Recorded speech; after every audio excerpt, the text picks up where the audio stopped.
where's Genshin? Oh, there's Genshin. Hello, everyone. I might be getting sick. I don't know if I'm getting sick or not. I have no idea. Oh my god. Like, my nose has been weird and my voice has been weird. I don't know what's going on. But hopefully I'm not getting sick. Hopefully not. No, I don't. It's because, like, I've been sneezing. It's just been so cold. I feel like... you guys, like, I don't know. Like, I just feel, like, weird. Just very strange. But hopefully it is nothing. And it is just, you know, the weather causing it. I'm also gonna try to hydrate as well, because I know that'll probably help. There we go. Also, hi! I'm sorry I'm late. I was talking about apartments with my friend, but we are here now. Hello, hello, hello. And happy stream streaks too. Zark is at 3 streams, Fukin with 7 streams, Tito with 5 streams. Thank you for checking in. 2, Kenny, Doves, Dusk, TJ, Slayer, Ghost, Ivan, Esta, Mata, Zarkus, Luigi, Cosmic, Fukin, Suga, Prophet, Pato, Koi, Thunder, Tito, GC, Epim. Welcome in, everyone. Hello, hello. You're hoping a WoW stream since Mornay's out, but guess another time. Oh, well. Well, we've got a lot of stuff to do in Genshin. Unfortunately, I play a lot of gacha games, which means that I can't please everybody. Considering like the amount of content that I have in the gacha games that I play, like, I know also like only I know also like certain people only watch me when I play certain gacha games, which is totally fine, but I also like I can't please everyone, because like someone's gonna want me to play Genshin, and then if I play Genshin, someone's gonna want me to play WoW, and then if I play WoW, someone's gonna want me to play Star Rail. So it's at this point, I'm just like, I'm gonna play what I want, because I can't please everyone all at the same time, so I might as well just go with what I'm feeling at the moment.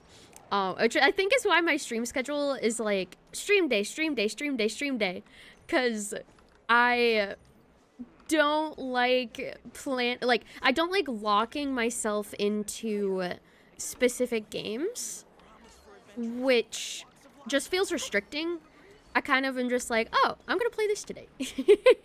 Of course, when you play, you're just guessing. Yeah. We also, like, you know, the new update in Genshin just dropped. So usually whenever a new update drops in a gacha game I'm playing, I usually like to, you know, do as much as I can in that new update as I possibly can. It doesn't mean that I'm quitting my other gacha games or anything.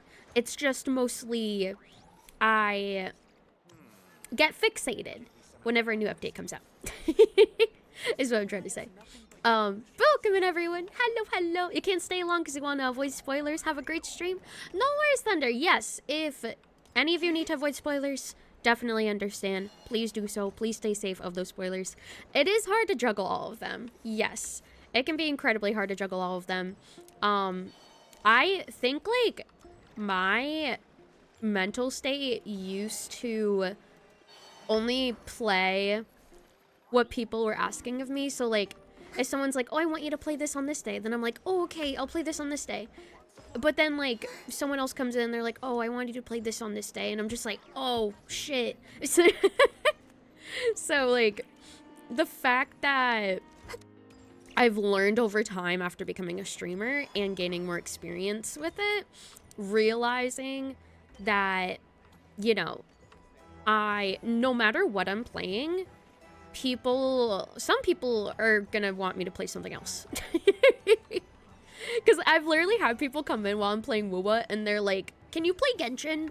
And I'm just like, no. No, I play what I want. The lack of committal allows for variance, but hard to track streams of Lilia Birthathon messages though. Yeah, exactly.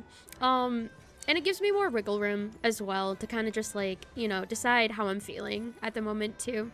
Good, yeah. I've become a lot less of a people pleaser over time, specifically with my streaming, which I think I'm really glad about, because I used to try to make, like, literally every single person happy by listening to what every single person wants me to do, and like, you know, it's not healthy.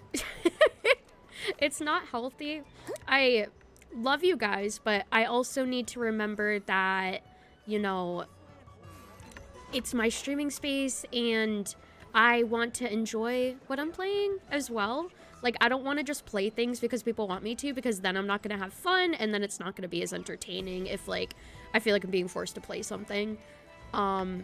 So I think the fact that, like, I have been having a lot of fun with, you know, just playing what I'm feeling at the moment has been really nice, and I hope that's been like a good viewing experience for you guys as well. People pleasing so hard with not as much payoff as you want. Yeah, exactly, because like you can't people please everybody all at the same time. That's the thing, and that's what I've tried to do in the past, but then I realized, no, you can't literally people please every single person, because every single person is going to want different things. So yeah, sorry for the little blah, but yeah, I think I also wanted to say that too, because like I have had people come in recently. It's usually like first time chatters I've had come in recently, where they're just like, can you play this game, or like, can you stop talking and play the game, or stuff like that. And I'm just like, shut up. Did we complete the story? No, we did not. We made some pretty good progress in it though. Rude. No, I think it's rude to tell me what to do. I think it's rude to try to command me what to do. Yeah. Oh, that's what you meant. It's your oh, I thought you were calling me rude. My bad. Yeah. Exactly. I was confused. The first time I heard it, I was like, what? Also, hello, Ariel. Welcome in. If you're doing well, I hope you're doing well as well. Hello. Last thing you want to do is force someone for your own satisfaction. I'm glad you make the decision since it's your stream, of course. Yeah, exactly. And again, like, I don't want to, like, hurt people's feelings by not playing what they want me to, but at the same time, it's like, you can't please everybody. Like, you genuinely, you're gonna stretch yourself thin trying to please everybody.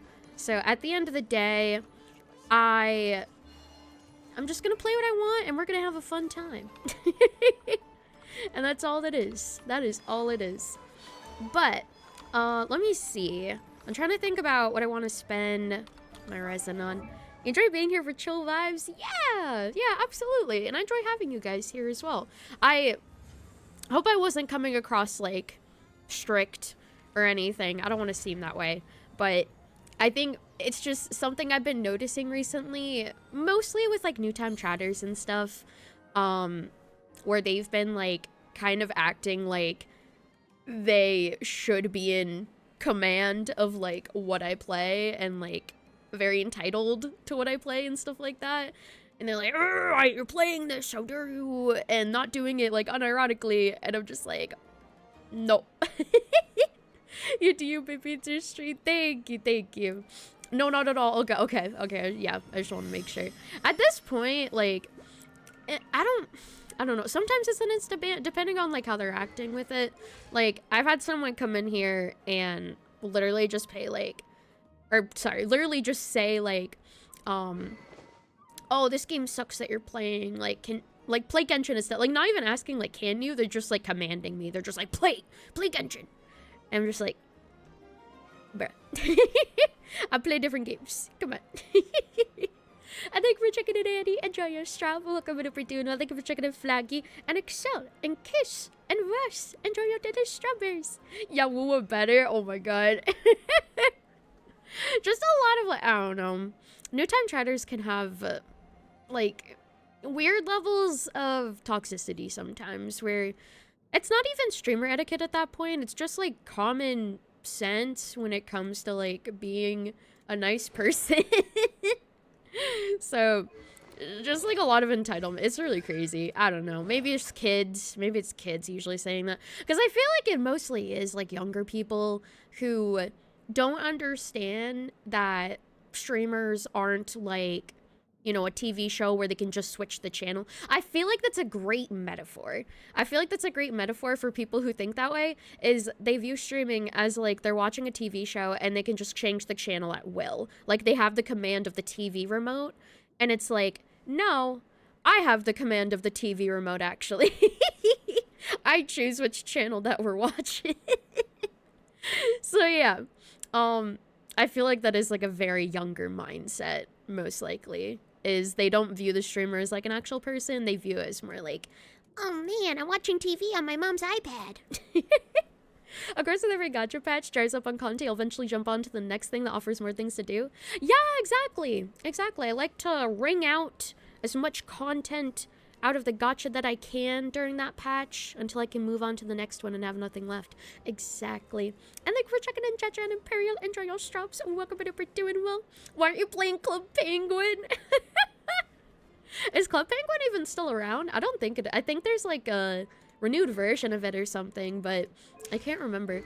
Also, let me see. What do I want to spend my resin on? I have like 100 of these blue things, so I feel like I don't necessarily need those. And I think I also have enough of the Radiant Antlers. So maybe talent books potentially? Maybe. Do I have enough talent books? I actually don't know if I have enough talent books, actually. Maybe I should make some more just in case. Yeah, I could get some more just in case. I don't know. I'm not sure if I have enough. Yeah. We'll do that. Okay. Lily, why not play League of Legends? I had someone who actually got upset with me that I wasn't playing League at one point. And I was just like, do you even know me? Do you even, like, know about how much I hate League? What? Like, the fact they expected me to want to play League, I was just like, I don't think you know me that well. Hello, peeps. Oh, nice, she's bald. I am indeed bald. And welcome to Sideways. Thank you for checking in. Enjoy your stream. Welcome to We're Doing Well. A streamer on League is a sign of the end times. It is. If I am playing League, you know that I have, like, no hope in my life anymore. Like, the hope has just, like, gone away from my eyes at that point. It is just gone, and I am a husk. You thought it was a WoW? No, I'd rather play WoW than League, honestly. Isn't that the retired streamer game? I don't think so. I know, like, some friends that stream WoW and stuff still. So I don't necessarily think so. Not necessarily. What? Oh god, oh god, oh god. Defensive mode engaged. Whoosh. Boom, boom. Whoa, boom. Oh my god, that was insane. Holy moly. I think we're checking out Willy. Enjoy your strobe. Welcome to Bird Doing Well. Hello, hello. Alright, let's use 40 resin. Bloop, bloop, bloop, bloop. Continue. Someone in your chat told you to pause the game, yet you're playing League of Legends. Like, bro, you can't pause a League game. They're telling you to pause League. That's really funny, actually. That is super, super funny. Wah! High moods converge. Woo! Whoosh! Whoosh! And here we go. Boom, boom, boom. Almost 200,000 of that. Holy moly. I think we're checking in Alex. Enjoy your straw. Welcome to We're Doing Well. Hello, hello. 40 resin. I've really liked their conquest so far. I have very, very much enjoyed it. Absolutely. I'm excited to continue it for sure. Sounds like those parents who don't understand you can't pause an online game. Either that or a kid. Like, it's either like someone who's very old or someone who's very young who doesn't understand how games and technology and stuff works. Whoosh! Preparing for dust off. Have I beat their conquest? No. No, I have not. No, I have not. I don't know how far we are, honestly. I have no idea. Excuse me. We might not be that far, to be honest. Potentially not that far. Because I did yap a lot yesterday. You missed out on the free mod until you didn't pull any Rupture characters, so now you just can't clear endgame. Oh no, you don't have any Rupture. Oh, I'm so sorry, Fukin. I'm so sorry. That's rough. That is actually really rough because a lot of it is centered around Rupture. Wah! Have fun. Act Day is the best Archon quest in Genshin, period. Oh my god, hell yeah. Thank you. It has been very, very good so far, honestly. Very lore heavy for sure. Also, welcome in, Ava. Hope you're doing well. I'm, however, far plus Yap tax, like 2 hours of Yap tax. Oh, I thought you were saying I'm far. Okay. I was confused by, okay. I was confused by what you were trying to say. Because I thought you were saying I'm 2 hours into the Archon quest. Which, I mean, I wouldn't be surprised if I'm only 2 hours into the Archon quest, to be fair. Also, thank you, Ava. I appreciate it. Thank you. And here, let me claim my commissions. And let me turn in my commissions. Alright. Ad Astra Abababa. Thank you for completing your commissions. Dispatch. Whoosh. It could play for Guy guaranteed on Mornier, but at least got her in 2 10 pulls. He said, fuck it, S1 it is, and 1 as well. Congratulations! Very much congratulations. That is very lucky, and I only hope to be that lucky. That sounds about right. I stopped where you did last night. Am I actually like 2 hours in? That's funny. That's funny. Oh my god. Okay, and here, let me claim. Alright, and let me go to my Columbina. The quest is like 6 to 7 hours long, you think? That's what I've heard. That is what I've heard. Columbina, where are you? Oh, you're on my team, my bad. No. No 6 7. Thank you for the follow, priest. Don't come in for doing well. I always do it to myself. God damn it. Don't look at you, Chief. You weren't the only. I know you're innocent, Swift. It truly is 6 to 7 hours, though. No joke. Oh, no, I know. I didn't even think about the, what's the word? I didn't think about the connotations towards what you said until everybody else realized the connotations. And hello, Spat. Welcome to doing well. Hello. Ava, me and you are not brain rotted. At least me and you have not succumbed as much to the brain rot. We're not as infected. Chat is very quick. Chat is extremely brain rotted. Like, I thought I was brain rotted. Chat's on a whole nother level. Oh my god. Can only aspire to reach those levels of brain rot. Holy moly. Oh my god. Yeah, would have been quicker if Axe was here. That is true. That is very true. And here, let me see. Okay, so I think what I actually might want to do is I want to go to my crafting table real quick to get her to level 80 because I am very close to being able to do it. I need the crafting table, which is right over here, actually. It's where I was going. Hi, Kato! Enjoy your stroll. Welcome to doing well. Yeah. And here, I think we need to make... Let me filter by character. Bro, the freaking mannequins. I forgot the mannequins are, like, buildable, playable characters. That's so funny. I wonder if, like, they're meta at all. Imagine the mannequins become, like, the most meta unit in Genshin. It would be so insane. Oh my god. Until let's go to character ascension. We'll do 5 for now. We'll grab this material. Hoi! Welcome in, Joey Cell. How you doing? Hello! Yeah, you also get pulls from them. Oh! Oh, interesting. Columbina. Yeah, Columbina's meta. Absolutely. Thank you for checking out, Joey Cell. Enjoy your stroll. Welcome in, we're doing well. Hello.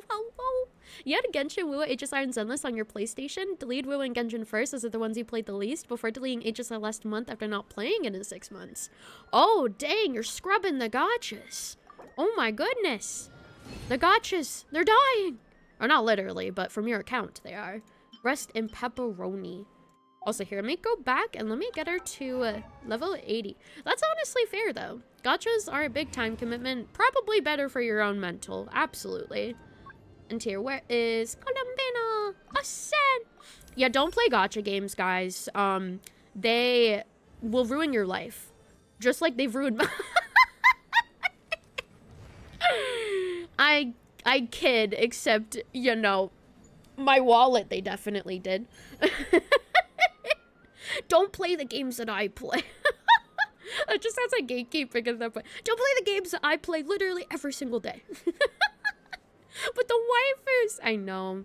That's why I play, because of the waifus and husbandos. Literally the biggest reason, and definitely not the amazing stories or anything. No. No, no, no, no, no. I mean, the characters are a big part that I play them. Like, unironically, they definitely are, though, at least. You got 5 gotchas going on right now. Genshin, HSR, Zenless, Wuwa, and 7 Nights Rebirth. Oh my god.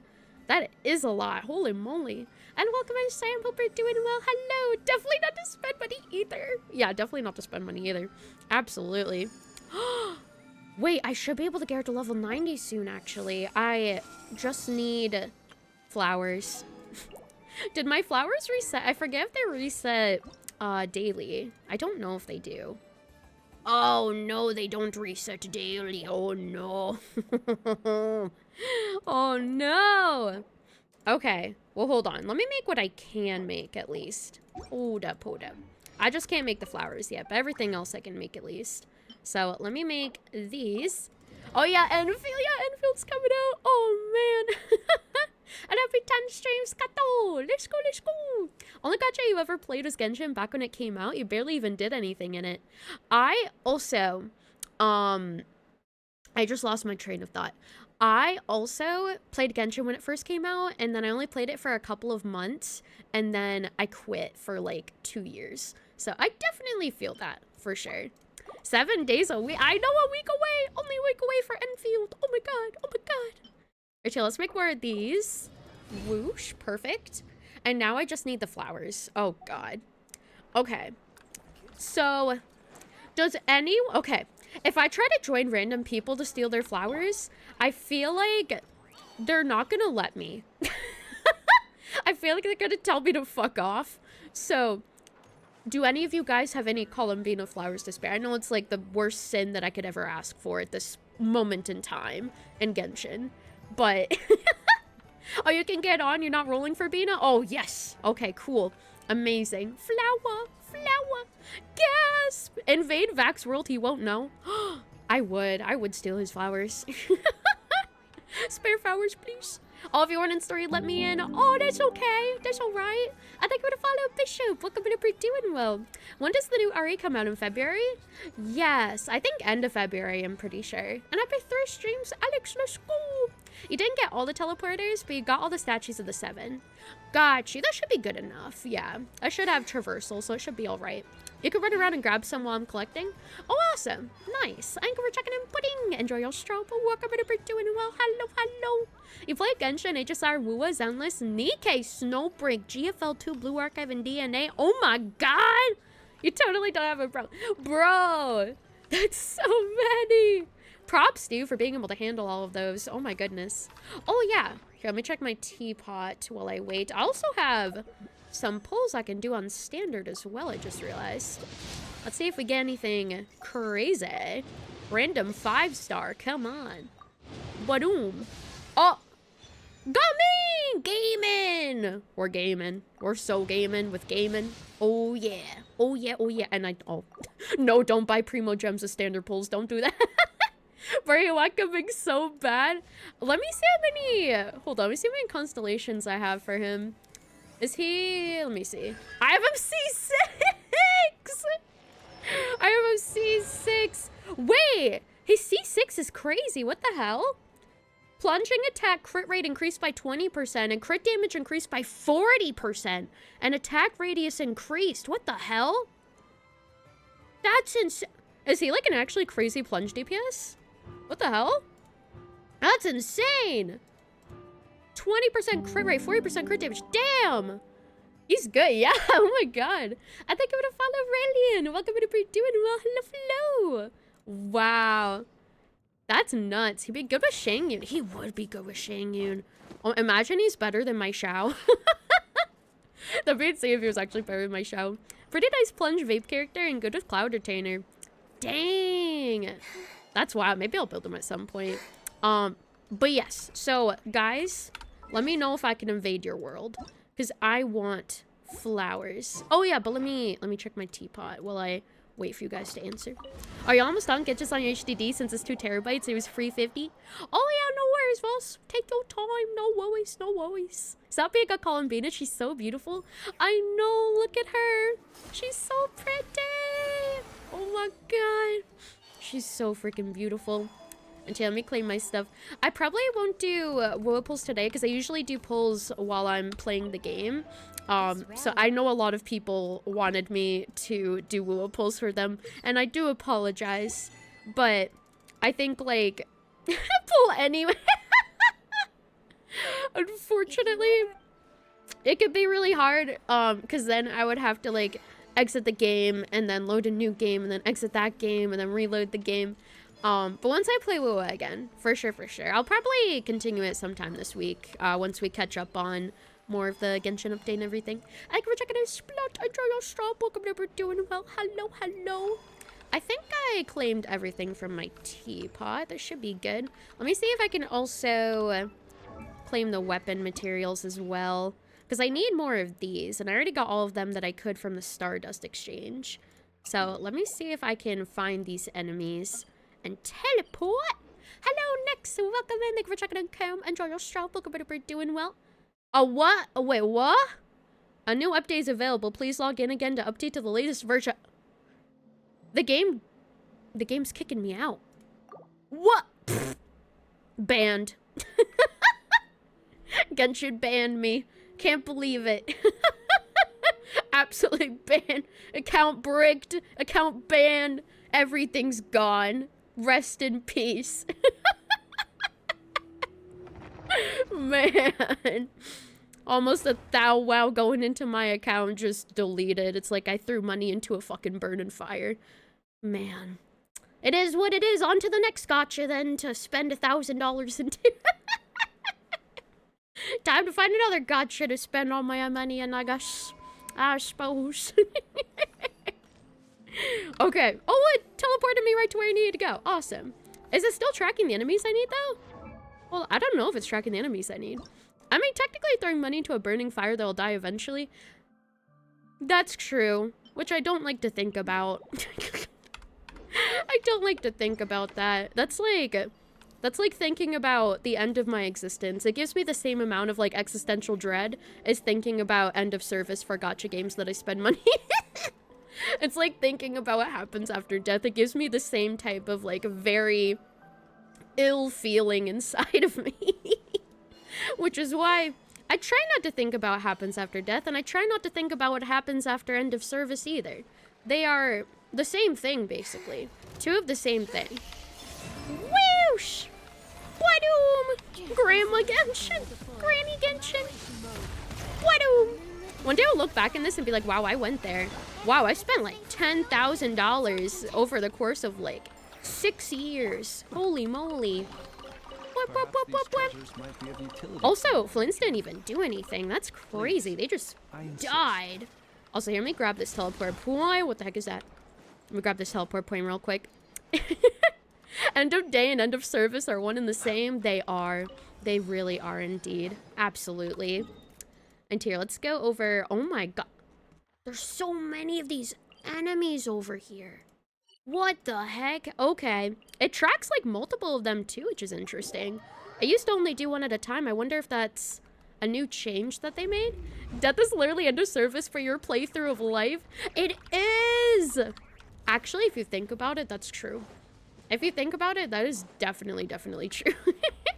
Oh, just throwing you ready or running around getting ports? Okay.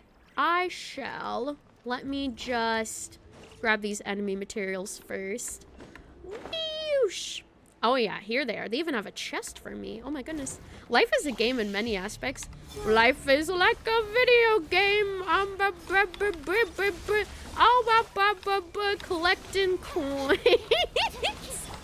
I'm sorry. I'm so sorry. Please no. The freaking TikToks. Where are they doing like the little move? That's the brain rot I remember. That is at least the brain rot that I remember. Perhaps these treasures might oh my god. Do you guys not remember that? I can't remember if it was Vine or TikTok. It might have been one or the other. You don't know if that you're not aware of this brain rot. It's not even that old. It's like from like couple years ago. It's from like, I don't know, like 2021, 2022. Wait, what is it? This one goes like, my life is like a video game, trying hard to beat the stage, all the collecting coins. And then they do like those little Danganronpa moves with their hands and they start like bouncing and stuff. It's that one. It's a fucking first. It is! And they made like a little thingy out of it. They made like a trend out of it. If it was on TikTok or Vine, you never used either of them. Oh, that's fair. That is, yeah, that is understandable. Wait, Calm Beta makes lunar DPS stronger than Maui? That's crazy. That is insane. Oh my god. Also, wait, where is this teleporter? Hold on. That's so sad. You've never heard of it. That's so sad. Also, wait, I am dying. Hold on. Does this help me if I grab it? No, it does not. I need to go towards something so I don't die. Hold on. Well, there's a little healing thing up here. Oh no. Oh no, I'm dying. I'm dying bad. Uh-oh. Uh-oh. Let's see. Oh, okay, being over here is fine. Being over here is fine. All right. Wah! Ba-doom! Preparing for dust-off. Hollenbeater's already doing good off-field damage. Holy moly. Close your eyes. Nice. Let's go. I'm gonna grab this, grab this, grab this. She's been dethroned. I know, that's insane, actually. I mean, well, it's a power DPS, probably not, though. Is that the song Game Over by Falling in Reverse? I think so. Yes, I'm pretty sure that is it. And let me see. There's more of these enemies over here. There's also that chest, but I'll grab that eventually. Hi, Cam. I'm doing well, too. I am glad to hear you are doing well. And a bunch of enemies over here. There's a ton of these enemies in this area. The new moon rises. Whoosh! Wadoom! Wadoom! Oh my god. Oh, they're dying. Oh my god. They are so dying. Holy moly. Bloop, bloop, bloop, bloop, bloop, bloop, bloop. And I got a seal. Awesome. And here, let me see. Oh, okay, there's that one over there, but I'm gonna go this direction first so I can get the two to the left. By the way, these little black gold lizards are so freaking cute. I know, they're so cute. And Delanario, welcome in. I hope you're doing well as well. Hello, hello. Iris Moon Seal. Okay, so they have the seal system in this nation too. Or not nation, but area as well. Gotcha. It's cool that they're continuing with that as well. And thank you for the follow, Echo. Welcome in, Break, doing well. Hello. Welcome in, welcome in. Whoosh. Defensive mode, engaged. Wadoom. Wadoom. Doom, doom, done. 207,000 plunge damage. With one plunge, one singular plunge was 207,000. Oh my god. Absolutely insane. And here, I think the teleport point is up here, I believe. Flynn's is a yapper. Holy moly. Yapper extraordinaire. Jump! Jump! Your mobile Twitch is glitching! Oh no! Mobile Twitch is always glitchy, honestly. It's not a surprise, unfortunately. Oh, wait. Is this different? What is this?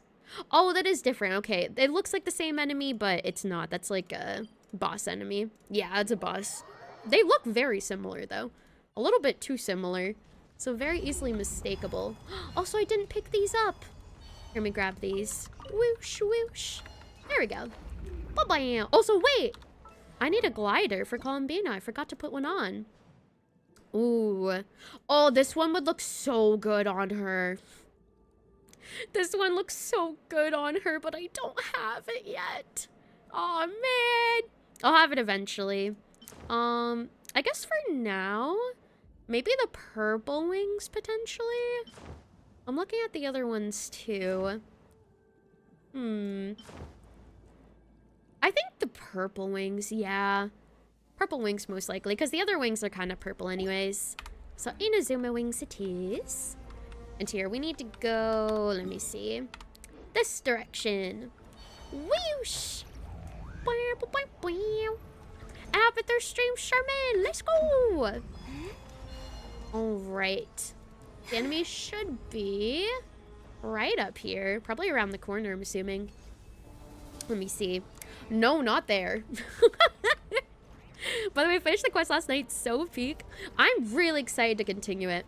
I am really, really looking forward to it for sure. Whoosh! Which we shall. Wadoom! Doo-doo! Whoosh! Whoosh! Absorption test! Wadoom! Oh my god, oh my god. Absolutely insane. Why is the quest not? Oh, there we go, there we go. I was like, why is the chest not unlocked? But there's another enemy. Wah, boom! Preparing for dust up. Holy crap-a-roni. Alright, grab all of those. Bloop, bloop, bloop, bloop, bloop, bloop. And grab the chest. Nice-oo, nice-oo. And is that all of the enemies available? Let me see. I think that might be. Let me double check. Okay, let me see. Let me go to the weapon. Okay. Oh, yeah, okay, there's all of them there at least. All right, ascend. Whoosh! Auto-add! What to do? Actually, let me use the crystals, actually. Like for checking in, Doom. Enjoy your strap. Look up we're doing well. Hello, hello. Okay, there we go. Level 50. Beautiful. Ascend. Again. And I wish you could auto-add the crystals. I think auto-adding the crystals, like, specifically, would be really, really nice. Boop, boop, boop, boop, boop. Alright, there we go. Instead of having to, like, hold down the button each time. Oh, I need to make one more blue. Okay, let me go to a crafting table real quick. Crafting table. That's weird you can't. Yeah, I wish you could filter it to, like, only use the XP crystals. I'm surprised that something like that doesn't exist. At least, not that I'm aware of, at the very least. And here we go. Let's go to Columbina. Weapon. Okay. So we need one blue. At the moment, we only need one blue. So let's do double. Crate. There we go. By the way, if I seen the entirety of nod-krai and look like Godzilla, you can't unsee it anymore. I haven't. I'll take a look-see in a second, though. I'm not sure if I have. Wadoom! Here, let me just level this up first. I have 18 million more still, which is insane. I'm surprised I still have that much. There we go. Enhance. Level 70. Okay, let me see what you're talking about. The entirety of nod-krai looking like Godzilla. Are you talking about, like, this part combined with this part? Specifically? You see it? Wait. Wait. Which part? Like this combined with this? Oh! I can kind of see it. The extension of Paha is the arms. Oh, yeah. Oh, yeah, yeah. Paha's the body. Yeah, Paha's the body, and then Ashvale Wave Chaser, Void Sea's like the head and the neck and everything, and like its mouth is open near like the edges of Ash and Wave a little bit. Is that what I say the top half looks like a sock puppet? Oh, it does. Yeah, it also looks like a sock puppet with like its mouth open. Yeah, it looks like a head with its mouth open. Like either way, if it's a sock or Godzilla. That is really funny. Oh my god. It looks like if it's Godzilla, then he's like sitting down. Because Hissy and Lempo is like kind of leaning over a little bit. So it looks like he's kind of just like sitting or something. Oh my god. Do you have any? It really does. Yeah, that's pretty crazy. And here, let's see. What do I need now? Oh, I need 14 of the purples. Actually, what I can probably do is... Here, let me do this. I need 14 of them. So let me see. 27 of these. And then 10 of these. Craft. Nice-oo. Nope. Alright. I got Traveler's outfit. Your son looks dapper. Congratulations! I know the outfits look so good. I'm really excited to get them. And here, let's ascend to level 80. And I think both her and her weapon will be level 80 after I level this. Do, do, do, do, do, do, do. 1, 2, 3, 4, 5, 6, 7, 8, 9, 10. Enhance! Yippee! All right. And I actually, hold on.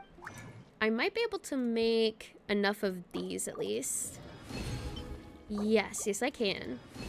Awesome. So now I just need this, which actually, can I get, oh, I can get this. I can get some of them at the very least. And here, I don't think I could get the purple ones from it, unfortunately. So I'll just have to try to get more of those. Okay, let me go back.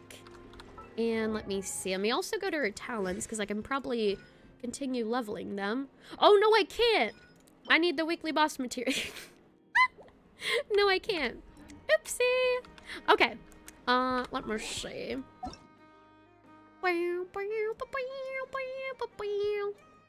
All right. I'm gonna see if I can get some flowers. Take care, Sherman. Thanks for coming. I appreciate it. It's flower time. Thank you for checking in my role. Enjoy your shop. Welcome to We're doing well today. If only they had an outfit for every region that fits their themes, that could have been pretty nice. It could have been, yeah. I wonder how much work would go into that, but I do think it'd be really cool. Hello. Hold on, let me take out my flans. There we go. Hello. Thank you for letting me take your flowers. I shall start tracking them. I think I need like 57 flowers, it looks like. So I will start marking them. And there is some over here. Whoosh! You're doing well. Today's the day off. Work the night shift tomorrow and the day after. Best of luck at work. Enjoy your day off. Thank you for checking in, Earth. Enjoy your shop. Welcome in. Hope you're doing well. And here, let's see. Oh, here's some over here. Grab those ones. I actually should have enough during this run, because I think there's like 69 or so flowers per cycle after being collected, or before being collected, I mean. And my nose is so stuffy, I apologize. Oh my god. Ba-doop. And more over here. Oh, I'm upside down. Hello. There we go. Upside down time. Whee! 69 nuts. Very nice. Very nice. Oh, wait, and let me grab this one. Perfect. And let's see. Okay, more of them are over this way. Nice. I think we're checking in, Henry. Enjoy your strong. Welcome to doing well. Thank you for the self-care package. I appreciate it. I would hedge it. There we go. All right. Let me see. Okay, here's one down here. Actually, a few of them are down here. Grab that. Grab this one. Grab these ones over here. Oh my goodness. Whoosh! And did I miss one? Oh, wait, where's the one I missed? Oh, there they are. Perfect. 7, 8, 9, so 6, 7. No! No! Oh god, I'm sorry I took your firefly. My bad. I like to ask permission before taking anything else. I'm sorry I took the firefly. I apologize. Oh, there's also a rock pile over here if you want to get it. Oh, you don't care? Okay. There is a rock pile here, though, if you want to get that. If you would like. And here, grab this. And I think up on this hill should be the other. How dare I steal that firefly? I know. I can't believe it. Oh, there's also a rock pile here, too. Does you having Ino track it for me? What? Thank you for the strabs. I think it does, actually. Unless Columbina or Flynn's tracks the flowers, but if not, if they don't, then I think you having Ino out does, which is kind of cool if that's the case. Whoosh! I'm gonna find tons of them, it's okay. Gotcha, gotcha. Oh, and this flower's all the way at the edge of this circle. Whoosh! Flynn's tracks the flowers. Oh, he does! Oh! Okay, that's good to know. I wasn't sure if he did. Alright, there we go. And here, I have to go to the other side of this. I might have to fight these guys, actually. Hold on. Girl! Wham! Wham! Wham! Oh my god. I only need those two. That's insane. Oh my goodness. I only need those two to fight anything. Crazy. Bloop, bloop, bloop. As long as I don't get hit. As long as I don't get hit, though. And let's see. There's this circle as well. Not yet, Earth. Not yet. I'm trying to finish ascending my Columbina and her weapon. And then after I finish that, then we'll be continuing the story. Oh, I also need to, start Durin's other part. Because that's like every reset is like a new part for the Durin story. So I also need to do that first. So we have like a few things on the agenda today that we'll be going through, and not just the story, just a few things before. Boop, boop, boop, boop, boop, boop. Grab, grab. That's the thing with gacha games. It's not only story. That's weird. You doing menus and teleport makes your game stutter? Oh, I think it might be like latency, I'm assuming. I don't know. I think it might be like a networking latency issue, most likely. Nicer, once you're actually a little bit interested in this Genshin Archon quest, I am too. I definitely am for sure. I just also, you know, want to do other things as well beforehand. It's gotta be a co-op thing because you're seeing it happen on stream. Spaghetti code. Yeah, it most likely is a co-op thing. Something to do with like, you know, multiplayer stuff. Because I usually have like weird lag whenever I do multiplayer stuff. And Tara got all of the flowers in that area. So let's go over here. Alright. Next flower. Whoosh. Here we go. Teleport. Unlocked. You're unlocking those super fast, actually. Bloop, bloop. And whoosh. Here we go. Did I lag when I did the Zenless Co-op event? I actually did not do the Zenless Co-op event on stream. So when I played it off stream, I did not lag. I think it lags when I do multiplayer stuff on stream because my OBS has to handle a whole other thing besides streaming the game I'm playing. OBS also has to handle like multiplayer and like latency and stuff like that whenever you like join another person. So like doing it when I'm not streaming is fine, but doing it when I am streaming is using a lot of resources. I am so tiny. There we go. I was so small. Oh my goodness. It does, yeah, it uses a ton of resources. Whoosh, whoosh. There we go. And teleport. OBS says, help me. I know OBS is always praying to die. OBS is like, kill me. Oh God. Oh no. And here, I think it was, oh yeah, this area is a ton of the flowers. Small lily, tiny lily. Here we go. Bloop, bloop. Aw, hello critter. Greetings. And long hair. All right, here, let me try to remember the hotkey. There we go, there we go. All right. Oh, there's a chest with like 10 flowers. There is an NPC that sells them? I did not know there's an NPC that sells them.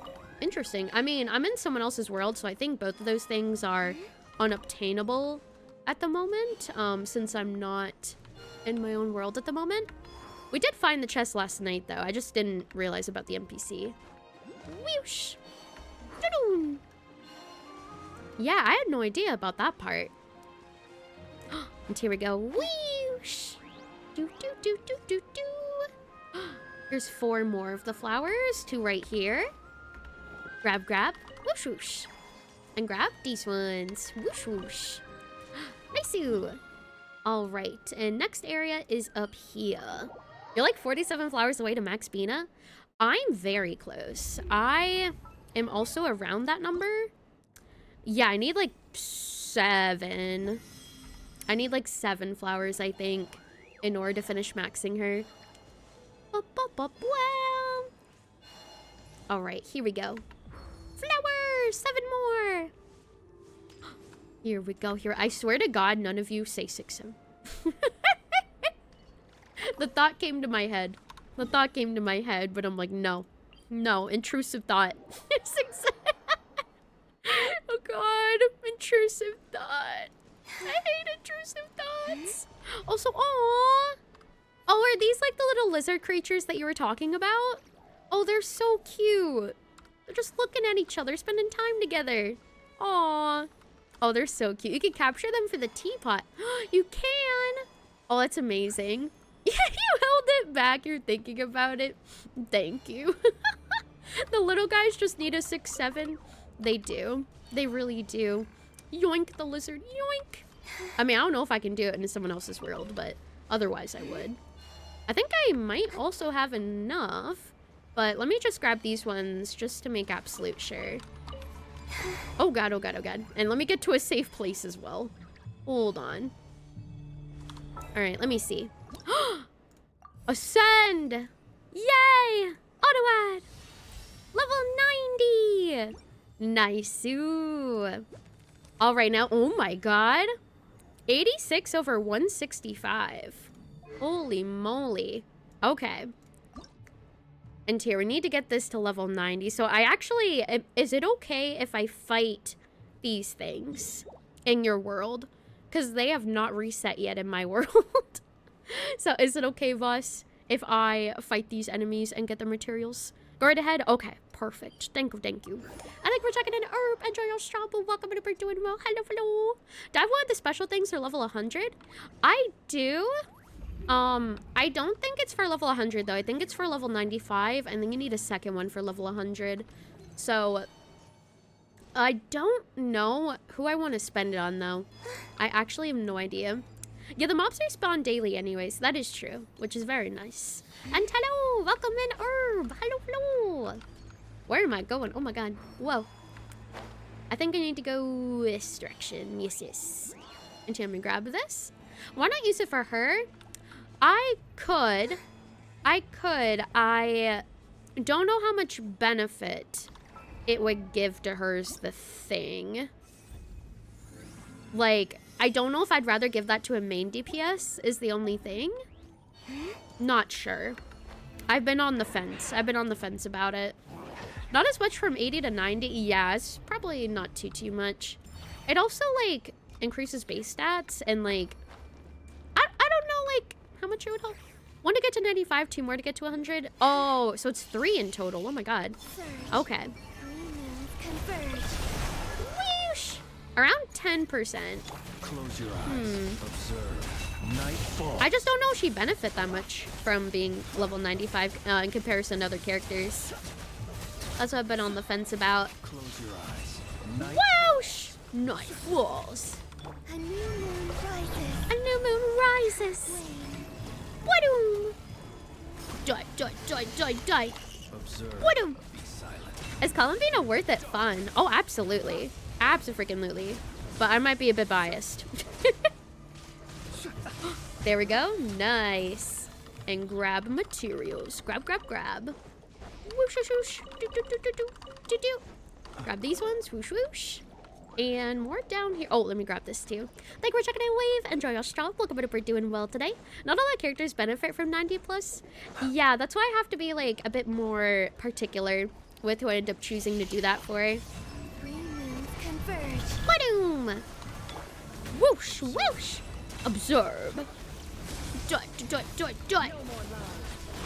Oh, I am losing health. Holy moly. Whoosh. Oh god. The night cometh. Wadoom!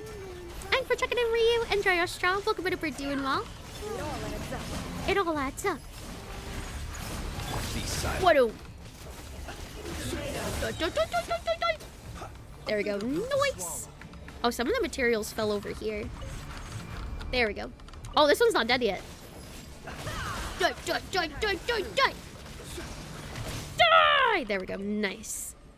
All right. And let me jump over here. You can grab that chest.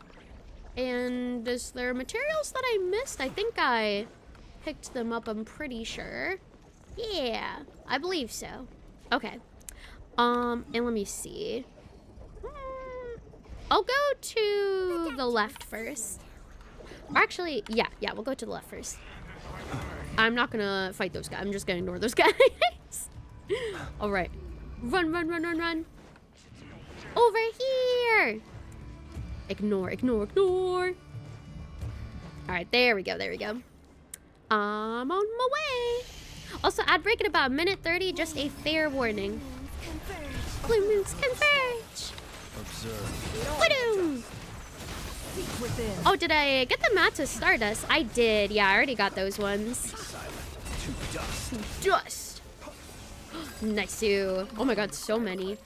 Whoosh, whoosh, whoosh.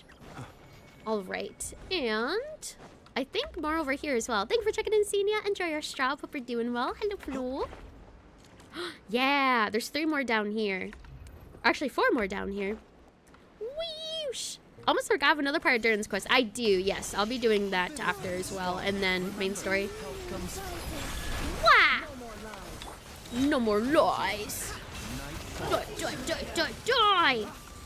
Oh my god, all the reactions going are crazy. Holy moly. Damn! They going nuts. Flint and Neff are actually work not that bad together. And here, let's see. Next ones are over to the right. I think these might be the last ones, actually, over to the right. You somehow ended up with 450 star glitter before you got Bina's weapon. Dang, I've used up so much of my star glitter. Most of it is gone at this point. I used up so much of it, specifically for the weapon materials for Bina.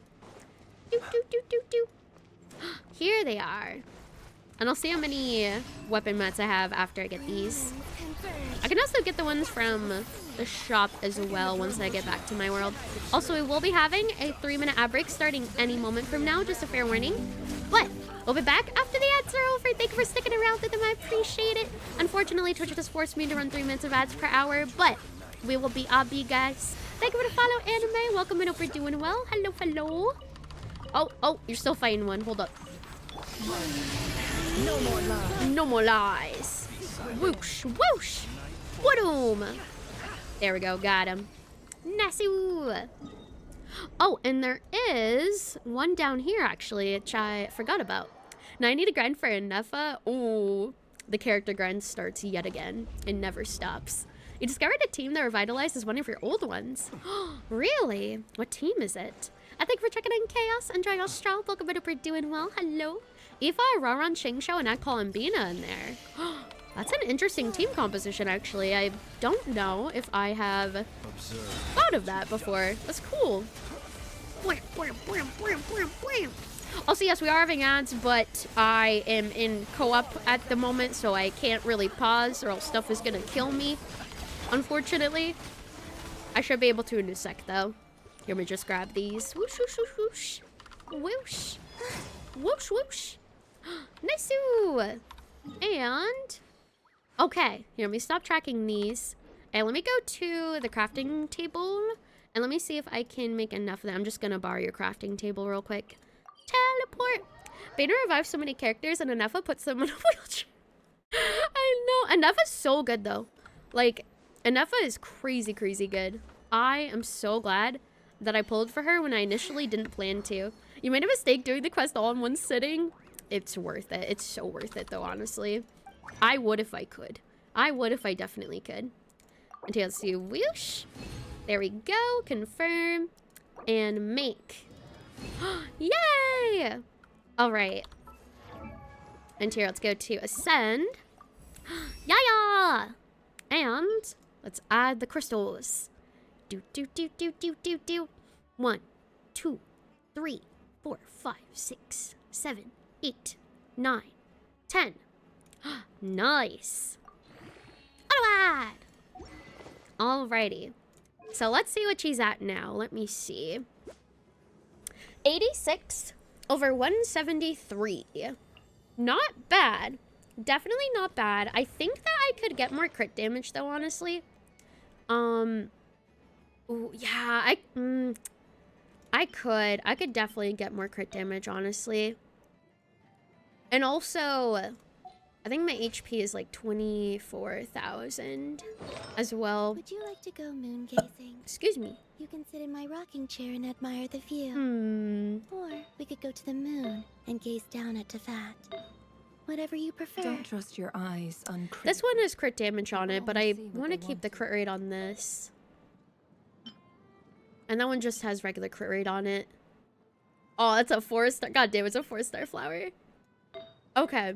I'll just have to keep running the artifact domain and see if I can get anything else. But I know that, like, she also gets buffs. I know that she also gets buffs. Most people are saying that the new set is not the best in slot for C0 Bina. Really? Are you... Really? Increases the EM by 80. When characters off your lunar reaction damage increased by 20%. When the party's moon sign levels at least ascendant gleam, lunar reaction damage will further be increased by 40%. Yeah, really. But I thought that if someone already has Silken Song Serenade, it's usually... Yeah, people have their debates between the new set and the old support lunar set. What I've seen is that she prefers the new set when someone on your team is already using the Silken Song set already. Also, hold on, I need to blow my nose. Oh my god. My nose is so stuffed. But that's what I've been hearing, at the very least, is like, new set is good if you're already using Silken on somebody else in your party. 1 second, go blow my nose.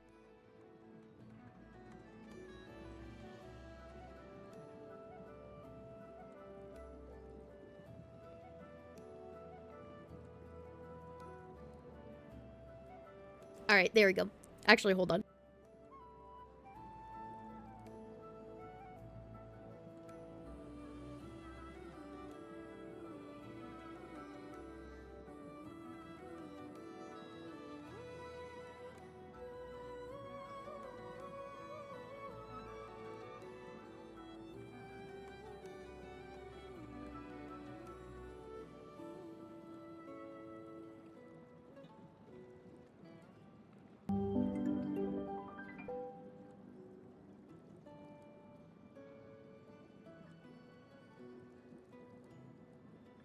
Okay, hello. Bro, I'm having such, like, bad post-nasal drip. It feels like my throat is just, like, constantly, like, mucus just, like, dripping into my throat. So it's like... It's awful. Oh my god. Hold on. I'm still wiping my nose. Thank you for the follow, Roy. Welcome and hope you're doing well. Hello, hello. Thank you for checking the J-Situ. Enjoy your daily strobe. Hope you're doing well today. Yeah, hopefully I'm not getting sick. I voiced that concern in the beginning of stream where I was like, oh god, I hope I'm not getting sick. But yeah, I mean, I think it also might just be the weather, potentially. So hopefully you should not get sick. Thank you for checking in, Fox. Enjoy your strobe. Welcome and hope you're doing well. Hello, hello, hello. It does stink, yeah. It definitely does stink, but I luckily have a bunch of tissues, which is good. Just 230 EM now. Wait, it's actually pretty decent. 24,000 HP, 230 EM, 86 over 173, 170 energy recharge. She has to balance like a lot of stats. So for balancing like 5 stats, balancing 5 stats like that is actually not that bad so far. And I can always, you know, keep farming the artifact domain and stuff too. Is there any type of meds for post-nasal drip? I don't know if there is. I actually don't know. Isn't post-nasal drip from after being sick? Not necessarily. Not necessarily. It can happen when it's cold. It also happens because I have chronic rhinitis, which gives me constant, like, symptoms of being sick and stuff. Wait, Honkai posted mega drip? Oh, wait. Hold on. Honkai posted mega drip. Wait a second. Let me take a look. Let me take a look. Twitter. Yeah. Oh, shit. Yeah, I'll show you guys. Hold on. Let me find it. Let me see. Honkai Starrail. They're so hot. Oh. Oh my god, they did. Oh, what the heck? Holy moly. I can keep up. Okay. Oh my god. Yeah, hold up. Let me pull this up real quick.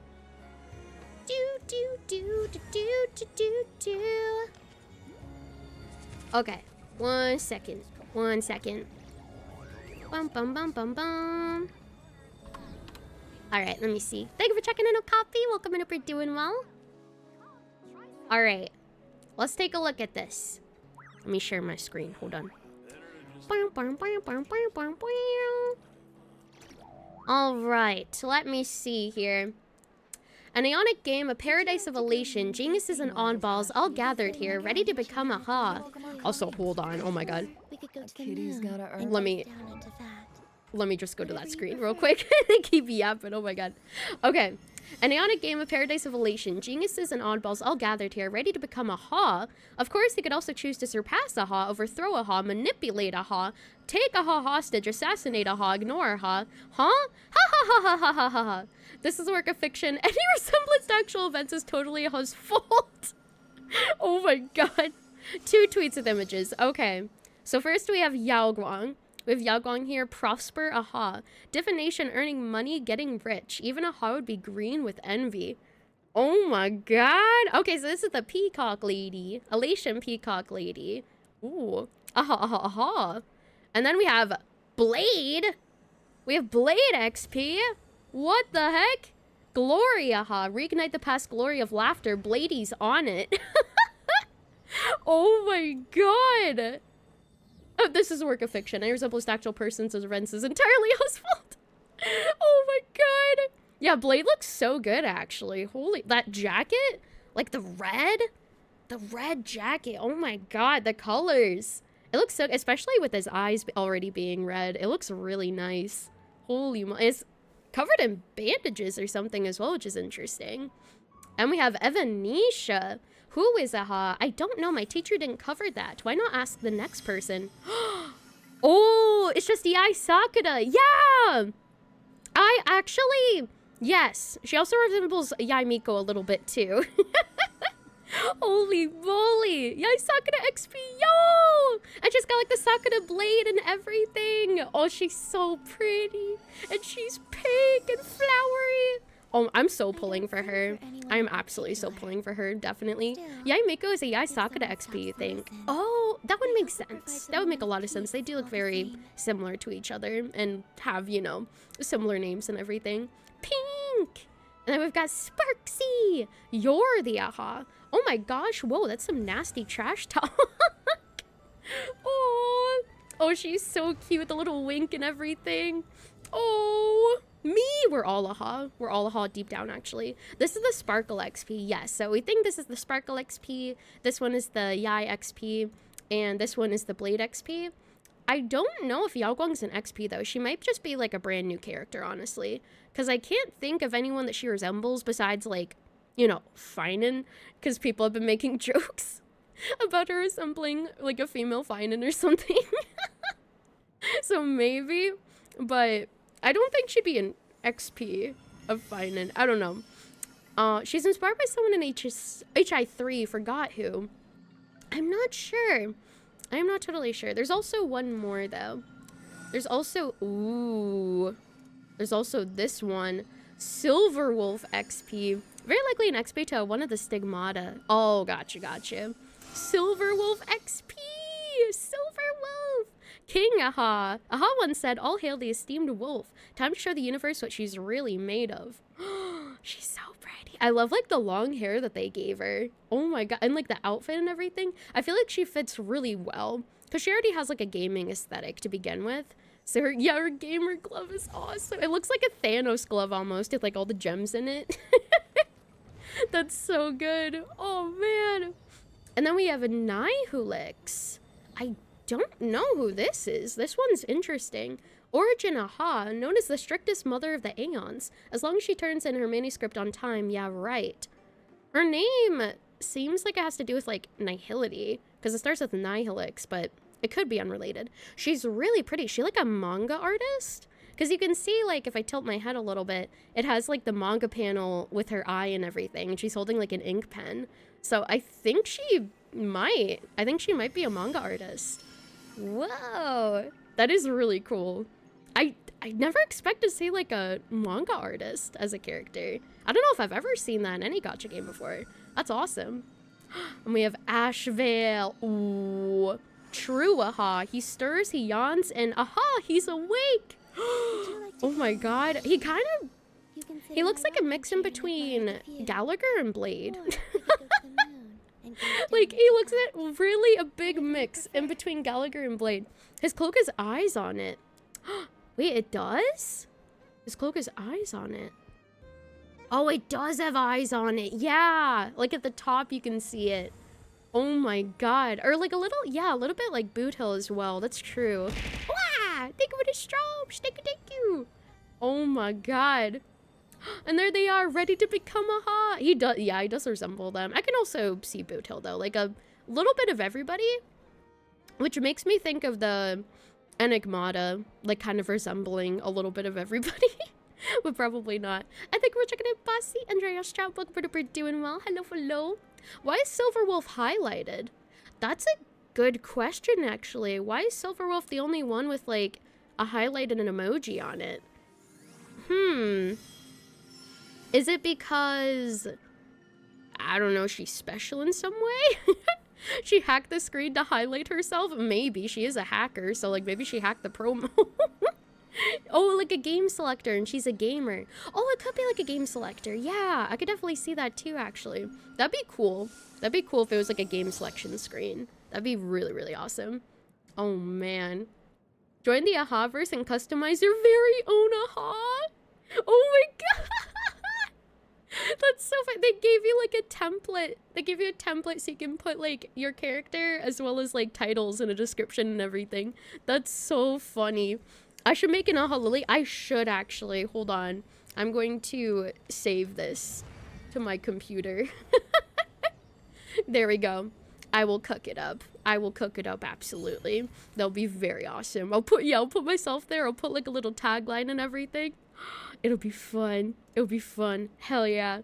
That's crazy. I wasn't expecting that much drip marketing. That is super, super insane. Holy moly. I'm excited. I'm so excited. We don't have like, well, I don't think the date is going to be for like quite a while, honestly. But, oh wait, check out in-game chat real quick. You're straight, but wowee blah. I don't think anyone in Bro, that's so valid. That is so valid.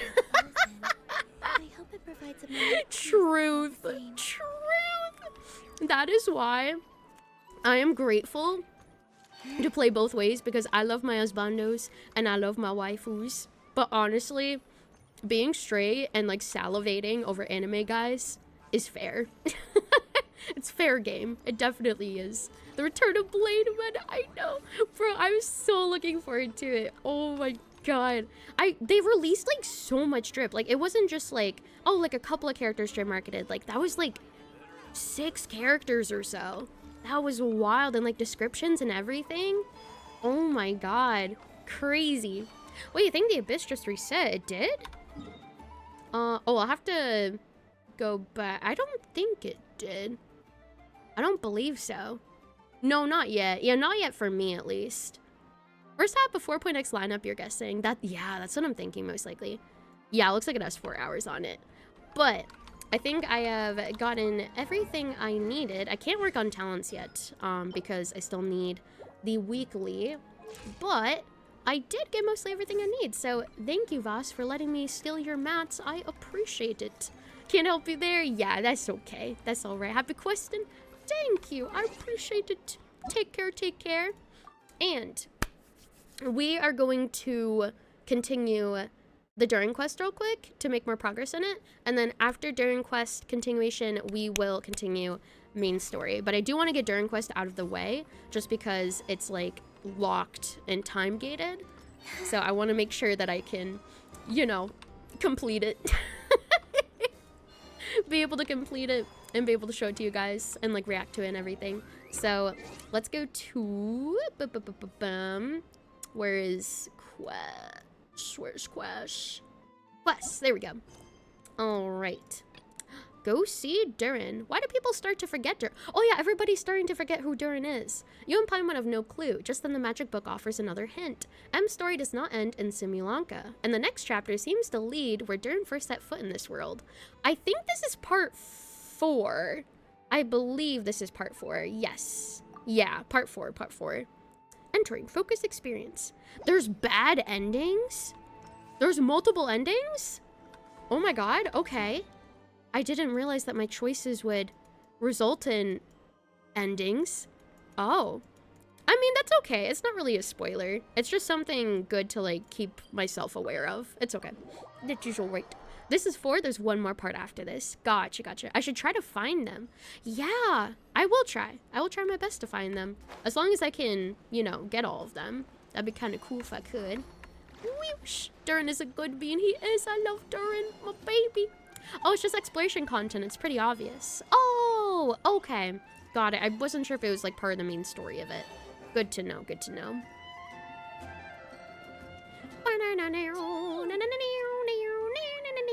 Hello, you two. I'm glad you got my letter. Durin's awake and waiting on the bench over there.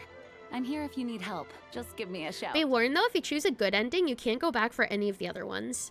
Oh, so I have to do the bad ones first before I can do the good one, is what you're saying? Don't worry about us. We'll be fine. Don't win! Oh, hey, you two. I just remembered what happened right before I passed out. Thanks for holding me back. I shudder to think what might have happened if you hadn't. If you want to see everything. Okay, I'll try to get the bad ones first then. And you guys can let me know if I'm on the right track to getting the bad ones, because I don't want to accidentally get the good one and not be able to go back. Don't worry about that for now. Are you all right? I'm fine now. It's just... a lot of people seem to have forgotten me. Oh, Don't worry. We'll figure out a way to fix this. I remember you. Why don't you start? Paimon remembers Tell us you. what happened. It felt so strange. After I realized no one recognized me anymore, I suddenly felt like I'd completely lost contact with my body. Whoa. Also, Packy, I can't do a build review right now, unfortunately. I might be able to later. But I'm going to... Actually, Shaq, can you refund the points? And I'm going to turn off build review real quick, since we are in the middle of a story at the moment and can't really pause for it. Oh, done. I could refund it and turn it off at the same time, actually. Since I'm already in the... Yeah, I got it. There you go. I still didn't find no worries. Yeah, I'm open to seeing it later, though. For sure. Abyssal power lies sealed within this body I inhabit. So when I lost my Wah! connection to it, Look at what this I lost drops. control of that power, too. Abyssal power lies sealed within this body I inhabit. You look so evil there. Oh my god. When I lost connection to it, I lost control of that power, too. Oh. It wasn't until I heard everyone calling my name that I was able to reconnect with my body. That's scary. So basically, if you don't recognize your existence anymore and like lose that connection with your body, you start like exhibiting an evil aura. You lost contact with your body? That's scary. Does that mean there's something wrong with it? Sounds like we need Albedo more than ever. And hello, Oni. Welcome and how you doing? I don't think the problem lies in Albedo's alchemy. Huh. But then, why are people forgetting you? Guess that's what we need to figure out. I think it's got something to do with that book. That means we need Alice for sure. But it's been ages and she still hasn't been in contact. I feel like she kind of just like randomly appears whenever we need her. So maybe if we think hard enough that we want her here, she'll just randomly show up. Oh. Now would be a really good time for a hint. Come on, Alice. Come out. How could the story's budding branches Or even M can. hope to reach beyond the towering walls? Leaving the castle, the witch went off in search of the tallest, grandest tree in the whole world. Hi, Mixed. I'm doing well. How are you doing? Thank you for checking in, Ryuzaki and Mixed. Enjoy your strubs. Hope you're doing well. High up in the canopy of that tree, she sought a resting place, a refuge where the little sapling might take root. Go to that place, for it was there that the sapling felt its first breath of wind. Did I do Durin's witch homework yet? You actually can't do their witch's homework if you don't already have them in your account. Unfortunately, I wish you could.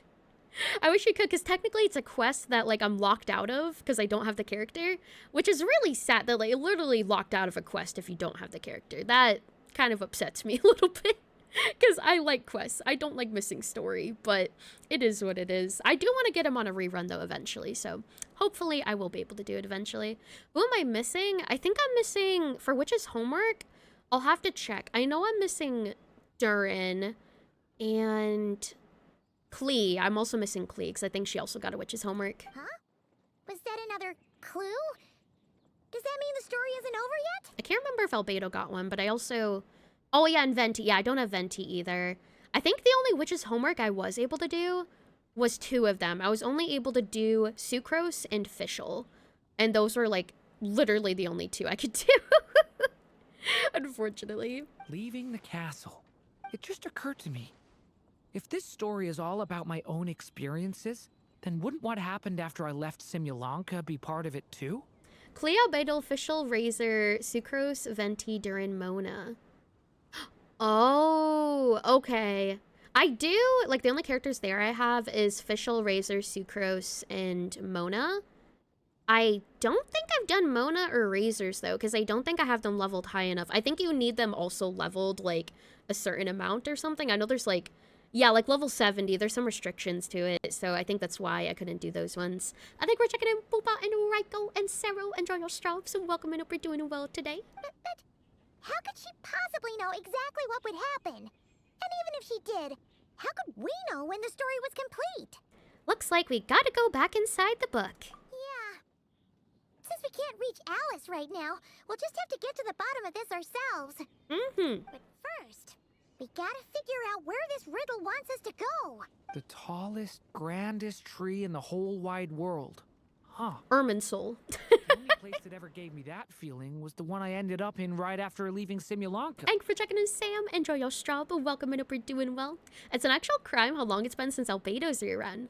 I know. I feel like it's been a long time since, like, any of the Mondstadt characters rerun, to be honest. They had great coffee there, too. And so many books you'd never Besides, run like, out of things Venti. to read. You mean Sumeru City? Think about it. Our search in Mondstadt began in a library, right? Well, Sumeru City's got one of those, too. And it's absolutely huge. True. What do you say? Should we try looking there? At the Academia, I'm assuming. Huh. That does kind of make sense. And it's not like Paimon's got a better idea. It's worth a shot, at least. All right. Let's just give Jean and the others a heads up first. Well, it sounds like you Oh, that was have a fast. plan, so I won't interfere.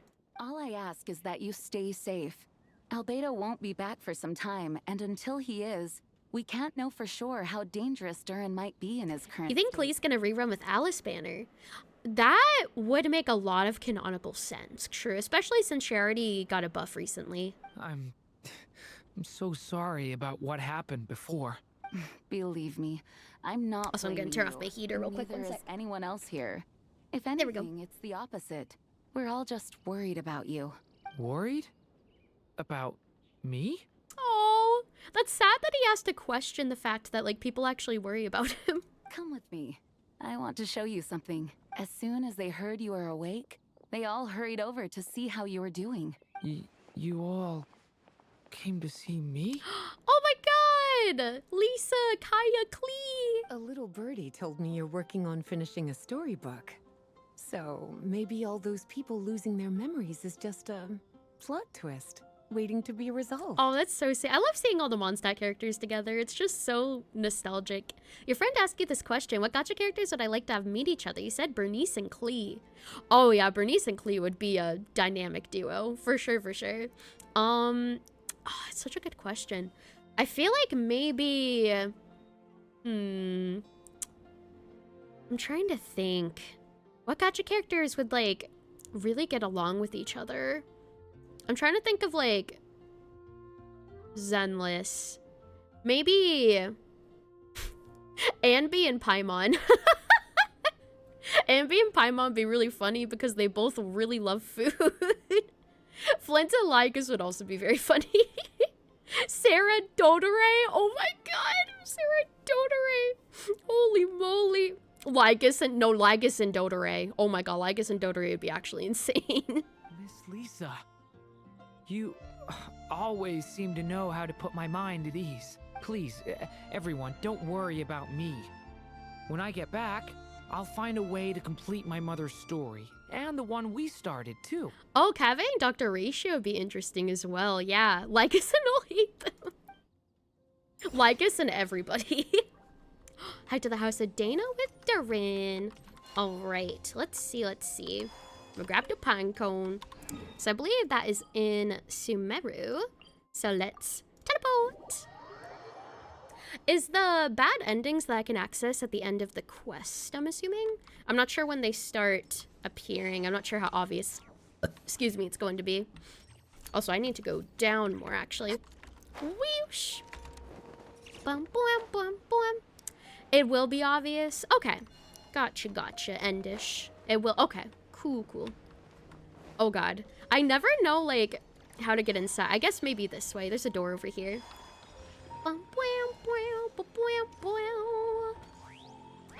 Here we go. Whoosh. All right. Enter. Whoosh, whoosh, whoosh, whoosh. Oh, Lisa and Hibiko. Oh, that would be cool. After the library hunt in Mondstadt, it's not as if Paimon was expecting this to be easy. But this... Yeah, No, wait. this is something else. You know what would be really good? Is Nicole and Dory. I just realized Nicole from Zenless and Dory from Genshin because they both love money. That would be so funny. Oh my god. They both love to scam people sometimes. They just come up with like schemes together. Where do we even begin? Even the clue this time seemed kind of cryptic. Oh yeah, and Pom Pom and Paimon would also be really cute. Nicole and Mr. Krabs. Let's just take a look around. Yeah. Guess the best we can do is stay on the lookout for more weird things going on. Oh, you know what would be a good pairing actually with Billy Kid? Billy Kid and Arataki Ito. Because I feel like Billy and Ito have very similar like bro energy with each other. Yeah, I feel like they'd really get along with each other. Huh? Wander's here. Sorry, what was that? Oh, and Anton and Ito. Yeah, Anton, Ito, and Billy. I feel like those three would be like best friends. I'm here to return Volume 5.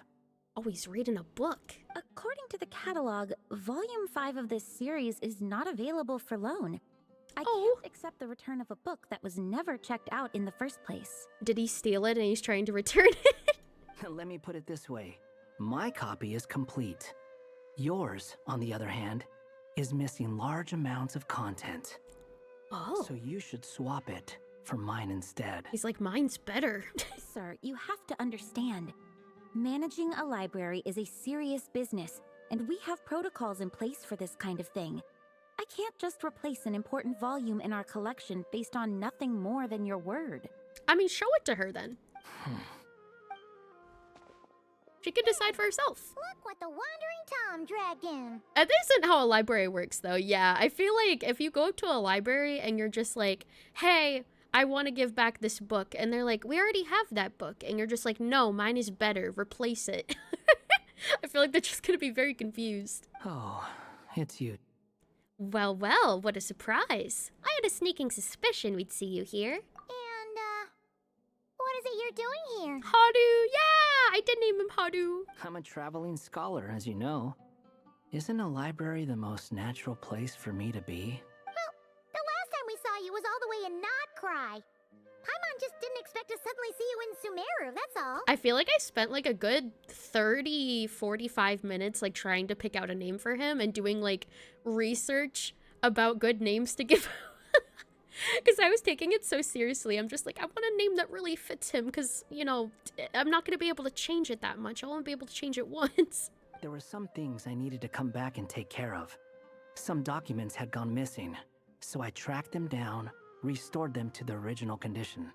And now, I'm here to return them. And I'm pretty sure Haru, it has something to do with like the wind and stuff like that. I can't remember the exact meaning of the name, but I know it's like something similar to wind and like freedom and stuff like that. And it has ties to what it. I'm planning to do next, it feels like a weight off my shoulders. Oh, you did the same. You saw Haru quite a bit. You chose Arata.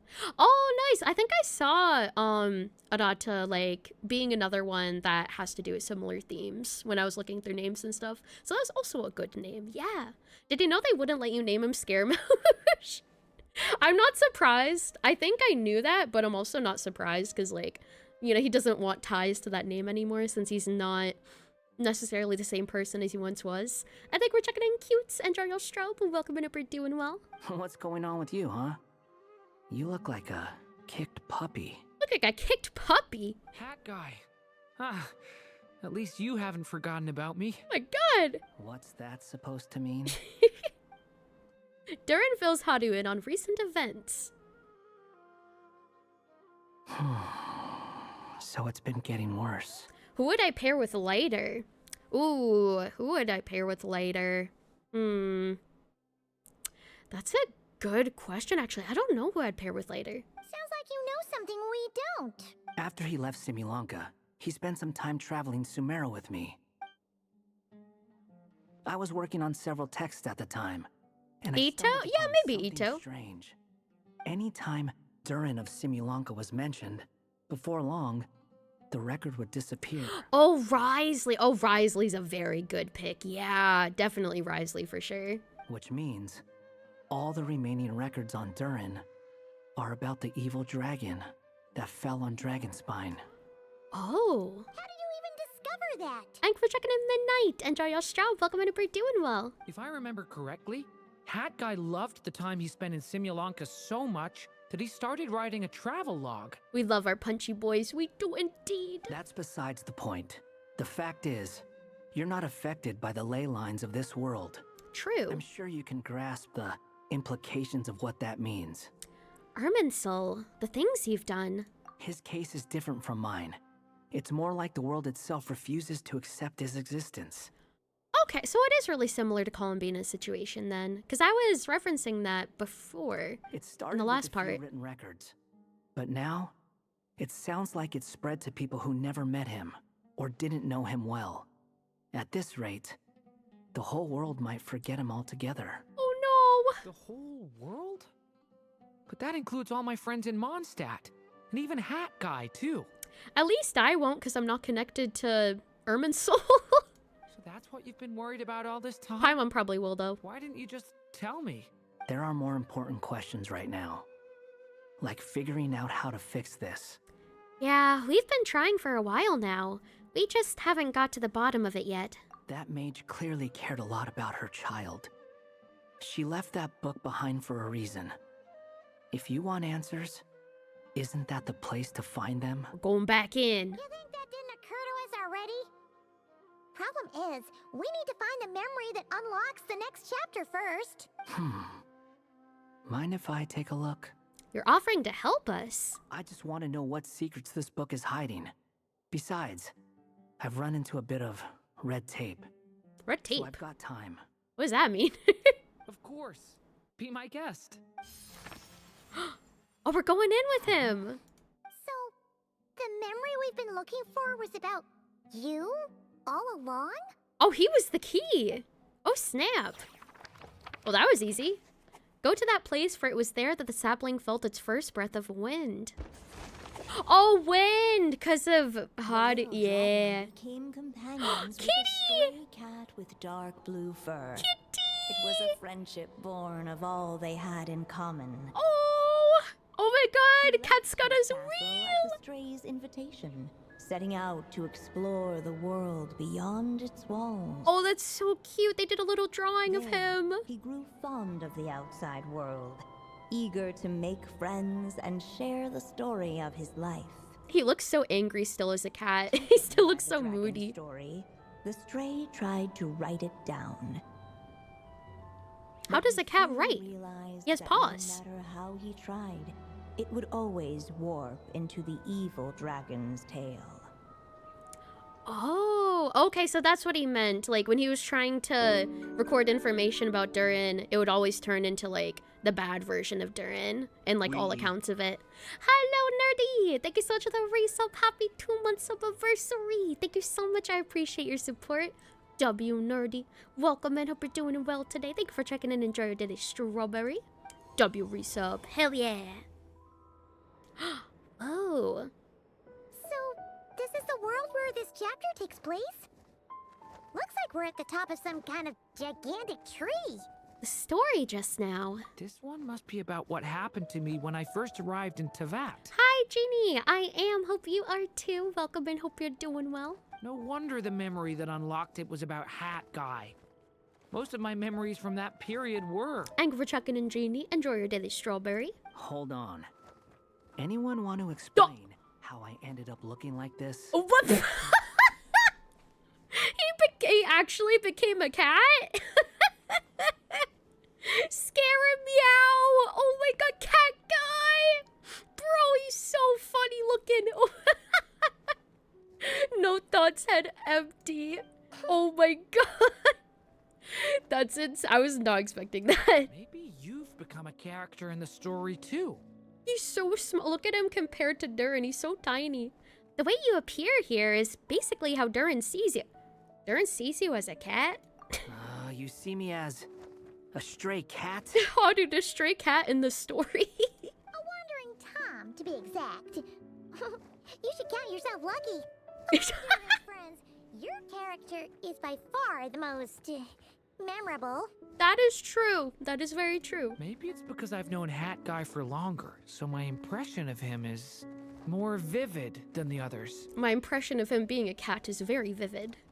Vivid? Then how come you haven't changed one bit?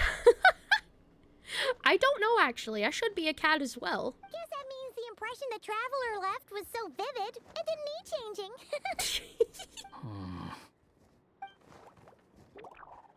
Whoa! Ready for today's adventure?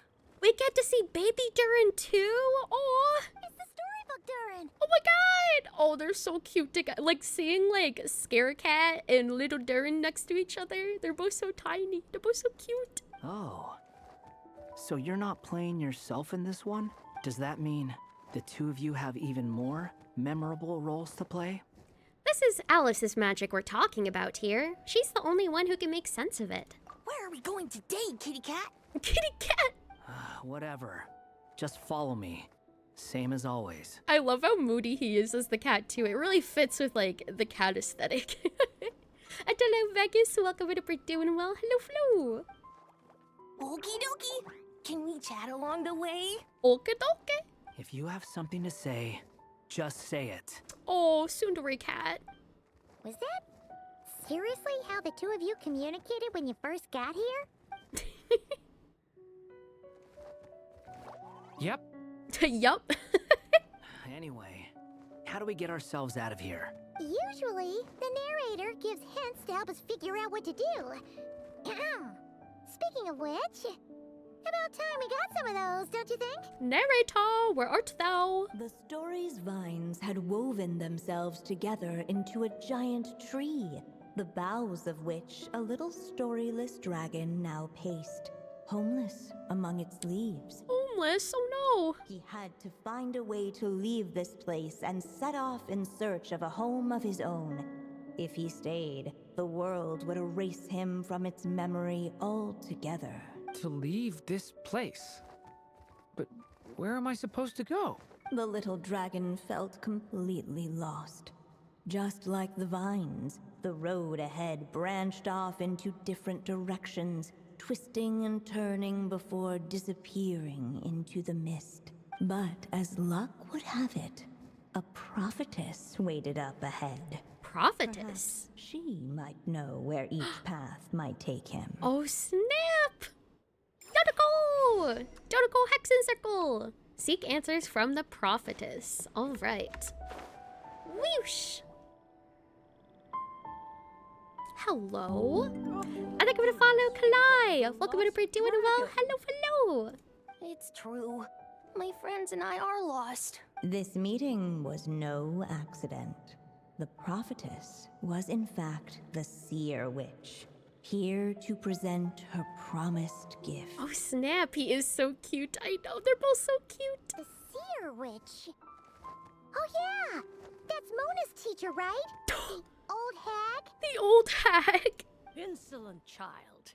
I am the seer witch, your prophetess, not some old hag. You want one? I know, me too. There's something very interesting I can do after this quest as well. You'll point it out later. Oh, okay. Good to know. Good to know. Now, by just randomly calling someone an old hag. I have come to bestow the gift I once promised. A prophecy. Prophecy? A prophecy? Hear me now. For my prophecy is this.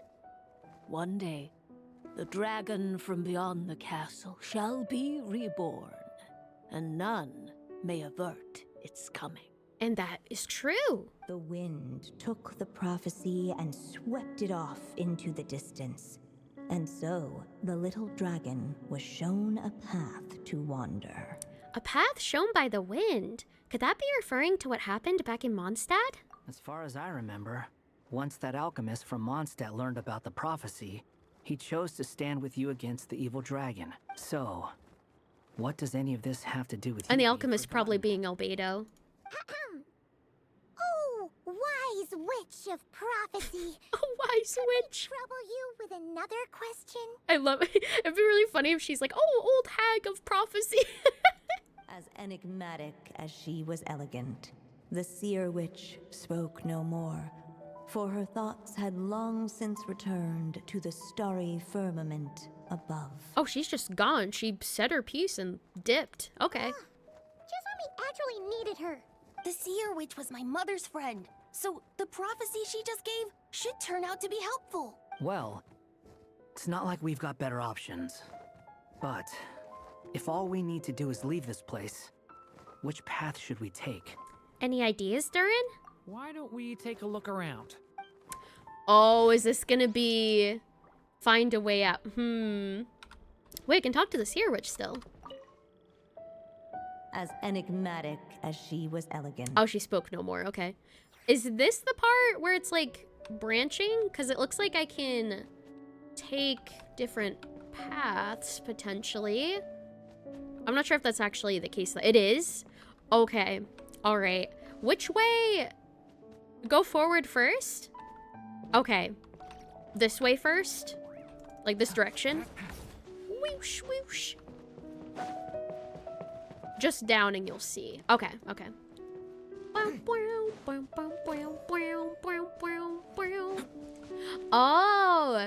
Go to where the wind blows from. Okay. Pass through the thorny bushes. Ooh. Return to the castle. Okay. So there's 3 different options. I'm assuming this is the right one. Like, go to where the wind blows from. I'm assuming that's the right one. And then the other 2 are the wrong ones. Like, thorny, definitely bad. Definitely bad ending. And return to the castle? Most likely bad again, because you're just, like, going backwards instead of forwards. There's also a hidden good ending to point out. Really? Okay, well, I'll do the bad ones first. You couldn't find the hidden good ending. Okay, I'll do the bad ones first. Pass through the thorny bushes. Huh. Looks like there's another path over here. Oh, God. Uh-oh. The secrets he sought led the stray to discover another path forward. Ooh. Red is scary, oh God. It seemed to lead away from this place, but each time he tried to follow it, the branches of the tail sent him back to the start. Oh, dang, it's a loop. So the author managed to work this book into the story too. I'll hand it to her. This book is fascinating. What's going on here? When I first realized you were being forgotten by the world, I thought it might be because you spent too much time with me. Aww. In which case, the only hope of a cure would be to cut our ties for good. Oh no, that's so sad he blamed himself. What makes you think that? Once upon a time, the stray tore apart his own story and was forgotten by the world beyond the castle. Oh. He believed the story had cursed him, and that his misfortune had rubbed off upon the little dragon. Oh, because something similar happened to him, so he thought he was causing it to happen to Durin. Oh, that's so sad. The story's curse. So he thought the fact that he was forgotten affected Durin too. It was just a suspicion before. But now I think it's something we have to try. No! Wait, what do you mean? Try what? One of the story's branches is a path I can't take. If you follow it out of here, I won't be part of your story anymore. Oh no. Considering what the strange magic in this book is capable of, making that choice could cut our connection once and for all. Not this again. As long as there's a chance it might work, it's worth a try. He's not like me. He deserves for the world to remember him. This is a bad ending. I don't like this. What do you think, Durin? Well, maybe Hat Guy has his reasons for thinking that way, but that's not the kind of decision I can make so easily. Oh. Walk the path where the stray cat cannot go. Oh no. My stray cat buddy thinks is best anyway. Oh It's worth a shot. Just don't let this world forget who you are. no. Oh man. The prophecy is destined to come true. Oh god. What have I done? The dragon left along the path his companion could not take. And from that point forth, Oh, the seven stray scare meow. was no longer part of his story. Yet his memories of the stray were an indispensable part of his tale. Oh, this is so depressing. With the stray gone, the story lost the very spark that had first set it in motion. Oh yeah, it's bad. In the end, the little dragon's story faded into nothingness. Oh no! And in the world beyond the castle, only the evil dragon's tale. Yeah, that doesn't sound too great. Oh no, what have I done? Is this me? Oh no, he sees himself as a monster again. And so the story ended, with the little dragon fading from Voice sight, effect. leaving nothing but the evil dragon's shadow in his place. Oh no! So the story ended. Oh no! But Durin! Oh! Way to go, hat guy! Is it the first time you get good bad endings? He didn't miss anything previously. That's good. That's good at least. Question mark. Dodoko. Oh! Alice? Hello? Hello, children. If you're hearing this recording, it's because you've reached a certain Is she gonna rewind time for us? Alice? You may have noticed that little Durin's experiences have been written into the pages of this book. Well, you should know that in the same way, its ending will also be written onto him. Oh. Be careful, because triggering a bad ending could be somewhat problematic. Well, yeah, but I'm curious. You're warning us after it already happened. What kind of logic is that? You're upset that I didn't warn you earlier? Don't worry, though. I've thought it all through. You'll rewind, right? A very special feature into this book, just for you, the witnesses of this tale. Oh, thank goodness. Go ahead. See if you can turn back the pages. Okay. If you're not happy with the ending you've reached, just flip back a few pages and let the tale unfold once more. That's convenient. Talk about a plot twist. Pretty incredible, huh? That's the power of magic. The magic time reversal. Flip back. Nice. All right. Here we go. Bloop, bloop, bloop, bloop, bloop. And we're back. Ugh! That last ending was awful. No way we're picking that path again. What would happen if I picked it again? Would they, like, not let me or, like, get mad at me or something? Or would it just play out the same way? What are you even talking about? Hurry up and pick a path so we can get out of here. Oh, and they don't remember. Only we do. Interesting. Let's pick one together. Sounds like the others aren't aware of what just happened. That's actually... seems like maybe it has something to do with the lore significance that we only remember. But Paimon's not sure how we'd even explain it. Guess all we can do is warn them if they're about to choose wrong again. Okay, so we saw that ending, and return to the castle is probably another bad ending, I'm assuming? Because that definitely looks like the way forward. So we won't go that way. We'll return to the castle. Looking back the way he had come, the little dragon saw a gentle glow, a warm light that reminded him of somewhere familiar. Yeah! Change is bad. Let's go back. The castle his mother had built for him still stood tall. Oh, that's just choosing to stay locked away forever, Paradise too. Behind its walls lingered many joys of the past. Oh. That's rough. Gates were always open for him, a haven where no tales of wicked dragons were told. Blissful ignorance. Let's go. We love blissful ignorance. And thank you for checking in, Kifler. Enjoy your strap. Welcome to We're Doing Well. Thank you for checking in, Putrid. Enjoy your strap. Avoid those spoilers. Castle? Huh. Well, that's an interesting thought. Has the idea of returning to Simulanka ever And crossed your mind? Thank you so much for the tier 2 resubby. Thank you so much. I appreciate it. Hello, W resub, W Kifler. Happy 1 year sub anniversary. Oh my god. Happy 1 year. Let's go, let's go. Thank you so much. I appreciate it. Returning to Simulanka? A whole year? I know, a whole year. Holy moly. Time goes by super fast. Think about it. It's a place where a heartfelt wish is all it takes to rewrite the cruelest fate. Not like here, where fate mocks us all. Oh, just living in fantasy land. If there really is a being controlling the fate of this world, it must be a laughably spiteful creature, deaf to the wishes of others. Yikes. If you leave this world and its cruel fate behind, maybe your problems will be solved. Oh. Crazy ideas like that. Damn, I was simply expressing my envy. That's similar all. to Dodore's thinking. Not everyone is lucky enough to have a place like Simulanka to return to. Well, let's say that you did. Would you choose to go back? Of course not. I'd rather show fate who's boss instead. Oh, the little smile. Oh, the little smile's so cute, the smirk. Oh. What do you think, Durin?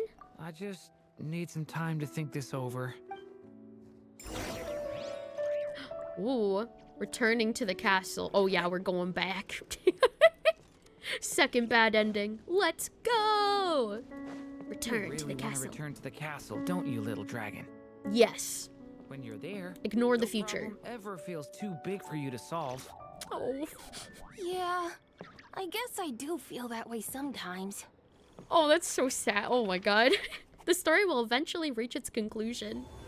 As the little dragon slipped back inside the castle's walls, oh no! The tremor of the outside world fell away. Not again!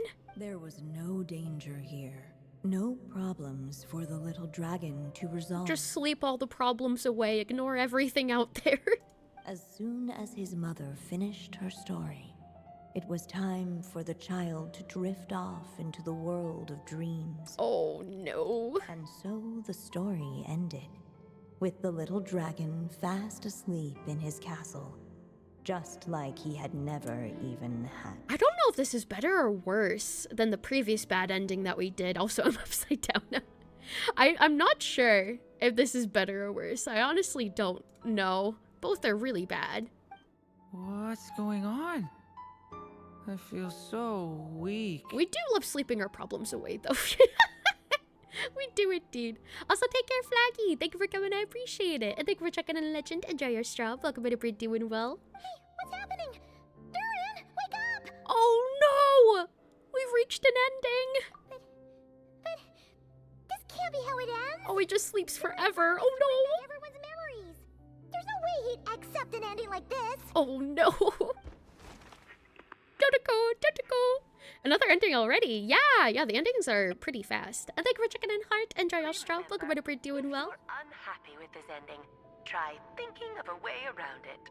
Yeah, I did the bad one on purpose though, Alice. It's okay. Flip back. So now I can do the good one. I don't know how to get the hidden good ending though. That one I'm not sure of. But here. Uh-oh. That's not the right one either. That was not the right one, Paimon. We'll just have to try warning Durin again. Alright. So, yeah, it was mentioned there's a hidden good one, but I'm not sure how I would get that. I'm assuming I still have to... I can tell me because you looked it up. Okay. Yeah, feel free to. I'm assuming I still go this way? Yeah, how do you even get it? I'm curious. Also, let me hydrate real quick. Cool, done.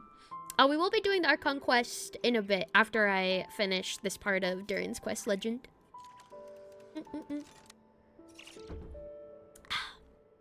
Alright. Because, like, I only saw 3 paths, which is, like, that one, and that one. So I'm assuming the hidden part is further down, like, maybe another choice you can make or something when you go to where the wind blows from. Trigger the first scene as normal, then go off to the right after. Wait, first scene? What do you mean, first scene? Are you talking about, like, going forward to where the wind blows? And then going right after you go that way? The first talking scene. Yeah. Wait, what? Wait, I'm confused. Like not... Hold... What? Huh? I'm confused. First talking scene. Go to where the wind blows, wait for them to talk, and then go to the right. Okay, okay. I wasn't sure, like, if I need to, like, go back to the bad endings or something. Okay. That makes sense. The wind kept blowing, but the little dragon had not yet resolved to follow it. So go to the right. Before him lay a foggy path, and where it might Nothing to my right yet. Could not tell.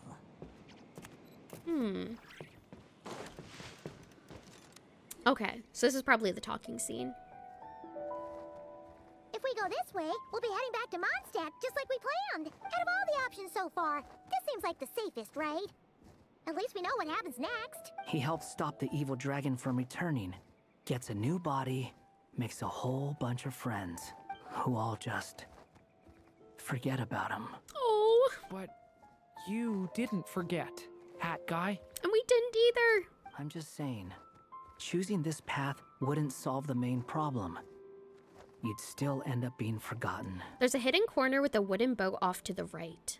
Okay, gotcha, gotcha. Huh. Maybe future chapters hold the answers. We just need to keep the story going. I'm not against choosing this path. I just wonder what secrets it might be hiding. Secrets. Let me think about it. I love how he smiled when he said secrets. Okay, so hidden corner with a wooden boat off to the right. Let me see. Oh! Okay, we're gonna go on the wooden boat after the ads are over because the ads are just about to happen. So that's wild. Little paper boat.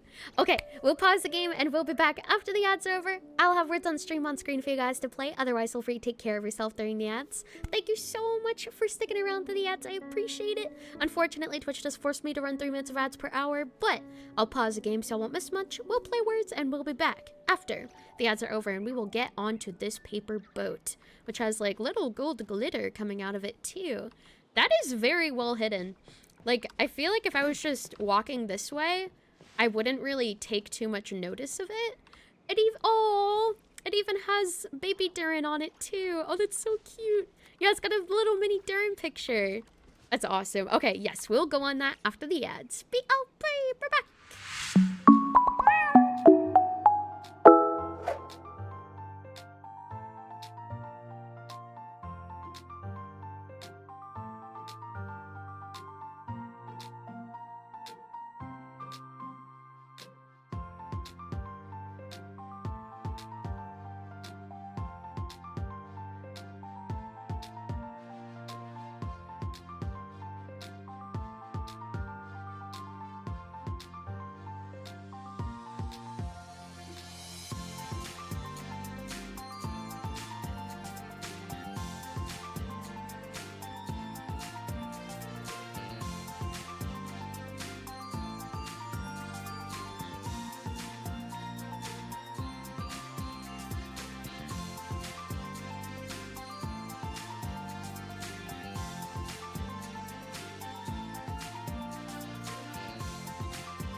Good job on words. Well played. And thank you for checking in. Zev, enjoy your daily strobe. Welcome in, hope you're doing well. Lovely. Welcome back, everyone. We are going to go onto the paper boat, and we'll see what happens. We have to apparently interact with it a few times, I believe. So observe. Hold on. That looks familiar. Wait, isn't that the Durin? Yep, that's the Durin, all right. The Durin. Officially the Durin. And welcome back from the ads. Thank you so much for sticking around through them. I appreciate it. Welcome back, everybody. But what's it doing here? Beside the story's branches, The Herda. an origami boat from another tale. Oh. Judging from the narrator's reaction, it probably wasn't meant to be part of this chapter. Secret. This was the exact boat that Hat Guy and I rode when we set off to explore Tavat. You're back from Lurk. How's it going? It's going all right. Thank you, Town. Hope you're doing well. Wow! So we can actually ride it? Oh, I'm so excited. Of course. And it can even fly. Back in Simulanka, me and my friends used to be able to hop on and get almost anywhere in no time. Aww. Whenever I'm lost in Tavat, I can't help thinking about it. Imagine how great it would be if they had something like this there, too. And thank you, Warhawk. I appreciate it. Welcome in, hope you're doing well. So did the little dragon become enraptured by this fantasy? And fantasy it was, for in the world beyond the castle, no paper boat had ever flown before. But what if we can make fantasy a reality? Oh, yeah. How could a paper boat even fly? Oh no, he's so depressed now. Way to kill the mood, narrator. I believe we can make it real. The power of our imagination. Alright, observe again. In the world beyond the castle, no paper boat had ever flown before. Sounds like she's like making fun of me. Or even like acknowledging the fact. I'm going on the boat whether you like it or not, narrator. In the world beyond the castle, no paper boat had ever flown before. Hey, if our goal is to just leave this place, what's stopping us from riding it out of here? Exactly. We might as well try. You never know until you try. I thank you for checking in, Funny. Enjoy your strobe. Welcome in, hope you're doing well. But paper boats can't fly in the world outside the castle, silly. You really think it'll fly? Well, we can give it a try, can't we? Yeah, worst what'll happen is we fall to our death. When I first left Simulanka, I encountered all sorts of difficulties. Oh, now I've got the ending? Nice. And it was mainly because, just like the other characters in the storybook world, I only knew how to handle things the way the story said to. But actually, the real world is full of endless possibilities. And if I thought about it differently, I'd have realized none of those difficulties existed in the first place. Pave your own path. What I'm trying to say is, who says we can't make paper boats fly? Even in the world beyond the story. We just have to find a way. Let's give it a shot. Anything is possible. Okay, let's do it. Finally, the little dragon and his friends decided to climb aboard the paper boat. Let's go! Boat ride! And to their wonder, it really did take flight. I knew we could do it! Oh my god, it's floating! So it really can fly after all. Have I been doing? I've been doing well, War. How come you've been doing well? Earlier. Come on. I know, we should have. Time to leave this place. He learned that he has free will. The boat Imagination is real. bound for the place foretold by the prophecy. Unable to preserve his story, the little dragon wandered astray. Fortunately for him, a certain prophetess had left behind. We followed the prophecy in our own way, basically. The wind took the prophecy and swept it off into the distance, and so the little dragon was shown a path to wander. Thanks for checking in, Town. Enjoy your daily strop. Welcome in, hope you're doing well. Following the wind's guidance, the little dragon made his escape. Here we go. In turn, the prophetess affirmed the little dragon's choice, leaving an extra secret as her parting gift. Maybe the secret was the boat. Now that you've made up your mind, I shall keep my promise by explaining Fate's little trick. Oh. And happy 25 streams, Town. Let's go, let's go. The gods of the high heavens gave the world outside the castle a magic of its own. They called it storytelling. You just got done watching a movie. It was not worth your time. I'd rather watch you. I'm sorry to hear it wasn't as good as you thought it would be. I've had that happen before. Understood one another. Each person had a story meant for them and them alone.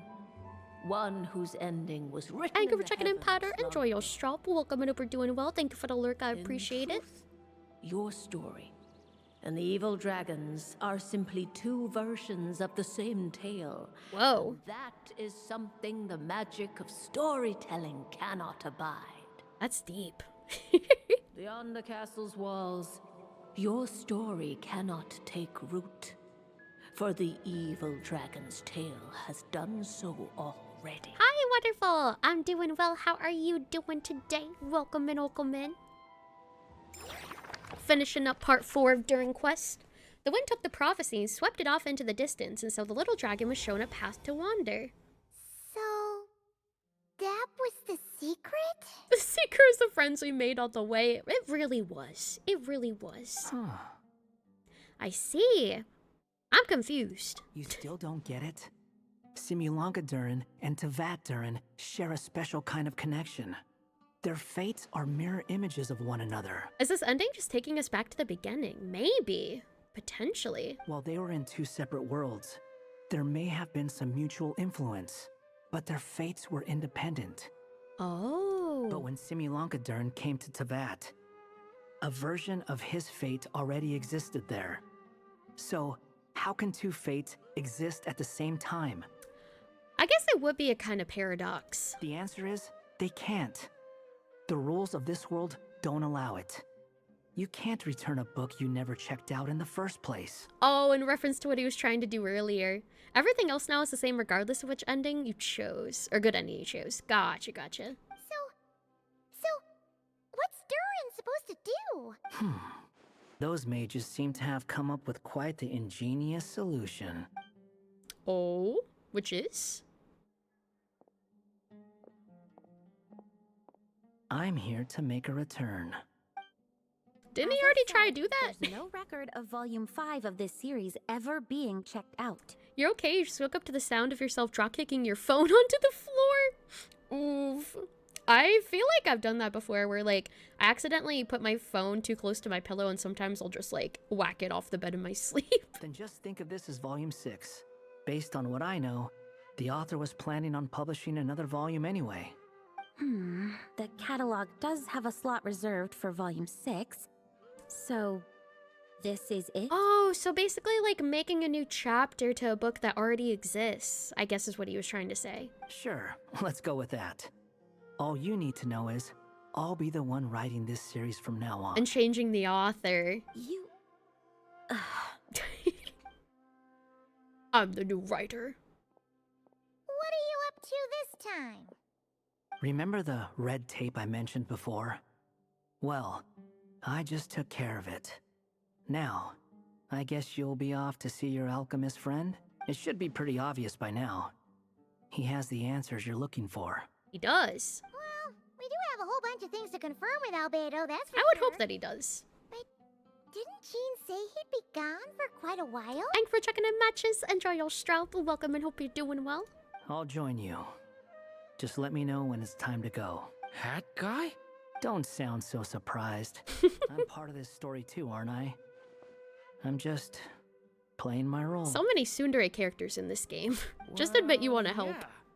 But it's not that. I just feel like you want to help, but something's holding you back. When I first realized you were being forgotten by the world, I thought it might be because you spent too much time with me. Oh, and we saw this train of thought during one of the bad endings. The only way to fix it. Why would you think that? He once made the whole world forget him, so he was worried Durin might be affected by what he did. It doesn't matter now. Judging from the answer this book has given us, I was probably overthinking it. Make that definitely. Anyway, we're in this together now. Just as well. With the ley lines rejecting him like this, the people who still remember him are his only remaining connection to this place. If that last fragile tie was broken, Who can say what devastation his unbound body might unleash? Oh no! And to think Explosion! I'm one of the people keeping you here, instrumental in helping change your fate. Can't say I saw it coming. Well, if it's good enough for Hat Guy, it's good enough for me. He's like, I don't understand what he said, but good He's enough. about as odd as humans get. Excuse me?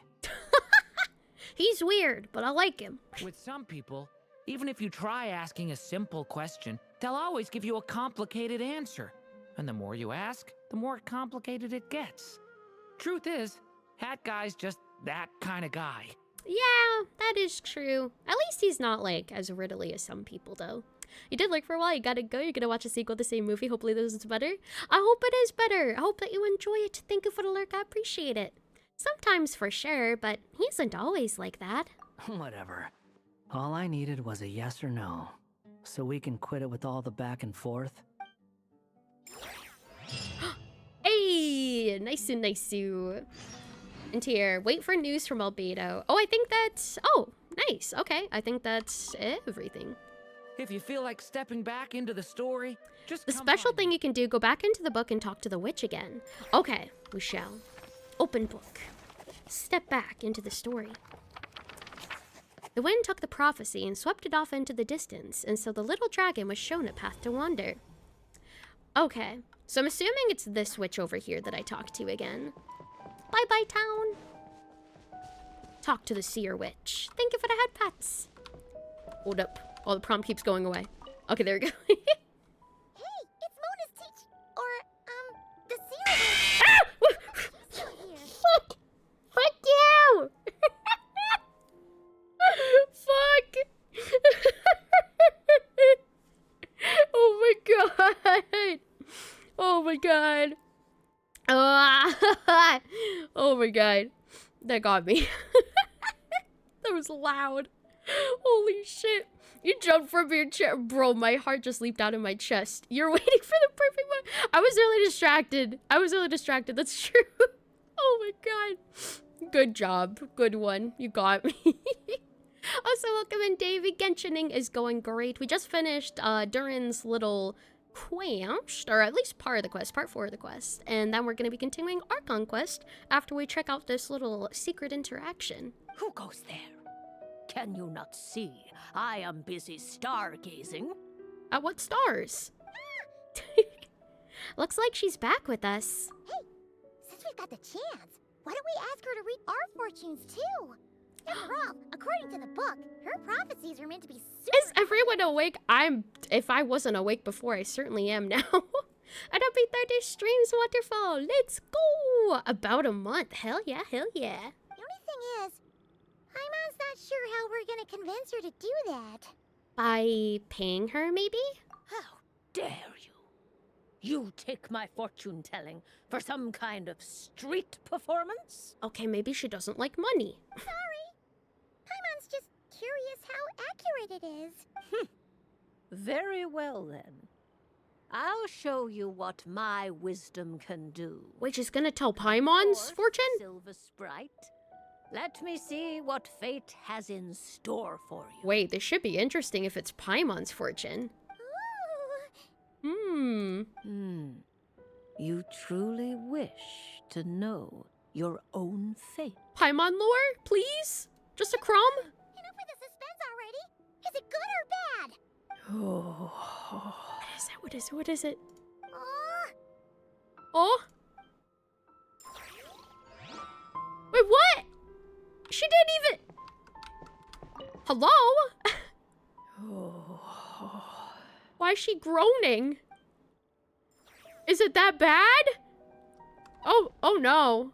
What is that supposed to mean?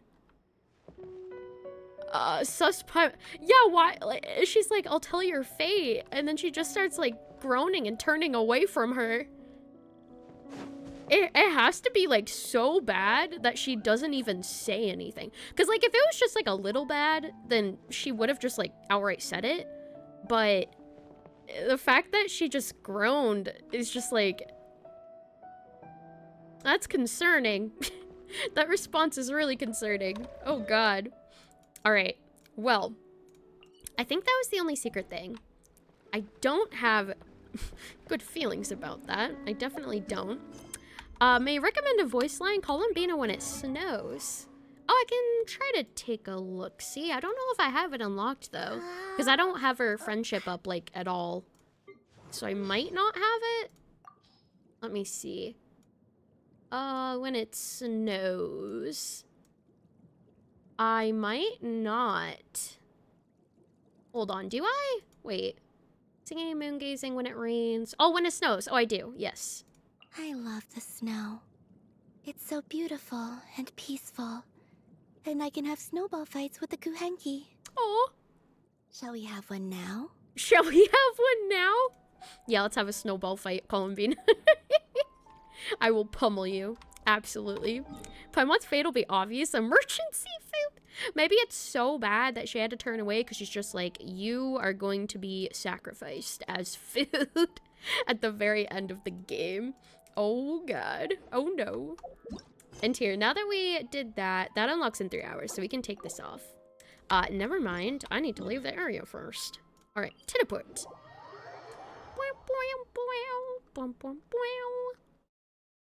Alrighty, now we should be able to make some more progress. So let me do focus experience mode. And let me see. I know some parts I might have to replay. Also, yeah, guys, we're going into spoiler territory for Archon Quest now. So avoid if you need to. Dip for those spoilers if you must. And let's go on over. There is some parts that I might need to replay because of how the saving system works. It's not like an autosave thing. Well, it kind of is. It kind of is like an autosave, but only at certain points. So there might be some parts I need to replay. Bye, Luigi. Bye, Fox. Back to story. All right. Boom, boom, boom, boom, boom, boom, boom, boom. Oh, perfect. Okay. It literally... Wow. Search keyword world formula and bring me all relevant books. Hell yeah. Okay, cool. I didn't realize it would pick up right where I left off. Awesome. Okay, collect the correct document. Let's see. I am so tanky. I am so slow.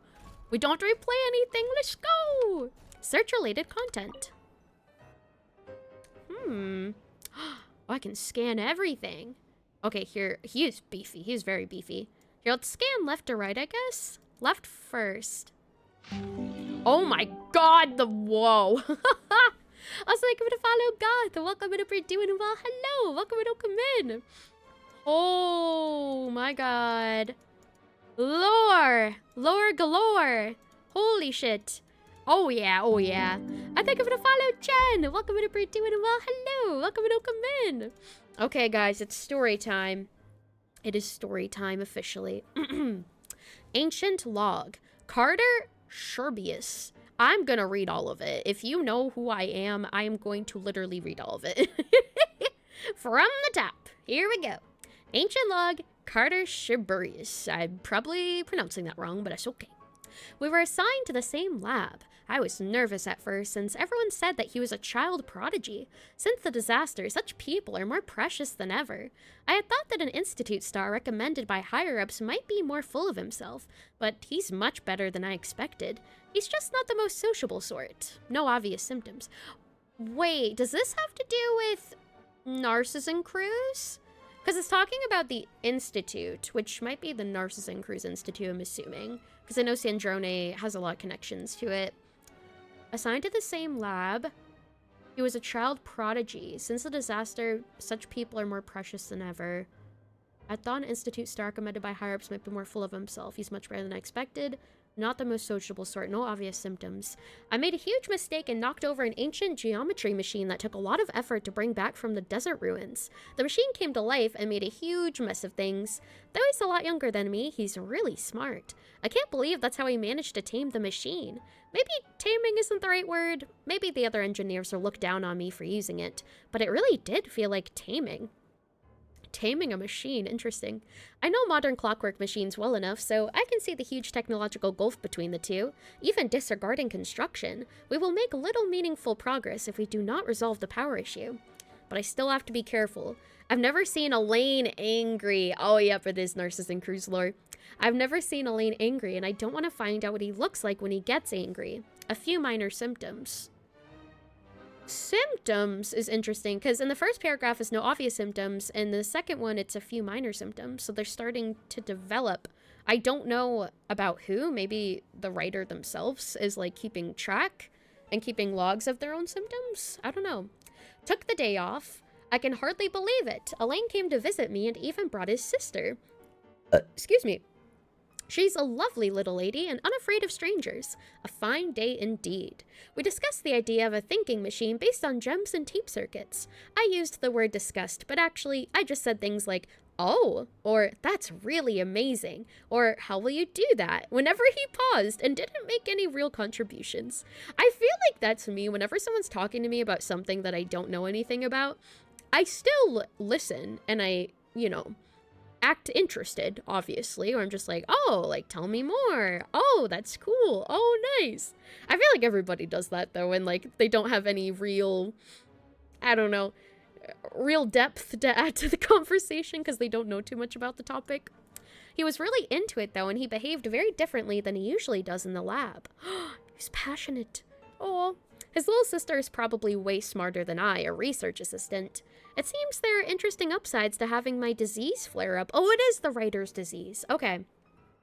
Interesting upsides to having my disease flare up, but I'd prefer to return to the Institute and help as soon as I can.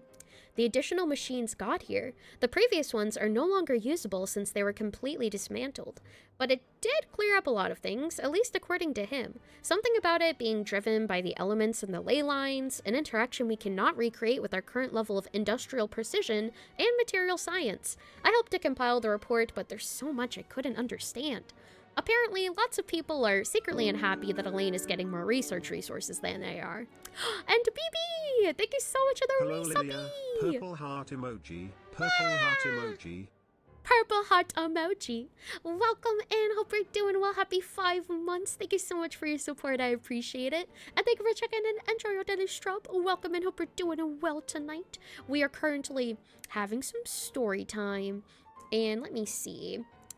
People are secretly unhappy Elaine's getting more research resources than they are. But if you ask me, everyone's smarter than me, and they should all get along. We'll make the world a better place that way. I mean, I think everybody wants the entire world to get along. We all want world peace. I don't think that's gonna happen. His sister said that some of their friends will be joining the Institute. I'm looking forward to meeting them. No obvious symptoms. Oh. Narcissus and Cruz. Yeah, Narcissus and Cruz lore. So Elaine's sister said some of their friends will be joining the Institute. Looking forward to meeting them. How much do I remember of the lore? I actually don't really remember too much, unfortunately. So I'm hoping this will kind of still make sense even if I don't remember too much. I'm hoping so. I mean, it's kind of like telling the story about how the Institute, you know, kind of formed with all of them at the moment. It's a little refresher, which I'm really glad about because I don't remember too much, unfortunately. Oh, all these readables are in game. Oh, nice, nice, nice. Joined the lab as new partners, but now their conversations are doubly confusing. Oh, I understand every word on its own just fine, but once they string them all together, I can't make heads or tails of it. Jacob is really the only one even close to being on the same level as me. I feel ashamed just writing that. An adult looking for reassurance from a child as young as he is? I feel like I've lost all the self-respect a grown-up should have. Based on their research on Prim Energy Machinery, seems like they decided to adopt this name, Elaine and Renee are thinking about trying to use the characteristics of Wasia and Numa to construct a new kinetic core. A few minor symptoms. I may have contributed. Well, maybe. I went on a picnic with Elaine, his sister, Renee, and Jacob. It was technically supposed to be field research, but the idea came from Elaine's sister and me. We thought they lived all too little outside of their research, so we asked the Institute's director to arrange something. Petrichor is not exactly the most exciting place, but the scenery is quite lovely, since you can see the great waterfall. I brought a camera from the Institute to take photos for them. I do hope we'll have more outings like this one, especially since that means more opportunities to take photos of his sister. That's a little weird of a sentence out of context. After all, Elaine is always working. Given how he will not be with his sister as she grows up, these photos will come in handy later when he begins to regret not spending more time with her. Oof. Then he'll be able to see how much he was at different times, and it won't sting quite as much. Oh my god. If only my family had enough money for a camera, and if only things hadn't gone so wrong. I'm sure my mom would have taken lots of photos of me, Renee, and Jacob, like Elaine's sister, a lot too. Oh, Renee and Jacob like Elaine's sister a lot too. When the four of them hang out, she sometimes acts like an older sister to them, despite being the youngest. A fascinating dynamic. Seemed to be interested in the ruins and the stone statues here. Renee also mentioned something about a troop and seals. Even though we went out there to have a bit of fun for once, they were still thinking about research. No obvious symptoms. Took the day off. Elaine's sister came to see me along with Jacob. Elaine and Renee couldn't make it because their experiment is at a critical stage. They didn't have to tell me any of that, of course. That I was able to help at all despite limited abilities is already fulfilling. I think of it as a self-care package. I will hydrate. There we go. I heard that Elaine and the Institute's director came to see me separately while I was unconscious. I feel bad that they came all this way for nothing. I wasn't even awake. Still, taking time off, but I hope to go back and help them again soon. I found out that they were graduates from the Nurses and Crews Institute, and that made me really happy. They talked about the director and the vice director, as well as their adventures, and it made me feel like a kid again. The only detail that didn't make sense was the cake the vice director made, because it felt like punishment when we had it. And welcome in, Rojas! Welcome in, we're doing well. Hello. After the disaster, I lost contact with pretty much all my friends. I'm so happy that they were able to find each other again. I wonder how my friends are doing. They're probably trying to rebuild the Nurses and Crews Institute. I've got to go check it out next time. Talked about the thinking machine again. I had an idea about making a thinking camera so that it would take photos of those precious to him while he's busy. He thought it was kind of pointless, but that it had security and surveillance applications. They did it! The light bulb came on! I was lucky to have recovered in time to witness this historical moment. It's quite a pity, but I hope Renee and Jacob will make the breakthroughs of their own in their own research topics. I also hope they get better assistance than me. No obvious symptoms. Took the day off. There were several visits while I was unconscious. It's a shame. All I could do is read the letters they left behind. Jacob left me a note inviting me to his and Renee's lab. There's something they want to talk to me about. I hope I can get out of bed soon. Oh, Carter's been sick. Oh, Carter has been sick. That's their name, is the narrator is Carter. Oh. Anne bought flowers for me, but they had already wilted by the time I woke up. Took the day off. Oh, no. I was able to get out of bed today. Yay! This is where I first met Elaine. For a time afterwards, I documented the experimental procedures and phenomena based on his oral descriptions while standing here for the first time. He was trying to start up the machinery below in an ill-fitting lab coat. Renee and Jacob later entered through that door, and Elaine would temporarily forget to act the young genius, rushing towards them like the energetic kid. Here I bore witness to the first successful controlled annihilation reaction. The brilliant light cast a deep, dark shadow, and I believe history was made in that moment. Will someone like me, so excited I knocked over the ink bottle, play a role in an event that'll go down in history? Behind the locked door on the other side is Renee and Jacob's lab. It seems access was limited due to the dangerous nature of their research. They are destined to become towering figures in history. I guess Elaine moved to another lab. Based on his plan, once the energy problem was solved, he would study kinematics? I'll go greet him later. I wonder what Anna's doing now. What manner of beauty will she grow up to be? I'll stop writing here. I don't have much time left. I hope everything goes well. I hope they don't mean that literally. They probably do, though, if they're sick. Oh. Oh, no. Keyword not located.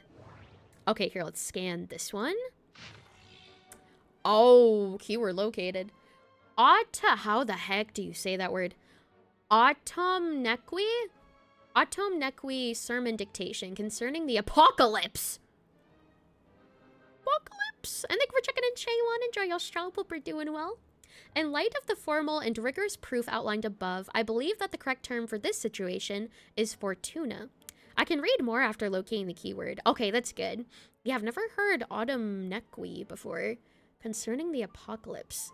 In light of the formal and rigorous proof outlined above, I believe that the correct term for this situation is fortuna. It is an ancient Remurian technology, a wisdom unparalleled. I never imagined that Remurian ideas would be so similar to the computation graph that I have named the world formula. This is strong evidence. Human civilization is bound to lose its potential amid ongoing exploration and evolution. Humanity's decline is in truth unfolding at this very moment. To put it bluntly, ladies and gentlemen, the apocalypse draws near. This is not the hallucinatory babbling of some wandering monk from Sumeru. And thank you for the follow, Rojas. Thank you so much. I appreciate it. Thank you, thank you. Also, sorry if I'm saying your name wrong. Please let me know if I am. So, what? Wait. Apocalypse draws near. This is not the hallucinatory babbling of some wandering monk from Sumeru. Rather, it is a logical deduction grounded in reason and natural philosophy. Please take a look at this diagram. Beneath the most hidden of all hidden, the number of cycles, that is the number of higher particles, can now only be 4. No new world cycle can be generated through reconciliation. In other words, the end of this current samsara is the end of infinite light.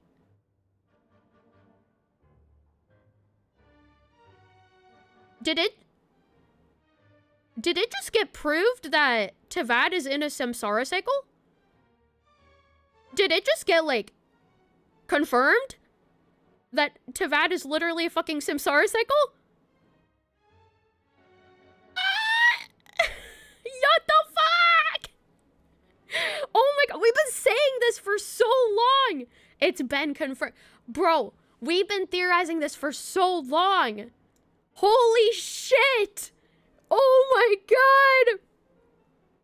And wait, okay, so the number of cycles, aka the number of particles, can now only be 4, so now there can only be 4 cycles. No new world cycle can be generated now. So the end of the current cycle is the end of everything. So this is the final cycle. They can't restart again. Oh my god. The sparks of civilization are all but extinguished unless we begin to consider introducing variables beyond the existing system. Descenders. After all, the world is itself the external manifestation of a dream? Wait, what? We're in the Chronaria cycle. Okay. I don't know what those words mean, but okay. Wait.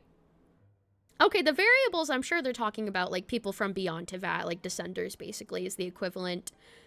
But this final sentence, the world is itself the external manifestation of a dream? Teyvat is a manifestation of a dream? Whose dream? The gods? What the hell? Okay. Keyword word formula located. Nah, take me back. Take me back. If you go to the Tower of Ipsissimus, Tower of Ipsissimus, and go to Interactables page, the first interactable mentions the cycles. Oh, okay, hold on. Let me see. I don't think I can do that right now. Shit. Okay. Do that later. Ancient log, Elaine Guillotine. In order, we have Hyperborea, Natlanti, Remuria, and Chronaria. Oh, so those are the names of the 4 cycles. Because there's only 4 that can exist. Hyperborea was the first one, Natlanti, Remuria, and Chronaria. Oh, man. Okay. Interesting. So that makes sense of why people refer to the other cycles as the old world, because it technically is. We're in the first half of the 4th Samsara, Chronaria. Okay, thank you. Thank you for the explanation. Wow. Wow. Ancient log, Elaine Guillotine. Oh, this is from Elaine's perspective. My assigned assistant doesn't seem very reliable. Unlikely that the power sources of those war machines can be used at the moment. Core is far too dangerous. I'll get them to seek out other such mysterious machines. No progress worth reporting today. Went out with Anne under my adoptive father's watchful eye to seek inspiration at sites where battles took place. Ran into Renee and Jacob. The assistant doesn't seem reliable. Caused some accidents, just another obstacle to overcome. Poor Carter. Sick and also being insulted. Extract. Okay. The Narcissan Cruz Ordo believes that people continuously refine themselves through samsara cycles. These include Hyperborea, Natlanti, Remuria, and the first half of the 4 samsara Chronaria, which we are presently experiencing. The human spirit undergoes the loss of paradise, the defeat of evil dragons, the original sin and baptism, and finally freedom from the gods. Oh my god. Whoa. So wait, the defeat of evil dragons we already experienced because Teyvat was overtaken from the dragons already. So are we on the part of original sin and baptism? Or are we part of freedom? Oh, defeat of evil dragons in the Natlantism. Sorry. Oh, wait. Okay, so each cycle has a different objective. So first cycle, original sin and baptism in Remeria. Oh, okay, so Hyperborea is the one where it's humans lose paradise. Okay, so it would be in order probably Hyperborea, human spirit undergoes loss of paradise, Natlan defeat of evil dragons, Remeria, original sin and baptism, and current cycle, freedom from the gods. If you notice, it also refers to the Archon quest we've done. It does. Oh, yeah, it does. Oh my god. Freedom from the gods is actually crazy because we're kind of seeing Dodore really want that to happen. And also, Conria. Conria as well had that whole thing with wanting to be free from the gods, too. I'm not sure, like, how much that had to do with the current cycle. Cronaria as Conria, probably. What the fuck is gonna happen? Yeah, I don't know what's gonna happen. Because Cronaria does sound so similar to Conria. That is true. It sounds way, way too similar to not have any connection. Okay. Let me see. No progress worth reporting today. Went out with Anne under my adoptive father's watchful eye to seek inspiration at sites where battles took place. Ran into Renee and Jacob. The assistant doesn't seem reliable. Caused some accidents, just another obstacle to overcome. This kind of machine seems to take arbitrary external forms. Quite interesting. Research will focus on power source. Researched prim energy machines. Assistant took the day off, asked Anne for help, recommended Renee and Jacob to the director of the institute. Can you believe this is on a random note just lying outside the tower?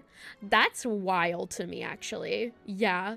It's always the most insane lore found in, like, the most random collectibles, honestly. Like, for example, like, Parent Harry just sold in, like, Fontaine. And I forget where you find of Sun and Moon. I think you find that in, oh, shit, I forget where you find of Sun and Moon. That one was really big. The Enkanomiya, right, I forgot the name of it. Enkanomiya, right. So you had the Enkanomiya book, and then we had the Fontaine shop book. So wild how random it is. And here, let's see. Assistant took the day off, researched prim energy machines, asked Anne for help, suggested she join the institute, but she wasn't interested. Oh. Researched prim energy machines. My assistant still isn't back. I'll go to pay a visit. Found Renee and Jacob's adoptive father with my own adoptive father's help.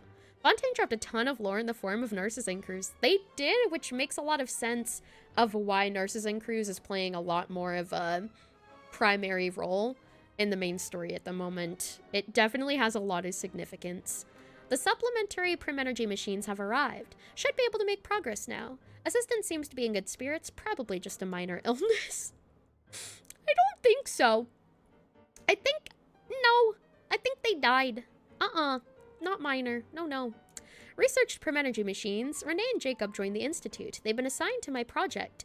Field research today. Interesting machine statue.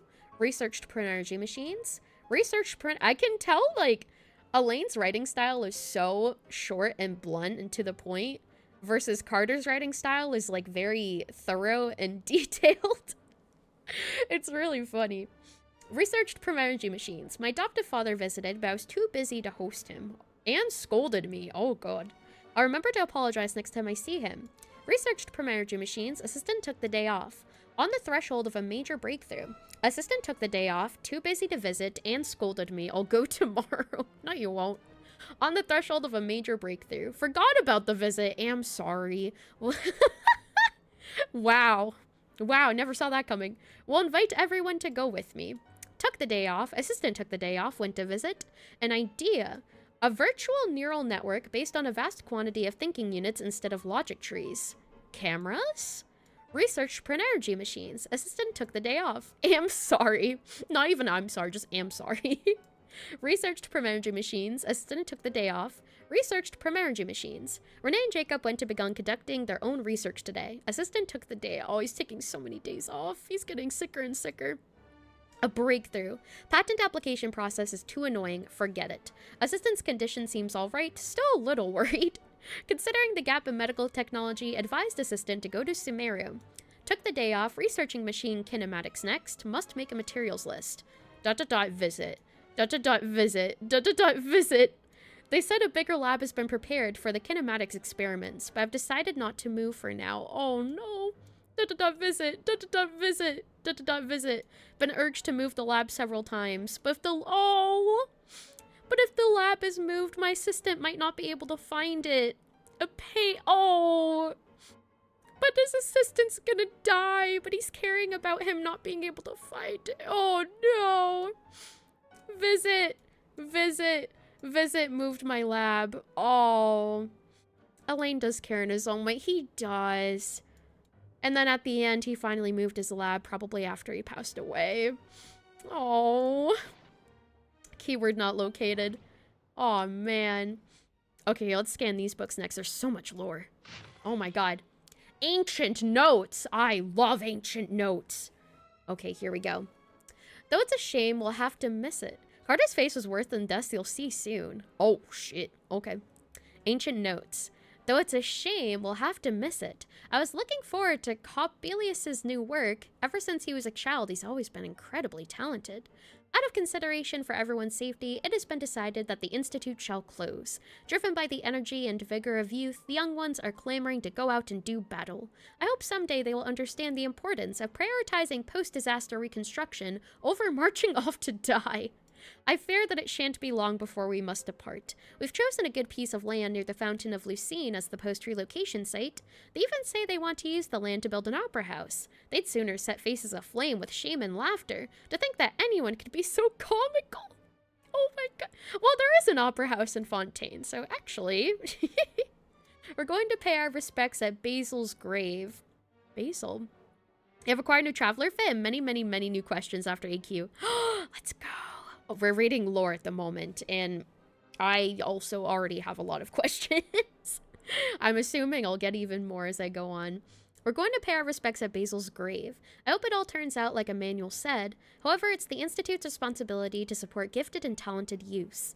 Met with the newly appointed Eudex. Oh, he has a peculiar temperament. Seems much more reliable than Leon and those other clowns. If all goes well, I wonder if they're talking about Nervalet there or a previous one. If all goes well, it has the potential to completely revolutionize our understanding of Clockwork Mecha. The proposed methodology and plan are reliable, worth paying more attention. Leon. Leon and those other clowns. I'm not totally sure about some of these names. Leon S. Kennedy. Leon from Resident Evil. Maybe. Who knows? If all goes well, it has the potential to completely revolutionize our understanding of Clockwork Mecha. The proposed methodology and plan are reliable, worth paying more attention. Excuse me. The results of early phases have been satisfactory. We will increase our investment. Carter's leave requests have been increasing in frequency. Better have someone keep an eye on him. He may be having financial difficulties, not like it's possible for it to be a family matter. After some they don't know he's sick. He thinks, they think that he's leaving, or like taking leaves because of financial difficulties, not because he's actually sick. What the heck? After some consideration, I decided to enroll them and temporarily assign them to the same lab. However, I'm concerned about the impact of their joining after Elaine on the mental state of others. Must keep careful watch. Wait. However, I'm concerned about the impact of their joining after Elaine on the mental state of others. Must keep careful watch, huh? Still unconscious during the visit, so couldn't speak, decide to take a blood sample and see if there's a cure or a way to mitigate it. Leanne was probably someone working at the Ordo?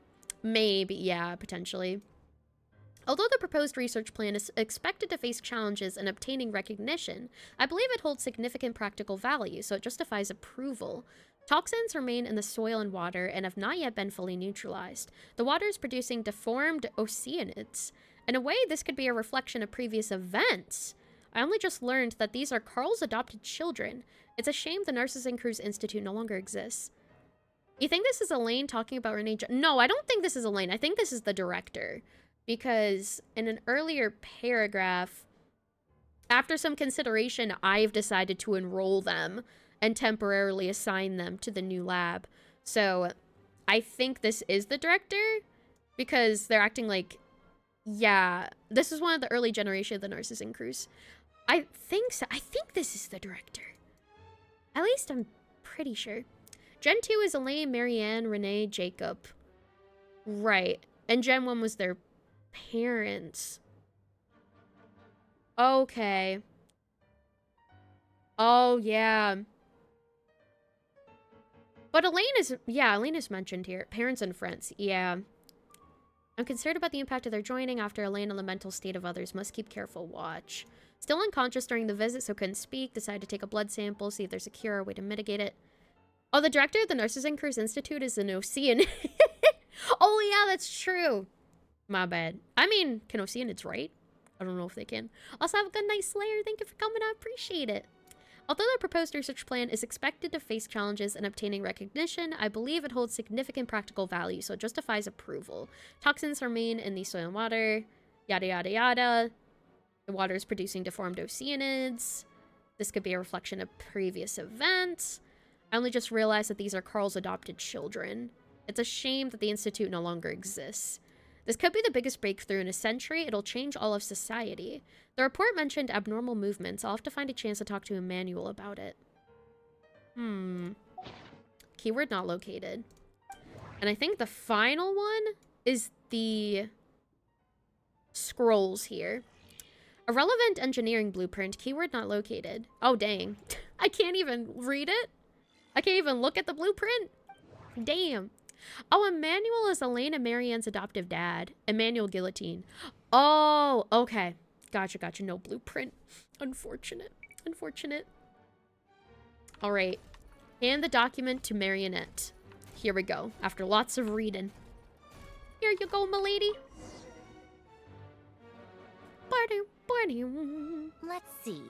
This one is on Tonki's sermon dictation concerning the apocalypse. Oh, that's how it's pronounced. Otomki. Oh my god. I believe that the correct term for this is Fortuna. This was an ancient Romorian technology, a wisdom unparalleled. Oh, is she gonna read the entire thing to me? I never imagined that Romorian ideas would be so similar to the diagram I have named, the world formula. This is strong evidence. The game really wants to make sure that you've read, like, this specific document to the point where it's gonna put it in your face in the main story, too. Human civilization should gradually shed possibilities as it continues to explore and evolve. The end of humankind may well be upon us right now. Ruh-roh. The sparks of civilization shall run out, unless we consider introducing variables from outside the system. According to the wiki, the ancient notes are written by Dwight Lasker, who is the director of the Institute of Natural Philosophy. Oh, okay. Because, yeah, at the end of it, he was talking about the Institute no longer, or the Narcissan Cruise Institute no longer existing. Variables. Surely that can only mean It's one part thing. of Gen 1. Oh, gotcha, gotcha. Descenders? That's what I thought, Descenders. Dottore likely captured the traveler because of her descender status. But the Three Moons' authority comes from the world itself. Why would Dottore need anything beyond that? Where does this variable factor in? The world formula calculates the fate of an entire world. Introducing a variable would therefore give us... Along with Basil Elton, the woman in that Narcissan Cruise pic, Emmanuel and Carl Ingold. Oh, Carl Ingold sounds so familiar. Renee and Jacob's adoptive dad. Oh, okay, yeah, because there was 2 adoptive dads. There was Carl, and then there was Emmanuel. And these 4 are Gen 1. Okay. Oh, the 4 of Gen 1 is like Emmanuel, Carl, Basil, and the other guy they mentioned earlier. Gotcha, gotcha. Do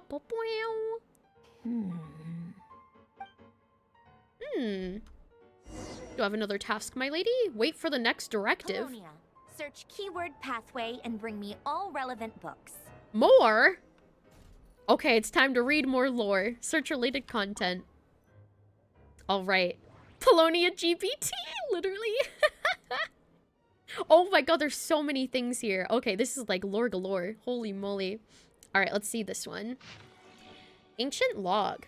Following Guillotine's instructions, the research went well. We've created a clockwork mecha that can release energy. To be honest, we no longer need to call it a clockwork machine, as it doesn't rely on elastic potential.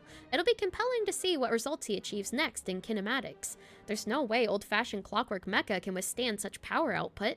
Even young geniuses must stumble now and then. Oh, so they're following Elaine's research into new types of clockwork mecha. The thought of using this sort of unstable energy source is impressive. Though we have long observed these unique energies in Fontaine's atmosphere, water, and organisms, it has always been regarded as a latent threat rather than a potential resource. Aren't there a few young geniuses too many nowadays? The director is pleased, sure, but won't someone spare a thought for us ordinary people? Oh my god. Jealous? I mean, not all of us are as simple-minded as Sherbius. Wait. Sherbius? Wasn't Sherbius mentioned with that world formula, I'm pretty sure? It received a very high rating. If the patent were to be granted, the potential financial gain would be considerable. However, I decided to decline the opportunity, because the machine was practically all Guillotine's work, and I can take no credit there. Oh, Carter should be... That's his full name. Wait, so... Did Carter have to do it? Wait, did Carter write that world formula? Did he write that, like, dissertation about the cycles and everything? Was he the one who did that? Because it had his name attached to it, which was Sherbius.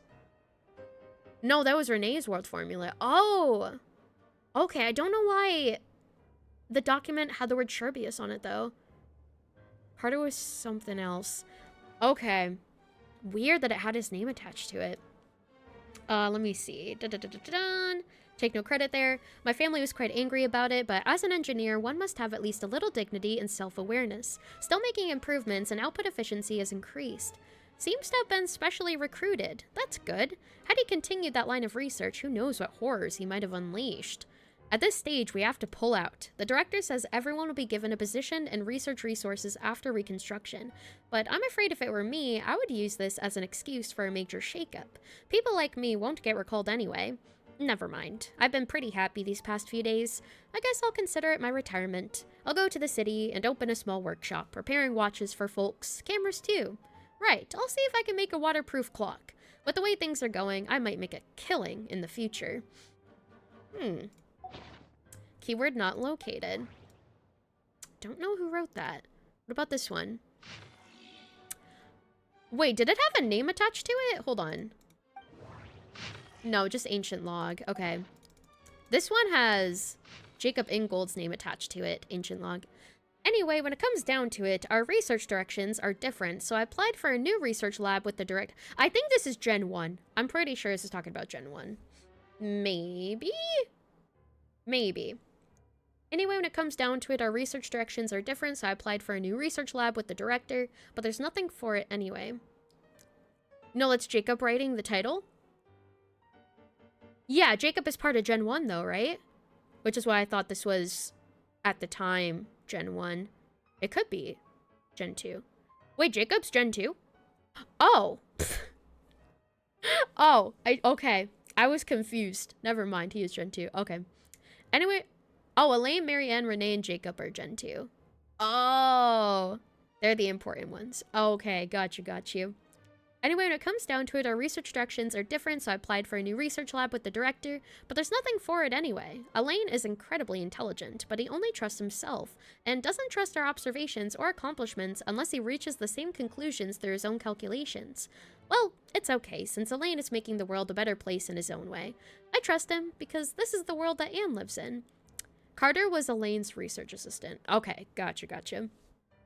It's okay, Elaine making the world a better place in his own way. I trust him. This is the world that Anne lives in. Even though the Institute is full of people, I don't have many friends besides Carter. It feels like everyone kinda dislikes us. Renee managed to acquire something powerful to research. Apparently, these appeared after the disaster and are very dangerous for most people. But I feel okay. Maybe my constitution really has gotten a lot better. I helped Renee out. When I visited him, I found out that he had also attended Nurses and Crews Institute. We didn't tell him about the vice director abandoning us, or it would have made him sad. If only we could have helped him just like I was helped. After discussing it with Renee, he finally agreed to give it a try. Yeah, I'm assuming visited Carter. Because they're talking about helping him. After discussing it with Renee, he finally agreed to give it a try. Uh-oh. He said since it's dangerous, everything needs to be made clear to Carter, and he must make the judgment himself as it concerns his own life. But if it's successful, then he'll survive just like I did. Uh-oh. Are they trying to, like, do something weird to make him survive? Something dangerous? Oh no. How about this thick stack of logs? Ancient log. It seems the ordinary Dari machines can no longer satisfy him. As a result, the director used national resources to obtain something truly horrifying. Rumor has it that someone was nearly killed. I hope this will help him achieve his research objectives. They even got him some rare Dari mechanical parts being studied by Sumeru researchers as part of the package. Things went out of control for a third time. Guillotine may be willing to risk his own life, but that doesn't mean the rest of us feel the same. I came up with an emergency damage control strategy, and I hope we won't need to use it before he finishes his kinematics research. However, given his personality, it seems unlikely that he'll ever truly complete that research. Narcissus Cruise Institute is a kind of orphanage for those orphaned by the Cataclysm. Institute of Natural Philosophy is a scientific research institution. Oh, okay. I figured it was a kind of orphanage, considering like the adoptive fathers and stuff like that. It seems that his experiments into machines were intended to create a mechanical dog as proof of his accomplishments in kinematics and material science, which I think we saw the mechanical dog during the Narcissus Cruise quest line, from what I can remember. It's been quite a while, but I'm pretty sure we did. It's actually a good idea and could be showcased in the city, and the creature is much more personable and likable compared to the automated turret next door. Yeah, automated dog versus automated turret. Probably a lot more friendly, most likely. Oh, not orphaned by the Cataclysm, like orphans and children of criminals and stuff. Oh, okay. Okay, I see. Also, we are going to be having a 3-minute ad break starting any moment from now, and then we will get back to reading the lore. But we'll be back after the ads are over. Thank you so much for sticking around through them. I appreciate it. And, brain circuit. I apologize, Twitch just forced me to run 3 minutes of ads per hour, but I'll pause the game so y'all don't miss any lore reading. And we'll be back after the ads are over. Thank you for sticking around through them. I appreciate it. What happened to Carter was horrifying. Will I be able to read what happened to him in these readables that I'm reading right now, just in case, like, I don't want to get spoiled early on? You don't think it says here. If it doesn't say here, then yeah. If it was in the quest, because I can't remember. Tell me after the ads are over, though. We will be back after the ads are over, and then you can tell me. Be right back, baby!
I'm muted, my bad.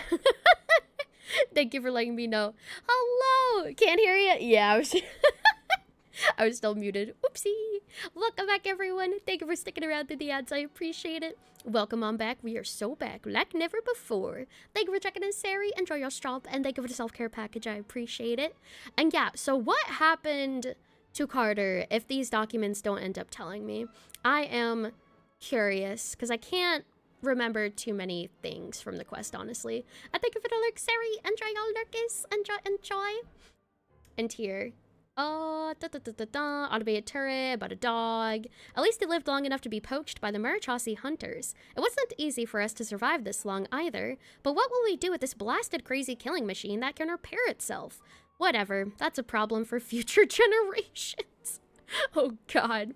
Also, hello Goofy, it has been a while, hope you've been doing well. Okay, so Renee saved Jacob's life using abyssal energy in Sumeru. Oh, okay, that's a lot. Okay, hold up. Renee saved Jacob's life by using abyssal energy in Sumeru in her notes. They tried to save Carter using the same method, but something went wrong, and Carter melted into a sentient pile of goo! However, the influence of abyssal power caused Carter's bodily tissues to begin collapsing. Despite Renee's efforts, they eventually managed to stop any further tissue collapse, and Carter still remained alive, preserved by Renee in a somewhat conscious state, as his voice could still be heard from what remained of his body.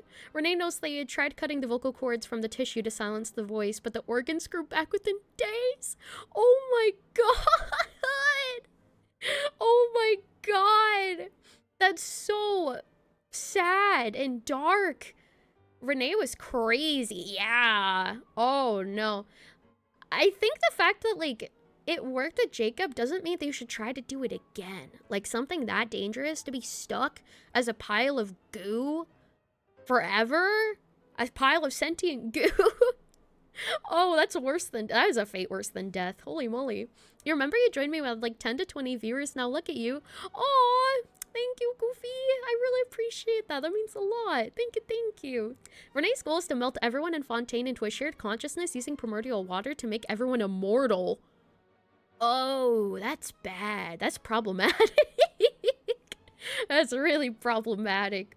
Oh no, shared consciousness, primordial water, immortality. Oh, that's rough. Keyword not located. And Jacob turned into an Abyss Herald. Oh yeah, he did. That's right, because I think we had to fight him during the quest, I'm pretty sure. Oh my god. Here is the Atomqui. I don't know how to pronounce it. Atomqui word again. Sermon dictation. This probably has to do with the world formula as well in pathways. Jacob is the Abyss Herald he fought in the Mimir quest. He wanted Alina's blood. Oh my god, that was so long ago. I really barely remember anything from it. The Lord, don't stop it, don't. And thank you, FKP, I appreciate it. Here, let's see what this is about. Atomqui sermon dictation. Explications. Bro, all these words are so big for my little brain. Explications on the chemical marriage. Fundamentally, what the ancient orders designated as a marriage was, in essence, an interpenetration of ontologically distinct orthants. What? As you can see, it is a magic set in motion by the 3 particles above the kingdom. What? A magic set in motion by the 3 particles above the kingdom. Yet its metaphysical origin lies in the emanations of the 4 particles beneath the firmament. What? This is Remurialorish. Okay. What the heck is it talking about? A magic set in motion by the 3 particles above the kingdom. Its metaphysical origin lies in the emanations of the 4 particles beneath the firmament. Well, I know they use the word metaphysical for describing the world of Tevat, because they're saying it's like a medical... blah, blah, blah, blah. It's a metaphysical form of a dream, is what they're saying Tevat was. So, maybe the 3 particles above the kingdom is like the gods? And its metaphysical origin is the 4 particles, which I'm assuming the 4 particles are the 4 cycles, like the 4 samsara cycles beneath the firmament potentially being Tevat. The Alchemicus of If I remember the last Sumer expansion with the Pari, we ran into Renee's notes then. Renee and Jacob predicted the end of the world and became obsessed with preserving everyone to save them. Renee's experiments on Jacob was part of this. Okay, thank you for the explanation, because there's a lot of stuff that I just genuinely don't remember, so like anything that would help things make more sense is definitely really appreciated, because my memory is not good, especially with the world quests when they weren't tied to like main story quests. My brain just kind of like categorizes them as, oh, you can forget about this, it's a side quest. And I wish I could just choose to remember it, but not how my brain works, unfortunately. That's okay. Nurses and Crews are so good, but the presentation was awful. It really was. Like, it didn't stick with me like how I wanted it to. I really wish that it did, so I would remember more about it. Magic set in motion by the 3 particles above the kingdom. Its metaphysical origin lies in the emanations of the 4 particles beneath the firmament. The alchemists of Conria are prone to disregard metaphysical sentiment and effect, pursuing instead the gold of the ignorant within the material world. It is for this reason that their crude inquiry cannot be compared to the great undertaking we are to achieve today, one that is founded upon ancient Armurian-styled theory. There's a ton of random side quests that came out one per patch and tied together in a later patch.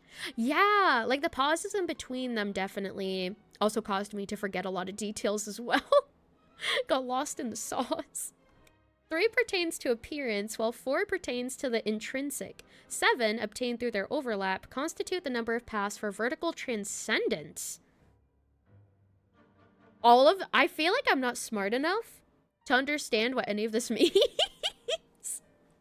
Like, I think of 7 as in, like, the Archons. Like, statues of the 7 Archons, all that kind of stuff. I feel like maybe that is tied to it. This might be Renee's it might be Renee's notes, yeah.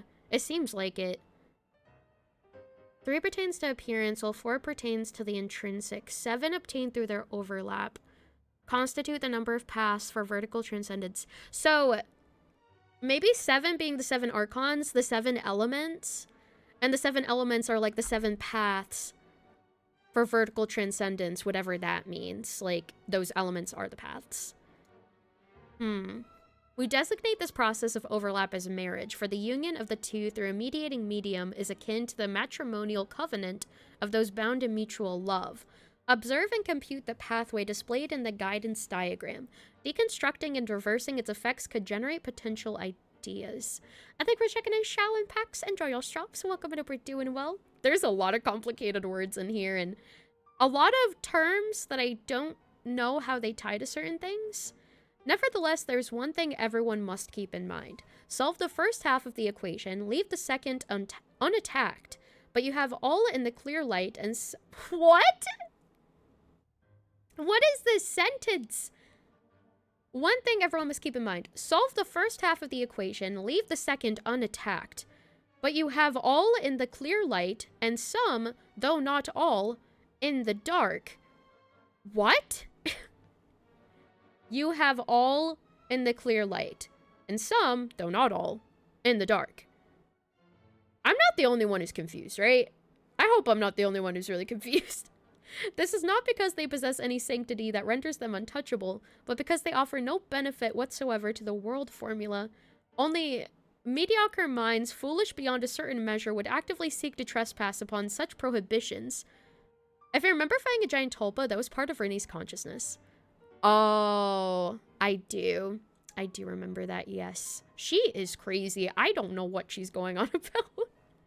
Only mediocre minds, foolish beyond a certain measure, would actively seek to trespass upon such prohibitions, because in the eyes of the ignorant, taboo and precious are semantically identical. They fail to recognize that in most cases, taboo, like convention, lacks merit for deeper inquiry. Okay. Take heed, what we speak of is the act of overlaying your dream upon the dream of gods. What we speak of is the act of overlaying your dream upon the dream of gods. Of overlaying your law, your will, and the starry sky upon ineffable sacrifices and despair. We do not speak of following emanations to achieve ascension to the ranks of gods. This is a base dream doomed to perish within an eggshell. What I aim to teach you all is the principle of transcendence, the infinite expanse, and the innumerable stars within it. You too must act in this manner, unbound by any constraint. To choose division for the sake of convergence is the necessary path of marriage. Okay, so I know a little of what she's mentioning about, you know, Tevat having an eggshell around it, you know, like a barrier around it, basically, to separate ourselves from the rest of what's out there. That part I know. This part's interesting. Overlaying your dream upon the dream of gods. I don't know if she means that metaphorically or literally. Of overlaying your law, your will, and the starry sky upon sacrifices and despair. We do not speak of following emanations to achieve ascension to the ranks of gods. So, I think what she's trying to say is, like, we're not saying that you're gonna overthrow the gods by following this formula. It's more so transcending to outside of Tevat, I guess? To go to the innumerable stars outside of it? Renee and Jacob established a doomsday cult within the Institute of Natural Philosophy called the Narcissan Cruz Ordo. Oh, so the Narcissan Cruz Ordo was a doomsday cult. Okay. You're pretty surprised that Ordo shenanigans didn't get a nail slapped on Fontaine? I know, I'm really shocked that they did it. Especially since they're touching on very, like, sensitive information. You think the marriage he keeps mentioning is probably the melting together thing. Oh, yeah, that would make sense. Like, marriage, like, combining with each other in, a, like, a literal sense. I guess that would make a lot of sense, yeah. To choose division for the sake of convergence is the necessary path of marriage. At its core, magic is the science and art of effecting change according to the consciousness. Marriage is the instrument through which the art is realized. It is neither the subject that creates art nor the object that art is created upon. The subject is always and can only ever be consciousness itself. One who is free from the weakness of consciousness bows neither to the gods nor death. Okay, so yeah, it's like basically giving up your own individual consciousness. Because if you're a part of a bigger consciousness, like a collective one, then that means that you don't have to cater to restrictions anymore according to your life, I guess, is what they were trying to paint it as, I suppose. Keyword passage located. I thank you for the cheek rub. Happy 25 stream show. Let's go, let's go. Thank you for checking in, lasting Grant. Enjoy your strobes. Hope you're doing well. And here, let's go back in. There was a couple of other things, too. I'm doing well. How are you doing? I'm just wrapping my head around a lot of different things that I'm reading.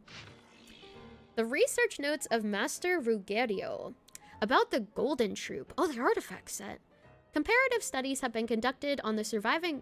Oh, the troop. Oh, it has to do with the troop. Yeah, we are getting brain blasted by words. We are. Comparative studies have been conducted on the surviving ruins of ancient orders from across the land. While they all had different names, the scripts and images left behind support the conclusion that they share the same origin. Ancient scholars believed that all arcane arts originated from a pre-Romarian civilization, a belief that now seems to be much more than mere speculation. Fortuna seems to be the name of a symphony. Romarian musicians call it the musica mondana, or the music of origin. In their eyes, the rise and fall of civilizations, as well as the fates of mortals, are all orchestrated by the movements of a symphony. So fate being connected to a symphony, and when a civilization perishes, a new one is always born in its wake, which does have to do with the cycles, I suppose. Their philosophical system is complex and enigmatic, bearing almost no relation to modern Fontaine's natural philosophy. However, this is hardly surprising. According to historical records, after Emuria was brought to ruins, the refugees fell under the Loch Knight Aranessa's sway. They willingly forsook their ancient faiths, tongues, and writings, embracing a life of devotion to the gods as our forebears once had. Oh, right! Because they stopped believing in the moon goddesses, and they chose to believe in the current ones that they worship now, which is the angels, I believe, that they started worshiping instead. It seems the chemical marriage notes are exclusive to this quest. Oh, really? At least you can't find it anywhere. The closest you can find is the enigmatic notes from Kinotilla's Book of Revealing. Oh, something we all turn into statues to become immortal, and music tells the future. Oh, okay. Well, I at least know this part, because this part occurred during the main story. When, like, basically they started worshipping the angels instead of the moon goddesses, because they ended up giving up their faith in them because they thought that they died. Or, well, after they heard that they died is when they started giving up their belief in them. Willingly forsook their ancient faiths, tongues, writings, embracing a life of devotion to the gods their forebears once had. I hinted at the matter to the Golden Hunter in an oblique way, since the Marchasi hunters who first pledged themselves to his cause were all descendants of the Loch Knights. Praising the benevolence of Aranis seemed like the safest approach, and inquired about his knowledge of natural philosophy from that era. He was silent for about half a minute, then told me not to probe too deeply into those ancient philosophies, saying there was a reason they had been forgotten. Still, as a gesture of gratitude, the Golden Hunter was willing to tell me the names of these patterns. Whoa. Diagram. Hello? It looks like a wheel, like on the bottom, and then some type of structure on the top. This is from Kanatila's books. Okay. Oh, I can't even really tell what that's supposed to be. Oh, the seal of chemical marriage. Oh, it's the seal of it. Okay, okay. Oh, it literally says right here, the seal of chemical marriage. According to him, the symbol is even older than the Remurian civilization itself, and was one of the gifts bestowed upon King Remus by the Golden Bee. What exactly those are remains unclear. I don't know either, buddy. The rise and fall... So wait, one of the gifts bestowed upon a king. Okay. The rise and fall of empires and civilizations, the ascension of mortals, and the emanation of light. What is this? Even dreams of surpassing the gods. What is this? Me while I'm reading like every single document. What is this? Me too, writer. Me too. Oh my god. Yeah, ascension of mortals and emanation of light. I kind of find it funny that this writer is kind of making fun of Renee by literally being like, what the hell is she even writing about? Because I think he's like criticizing the previous document that I wrote because she was mentioning surpassing gods, emanation of light, and all that kind of stuff. So, oh, Renee's a god. Oh, I associated the name Renee with the girl. Oh, my bad. I'm sorry. Gonna remind you of the markings on the wall behind the tree and domains. Oh, I could kind of see that actually. I never really took a close enough look at markings behind the tree and domains, but it could definitely be something related, potentially. All of these could be represented by this formula. I cannot understand it at all. He declined to elaborate, and so I can only record these matters here as they were told to me, in the hope that those who come after might one day decipher their meaning. I sure hope we can. Keyword not located. Alright. End investigation. Holy reading. Alright, place. Here you go, madame. Explain it to me in simpler terms. Explications on the chemical marriage. These titles are pretty esoteric. Observe and compute the even she's pathway insulting. displayed in the guidance diagram. Deconstructing and reversing its effects could generate potential ideas. So, it's one of Renee's draft lectures. Deconstructing the pathway. I suppose that could lead to a breakthrough.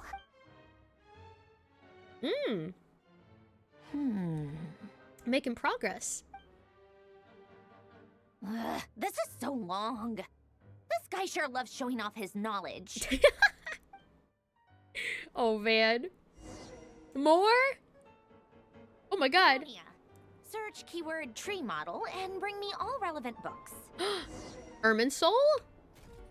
Or maybe, this may be, the whatchamacallit tree. What's that tree in Star Rail that they talk about all the time? Where they're like, imaginary? Imaginary. Yo, imaginary tree. Imaginary tree would be insane. Oh my god, there's so much. Okay, I'm reading through all of it for you guys so that you don't have to. I got you. There's 3 pages. Actually, Fontaines were based on the Remurian tree of life from the Kabbalah. Oh, dang. According to the Reddit post. Interesting. Thank you, Lily. I got you. I will read all of it. I got you, guys. I got you. Oh my god. The history of the decline. Oh, one of these is super interesting. Ooh, okay. Ooh, ooh, ooh, ooh. Hey, Lou, it's been so long. You saw me on Genshin while you're playing right now. Decided to stop by. How am I? I'm doing well, Keo. How are you doing? I hope you've been doing well. Welcome and welcome. It's good to see you again. And thank you for the self-care package. I will hydrate. Here we go. This one also seems to be pretty interesting, too. Because it's the history of the decline and fall of Remuria. Collector's edition. The ocean gave birth to all, yet also devoured everything. Legend has it that in the first era, the earliest peoples were self-supporting in their virtue, needing no laws or authorities. The envoys of the heavenly city walked the earth, and with their guidance, the people enjoyed enduring peace, prosperity, and abundance from the ancient days. Wait!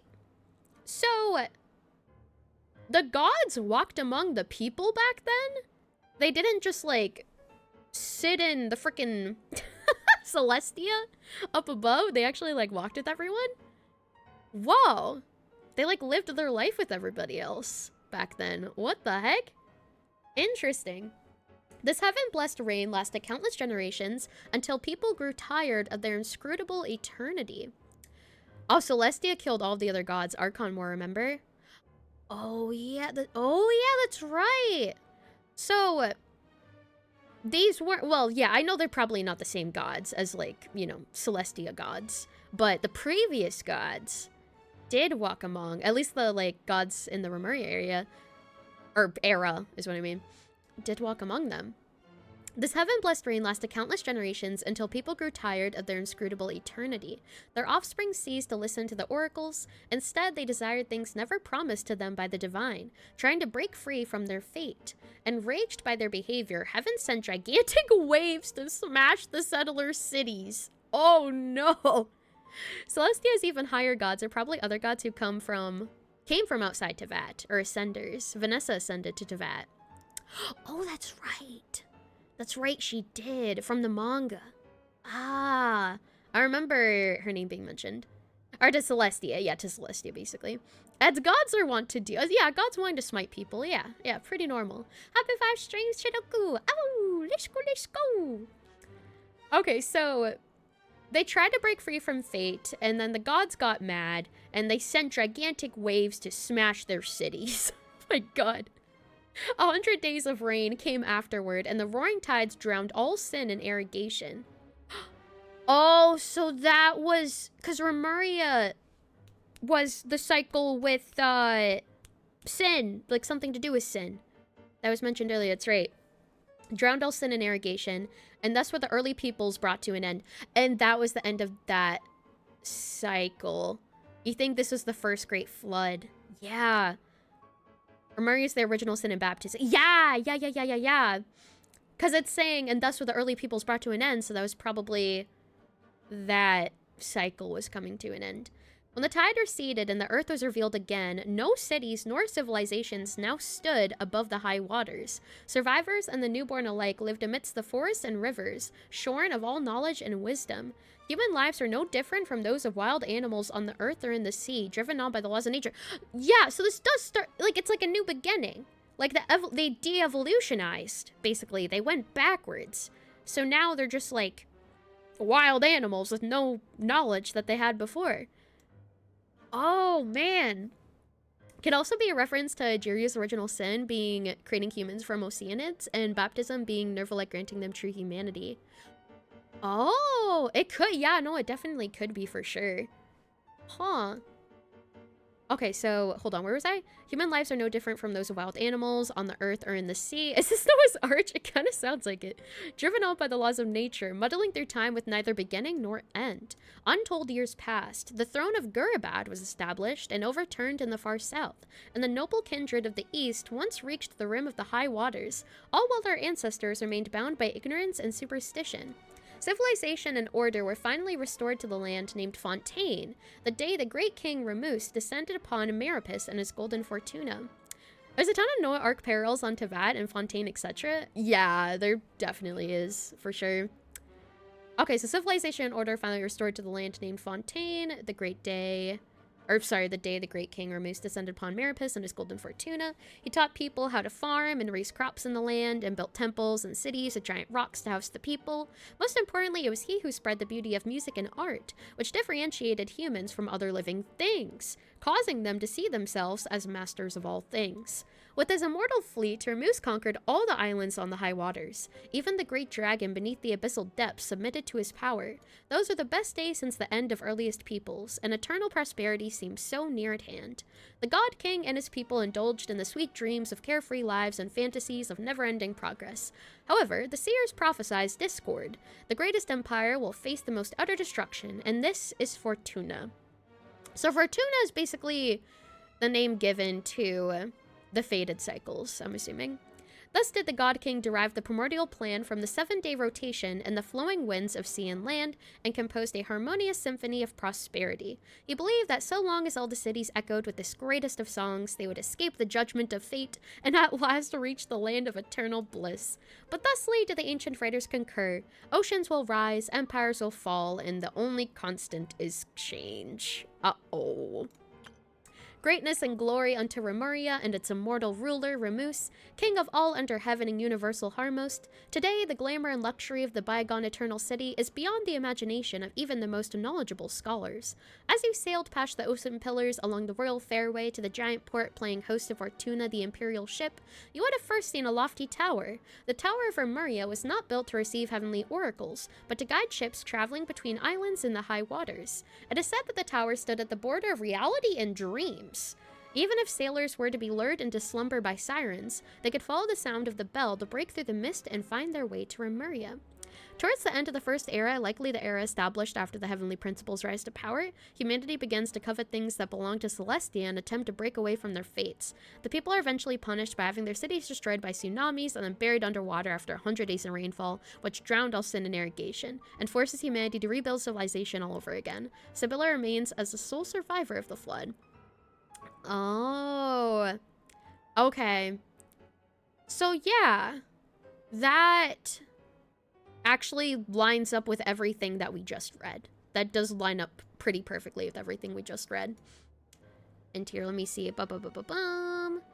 Find the way to Remuria. Continuing along the royal fairway leading to Makimos, where the brave Remurian warriors lived, the grand temples and arenas were built with giant carved rocks to commemorate the city's glory and victory. The solid and towering walls are decorated with glaze and gold. Bronze and marble statues arrayed the land, and gold, spices, and specialties from the world over piled up in the markets. By the way, the envoy of the heavenly city might be angel Seelies, not gods. That's what I'm thinking too, because it's like a deity that they chose to worship after, or I can't remember because the Remurians became Hyperboreans, right? I think is how it worked. Like the Remurians like became Hyperboreans after they got cast to Enkonomia?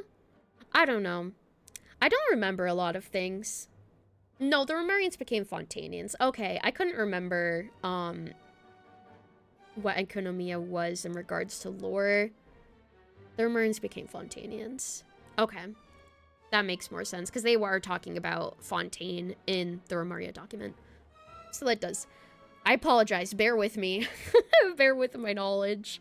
It is very small. My memory is very like goldfish, so I don't remember a lot of things. Ancient warriors, statues, gold. Traveling through Makimos, you'd arrive at Capitolium, the center of Remuria, overflowing with delightful aromas and beautiful melodies. It was a paradise for artists, where only the most outstanding intellectuals and musicians were allowed. Even among them, however, only a small fraction enjoyed the privilege of serving the God King.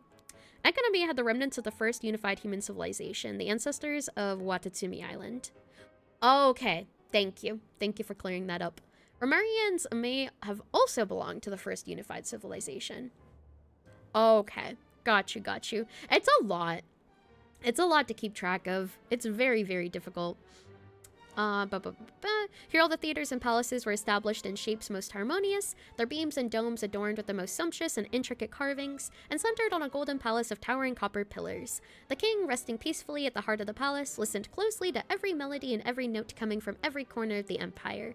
Upon hearing any discord, the god king would correct it immediately with a pluck of his strings, bringing perfection to the symphony of his empire. To keep all the people upon the high water from destroying the symphony of universal harmony, King Remus promoted 4 humans of great capability to high post. 4 humans. He shared his power and authority with them, making them his partners in governance, the Harmos for all cities. I think I remember this from a world quest, actually. This is giving me... This is seeming familiar. This is giving me familiarity. Remuria world quest. Yeah, because there was like, they looked like knights, almost, I think. And it was like in this like big palace. There's like a harp and a whale. Yeah. And it did have to do with like the harps and the strings. There were statues. They're statues. Oh my god. Yeah. I'm getting flashbacks to that quest. Okay, Harmos for all cities to eliminate all discordant sounds. To spread the harmonious symphony throughout the world, he built far-reaching fairways which conveyed the melodies as never-ending ripples from Capitolium to every corner that sat above the high waters. Yet fate's decree was not for even such as gods to defy, and to even attempt to escape destined judgment was a mortal sin. Amongst the God King's sins, the most terrible was the attempt to pass power that should have been reserved for the godly domain to humans. Thus, this power and status led to corruption and decadence, leading to violence and revolts. Such as fate's cunning, that it uses the very powers that rebel against it to its own ends. When the day of destiny arrived, Remuria, the grand immortal city, faced an inevitable end. Today, the God King's melody is played only in Capitolium, and his mighty reign is ended. Unlike Renee's ideal of immortality being a single molten mess, Remurians gave up their human bodies to become statues in pursuit of immortality. Oh, okay. I see. That definitely lines up. That definitely lines up. Thusly, do the ancient writers concur. Oceans will rise, empires will fall, and the only constant is change. Wow. So that is what's always going to happen, just in different ways, basically. Like, fate will always play out just... It'll always be the same ending. It's just, like, the way to get there and, like, how you get there is played out in different ways. Humans, in their naivety, once believed that the reign of the King Remus in his eternal city would surpass time and fate to last thousands of years, just like the giant rocks comprising the ringed ritual sites. Until that day when the earth collapsed all at once, the tall tower was uprooted and drowned in the titanic waves alongside the Great Hall of Pillars. Until that day when the royal fairways and temples were reduced to ruins, and the city, along with its residents, warriors, intellectuals, nobles, and even the Golden Palace, as glamorous as the shining sun, fell into a chasm of eternal darkness. That was the moment when the absurdity of their eternity finally dawned on them. Glory to our noble navigator, the ruler of rivers and seas, and the queen of all waters. May she defend the law, and may her reign be long. Peace be upon all the realms of Fontaine, and all the people under the heavens. When the royal city collapsed, the great power shattered, and people above the high water were perched on the precipice of barbarism and annihilation. It was our noble queen who settled the conflicts between the tribes. Around the flowing springs, we established cities new, and started a world guided by laws that has endured to this day. The tragedy of Remuria occurred merely a century ago, but its history has already become concealed in legends and superstitions. This does partly come down to the fatal catastrophe that destroyed it. So ruthless and swift was the disaster that all the researchers and literature capable of passing down said knowledge now sleep beneath the waters of the Eternal City. That sucks. That sucks. Like, the Eternal City literally becoming, like, straight up flooded, and all of their knowledge that could have been possibly written down is just lost to time. Like, it's just lost in the sea with the Eternal City below it. Oh, man. 07 Eternal City, 07 Eternal City history. Oh, God. Another key reason is the purposeful distortions created by the mysterious researchers who claim to be descendants of Remuria. My job is to extract and reproduce the true essential shape of this magnificent ancient civilization with the universal rationality of history. In certain folklore that exists today, even the greatest of ancient scholars have been painted as soul-stealing magisters who entrapped mortal spirits and then specially made magical golems, binding them into service. To be sure, the Lemurians did make such terrifying golems, which to this day may be found ruined out in the wild, but this may only be blamed upon the moral degeneration that came upon them in Remuria's latter days. Its people had forsaken their noble duties and embraced hedonism and debauchery, accepting the violence they inflicted on others, and thus were they also violently destroyed. So, humanity basically destroying itself almost. Just as the ancient writers concur, oceans will rise, empires will fall, and the only constant is change. Humanity is always going to destroy itself. That's fair. Classic humanity. That's a pretty understandable sentiment. Oh man, keyword not located. Here, let's see this one. The Biography of Guillotine, Deluxe Edition. I think we're checking in, Jay. Enjoy the strawberry. Chapter 7? I think this chapter 7. Guillotine in his later years. No one can know the root cause of every incident in the world. Humans are neither wise enough to predict the future nor able to stop unfortunate accidents from occurring. It's a shame. There's nothing more to say. It is a shame. Yeah, we can't predict the future. Alain Guillotine, in response to a question about his early years from Nellie Cochran, chief editor of The Steambird. After retiring from the Fontaine Research Institute, Guillotine declined all invitations from the Palais Mermonia and civic organizations from the court of Fontaine.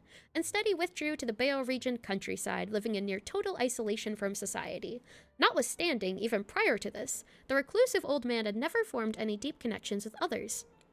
If we were to take Madame Nellie Cochran at her word, then Alain Guillotine was at heart a lonely shut-in, always burdened by a profound sense of insecurity. It was for this reason that he maintained a detached attitude towards others, as if by pretending to be unperceptive, he could hide the keen sensitivity of his spirit. He could not ease his own pain, nor share it with anyone. All he could do was enclose it like a pearl within the shell of his heart, shaping and polishing it with his very flesh and blood. Of course, Guillotine's students would not accept such claims, dismissing them as attention-seeking nonsense and nothing more than a smear on their master's reputation. This was the main reason why Rogier Coates, the third director of the Fontaine Research Institute, filed a lawsuit against the Steambird. Oh my god! Trying to protect his character. He never employed any servants to tend to his daily needs. There were rumors that in his youth, he had created a mechanical device capable of independent thought, and had used it to assist him in his work with Mary Ann Guillotine at the Marachasse Phantom. As a result, he had no need for servants. He only needed to create more of the same device. However, such claims were clearly at odds with the facts. The personal effects that Guillotine left behind after his death included nothing of this nature, and so-called mechanical devices capable of independent thought are entirely inconsistent with the ideas he expressed in his manuscripts. As he wrote in Hierarchical Calculating Machines and Intelligence, the real question isn't whether machines can think, but whether humans can.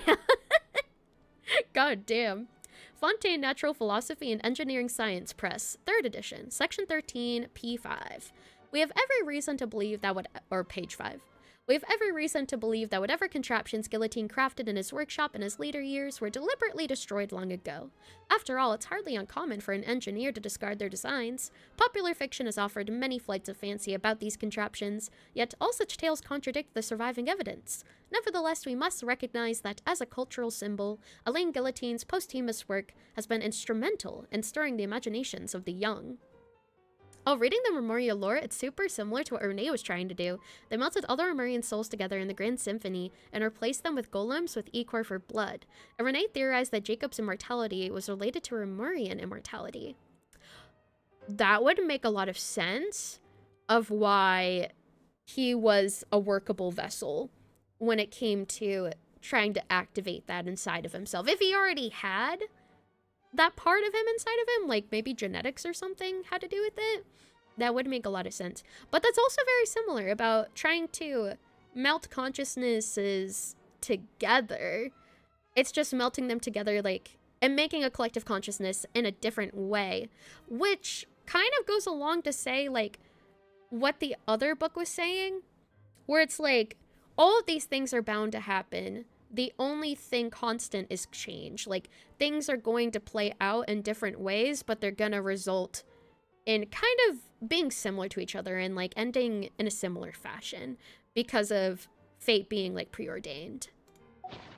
Keyword not located. Wow! Whoa, whoa, whoa, whoa! Oh my god, so many strawberries! biddies! Whoa! Lilia, Veil Tart, Veil Tart. Whoa! Hello, Veil! Oh my goodness! Thank you so much, 8,000 biddies. I appreciate it. Holy moly! Thank you, thank you. And welcome in. I hope you're doing well today. Hello, hello. That is 1,000 squirrel emotes. Let's go, let's go. And here, let's see what this is. I hope you're doing well, though. Thank you so much. I appreciate it.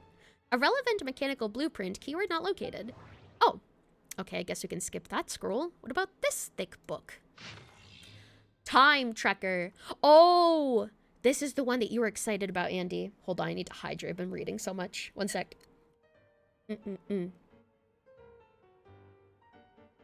Alright, there we go. Thanks for checking in, Doctor. Enjoy your straw. Welcome, I hope you're doing well. Time Tracker. Okay, let's see what this one's about.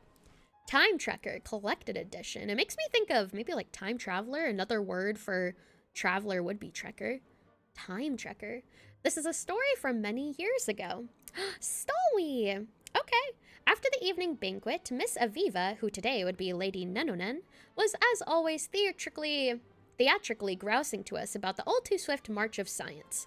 Though her grasp on engineering is even less firm than her knowledge of Watatsumi Island's soil quality, and of course she knows nothing about the latter either, but self-proclaimed interest in engineering was in vogue amongst some ladies and gentlemen at the time.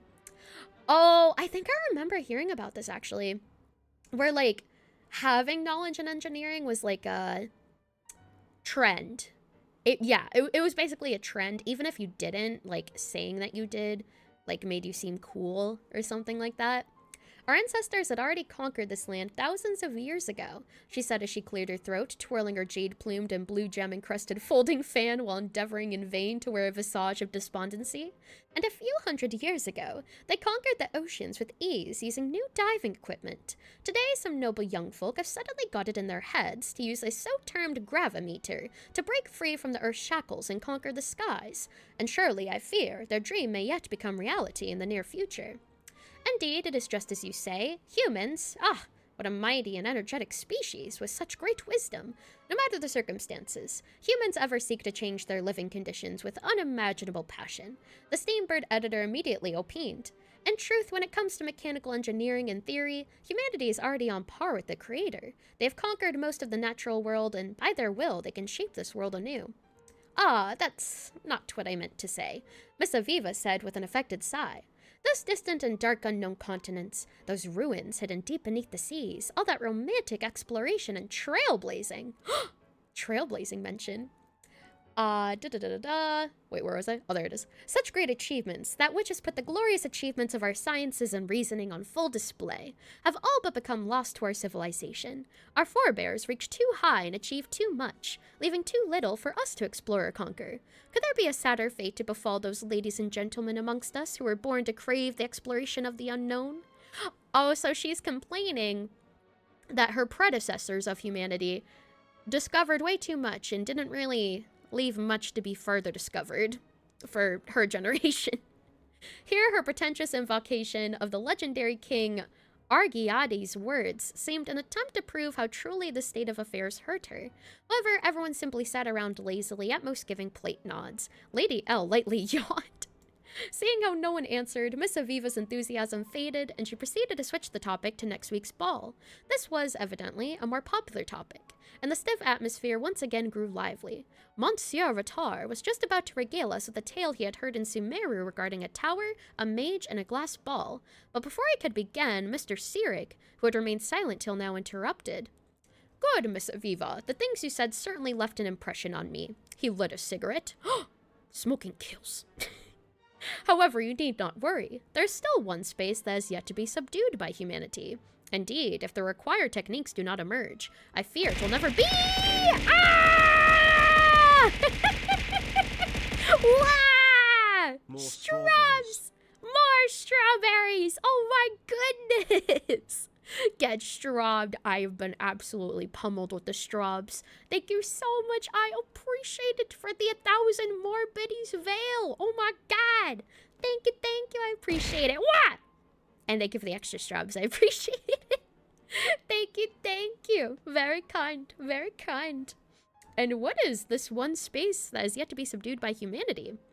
Where's that? Ratar asked, a sullen look on his face. He had been so very confident about his monkey story after all. Time. The room fell silent momentarily before all present broke out into laughter.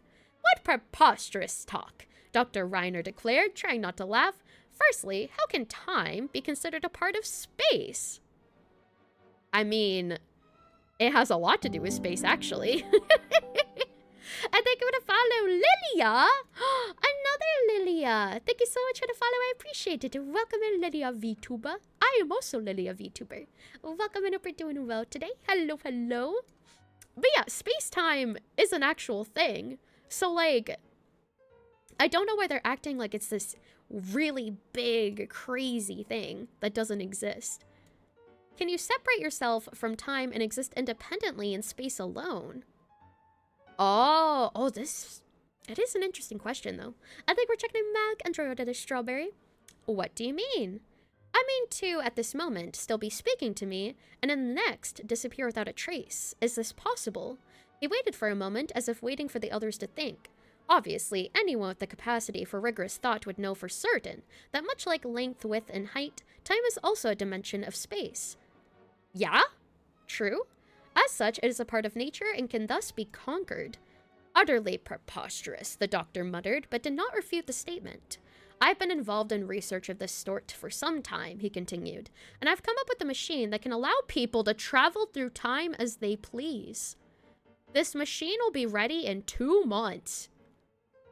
It's only taken this dude 2 months to make a time machine? What the heck? 2 months? That's it? Oh my god. At that time, Miss Aviva, I invite you and all the ladies and gentlemen present here to my workshop to bear witness to humanity's next great achievement, the conquest of time. Take my money. Yeah, what the heck? Miss Aviva did not speak. In fact, from her expression, our noble friend did not understand Mr. Sirik's words at all. She's too dumb. She's just like me. Next page, huh? 2 months later, we, the Steambird editor, the doctor, Mr. Avilo Oliver, and others who had attended that evening banquet, came to Sirik's workshop as agreed. Miss Aviva was not there, for she had never much interest in such things, but instead found more meaning in attending a social ball at Salon Karatat. Surprisingly, Sirik had grown older and more frail in just 2 months, and the dim light of the lamp, his once enthusiastic, arrogant expression, had hardened into something indifferent and solemn, almost like the emaciated ascetics of Sumeru. He welcomed us to take our seats, speaking in a calm tone. Well then, how is your plan to conquer time progressing? The Steambird editor asked directly. Where is the time machine you spoke of? Sirik did not reply. Instead, he pointed to the desk next to him. Our gazes followed, and in the middle of that table was a gold-plated, whale-shaped model airship, about the size of a small clock. Even a non-professional eye could readily discern that the model was of exquisite craftsmanship. Beneath its clear crystal shell, an indistinguishable and formless color flowed ever so slowly, glowing faintly in the lamp-shade's shadow. So, the doctor said, it took you 2 months to make this little toy that would amaze even Lapau's artisans. It certainly looks like nothing special, Sirik said, an inscrutable emotion shining in his eyes that could almost be called pity. But this is simply a projection the object has left in this moment, just as one can only see a thin line when viewing paper from the side.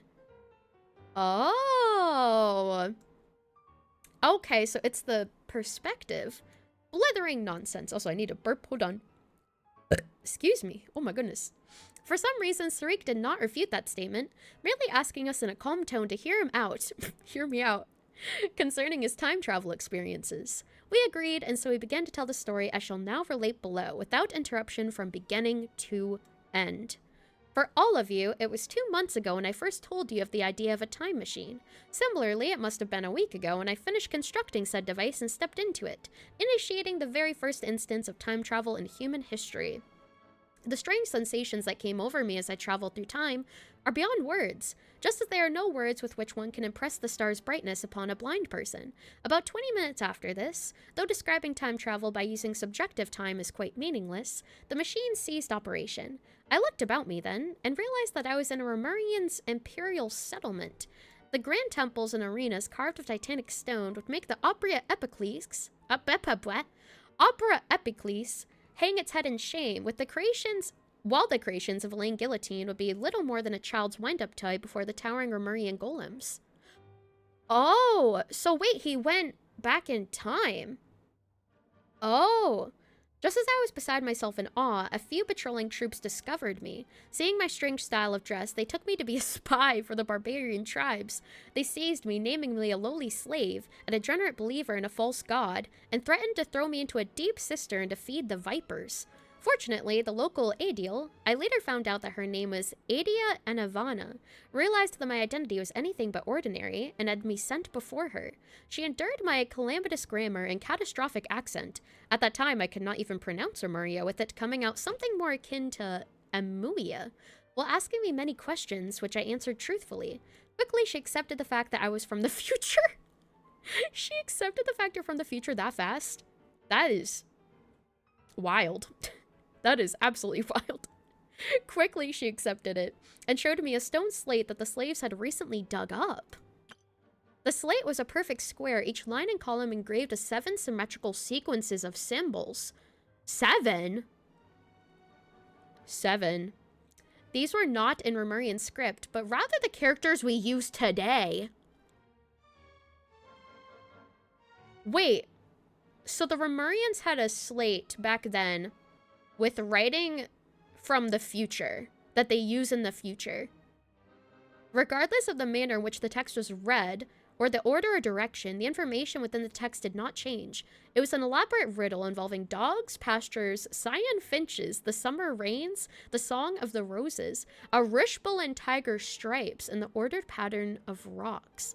Despite my longtime love of wordplay games, this endless cycle of riddles made me terribly dizzy. For some reason, I knew that I must solve it no matter the price. I spent half a year doing so alongside Adia, and as it turned out, the key to deciphering it lay with the name of a slave now 30 years dead, while the answer was a date set several hundred years after the Empire's fall. Whoa. Okay. I bade Adia farewell and stepped back upon the time machine, forwarding myself to that date in hopes of finding the secret behind that stone slate. There I met several Marchasi hunters, and they showed me another stone slate, which again had 49 mirrored characters on it that formed another riddle. Again, the answer was a date, one set in a future still further off. So they kept finding slates that were written from the future, and each time they went to another future, they'd find a slate that had to do with a further future for him to go to.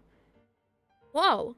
Following these stone slates directions, I crisscrossed the fabric of past and future, shuttling back and forth 13 times. Each stone slate's riddle was trickier than the last. One of them could only be cracked using a bad romance novel that would only be published 300 years hence. The 5th word of the 37th page of that book would form a conjugate with the full name of the 375th Mason Guardianage Officer from 375 years ago. So many timey-wimey riddles. Oh my god. And hello, welcome in, Reed. Hope you enjoy your time here. Hello. Another riddle cipher is based on a white flower that will only bloom several millennia in the future. White flower. I wonder if it's the flower that's in Lumine's hair. I know that flower does have like a lot of meaning. So that would be interesting if it was.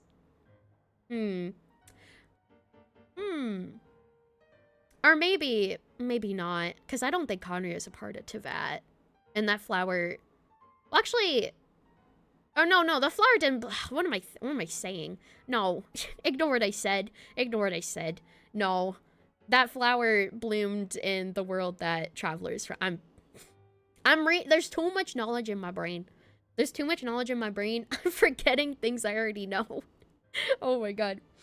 White flower that only blooms several millennia in the future. I know not its name, and its pistil structure very strange indeed. It might be a mallow of some sort, but I cannot be sure. The flower is nourished by skylark calls, and so one of the clues to its cipher was the number of ribs on a skylark during Remurian times. I suppose that is, generally speaking, just how the riddles worked.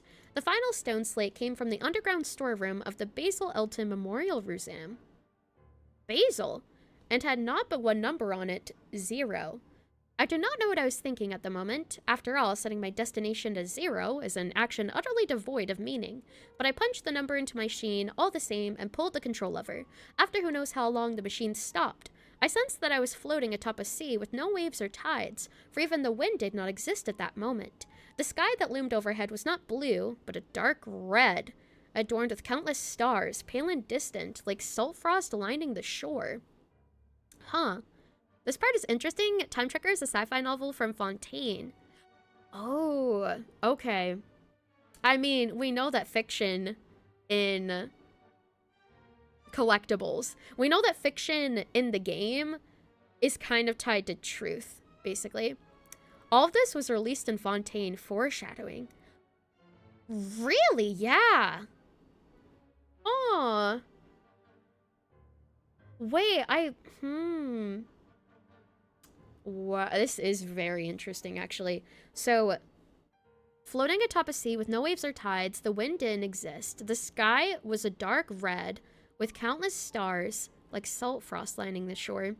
I stared at this very first of oceans, transfixed, and several minutes passed before I realized that there was something shadowy hidden beneath the placid surface.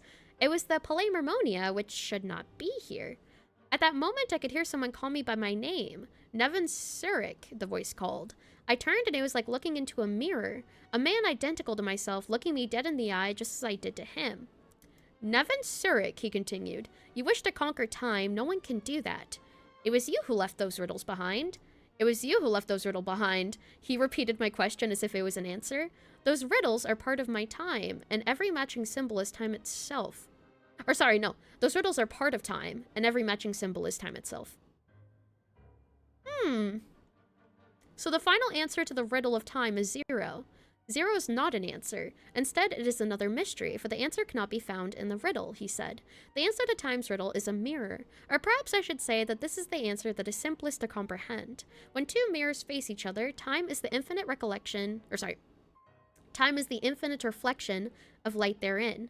Countless diverging, converging, and parallel lights form the illusion we call time. There is no past or future, for the past is the future. Which makes sense when Columbina, earlier in the main story, was going through different points in the past in order to affect the future. Because the things that she did in the past was causing the things in the future to already be happening in the present. So that makes sense for everything to take place technically at once. Oh man. Okay. Where was I? As you stand here at moment 0 and look forward along the gap between the two mirrors, all beams of light fall along the same plane and not one may escape. The Palermonia had already sunk long before it was ever built, and the sunken Palais will be raised anew. Joy, sorrow, tears, and death must infinitely recur, for this is the nature of a mirror. Similarly, you can never conquer time, just as you can never grasp your shadow in your hand. Columbina is walking back in time in the moon's reflection as we speak. Right! Genshin plays with the idea that all moments, past, present, future, exist at once. They do. They do reference that quite a lot. Perhaps it was horror or momentary frenzy, but when he finished, I whipped out the firearm I kept for self-defense, leveled it at his head, and pulled the trigger. The room was silent. I did not expect you to believe me, Sirik said as he stood up, his eyes sweeping the room. Just take it as a bunch of bunk that I made up to cover up for my inability to make a time machine. Make of it some lame tale, a dream born purely of delusion. In any case, ladies and gentlemen, I shall take my leave of you. My future self awaits a riddle that I must set him. I never saw Sirik Nevin again. Huh. That is why. And what a great time for ads to happen. Keyword not located, though. So this very last book is probably what we are intended to find. But we'll be back after the ads are over. Be right back. Baby!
back.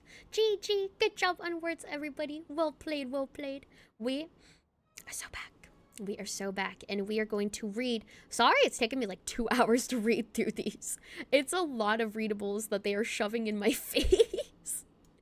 But I did want to read all of them because they all seem very important, because they're presenting me with the option to be able to read them. So it's probably, you know, a purpose that they're giving me the option to read them. And they are really interesting. Yeah, we do love lore. And welcome back from the ads. Thank you so much for sticking around through them. I appreciate it. Welcome back, everybody. Let's see this final book. Great Detective Herlock, the Alchemist and the Clockwork Saint. This one's probably the one we're looking for, I'm assuming. Chapter 6. So the story ends like this.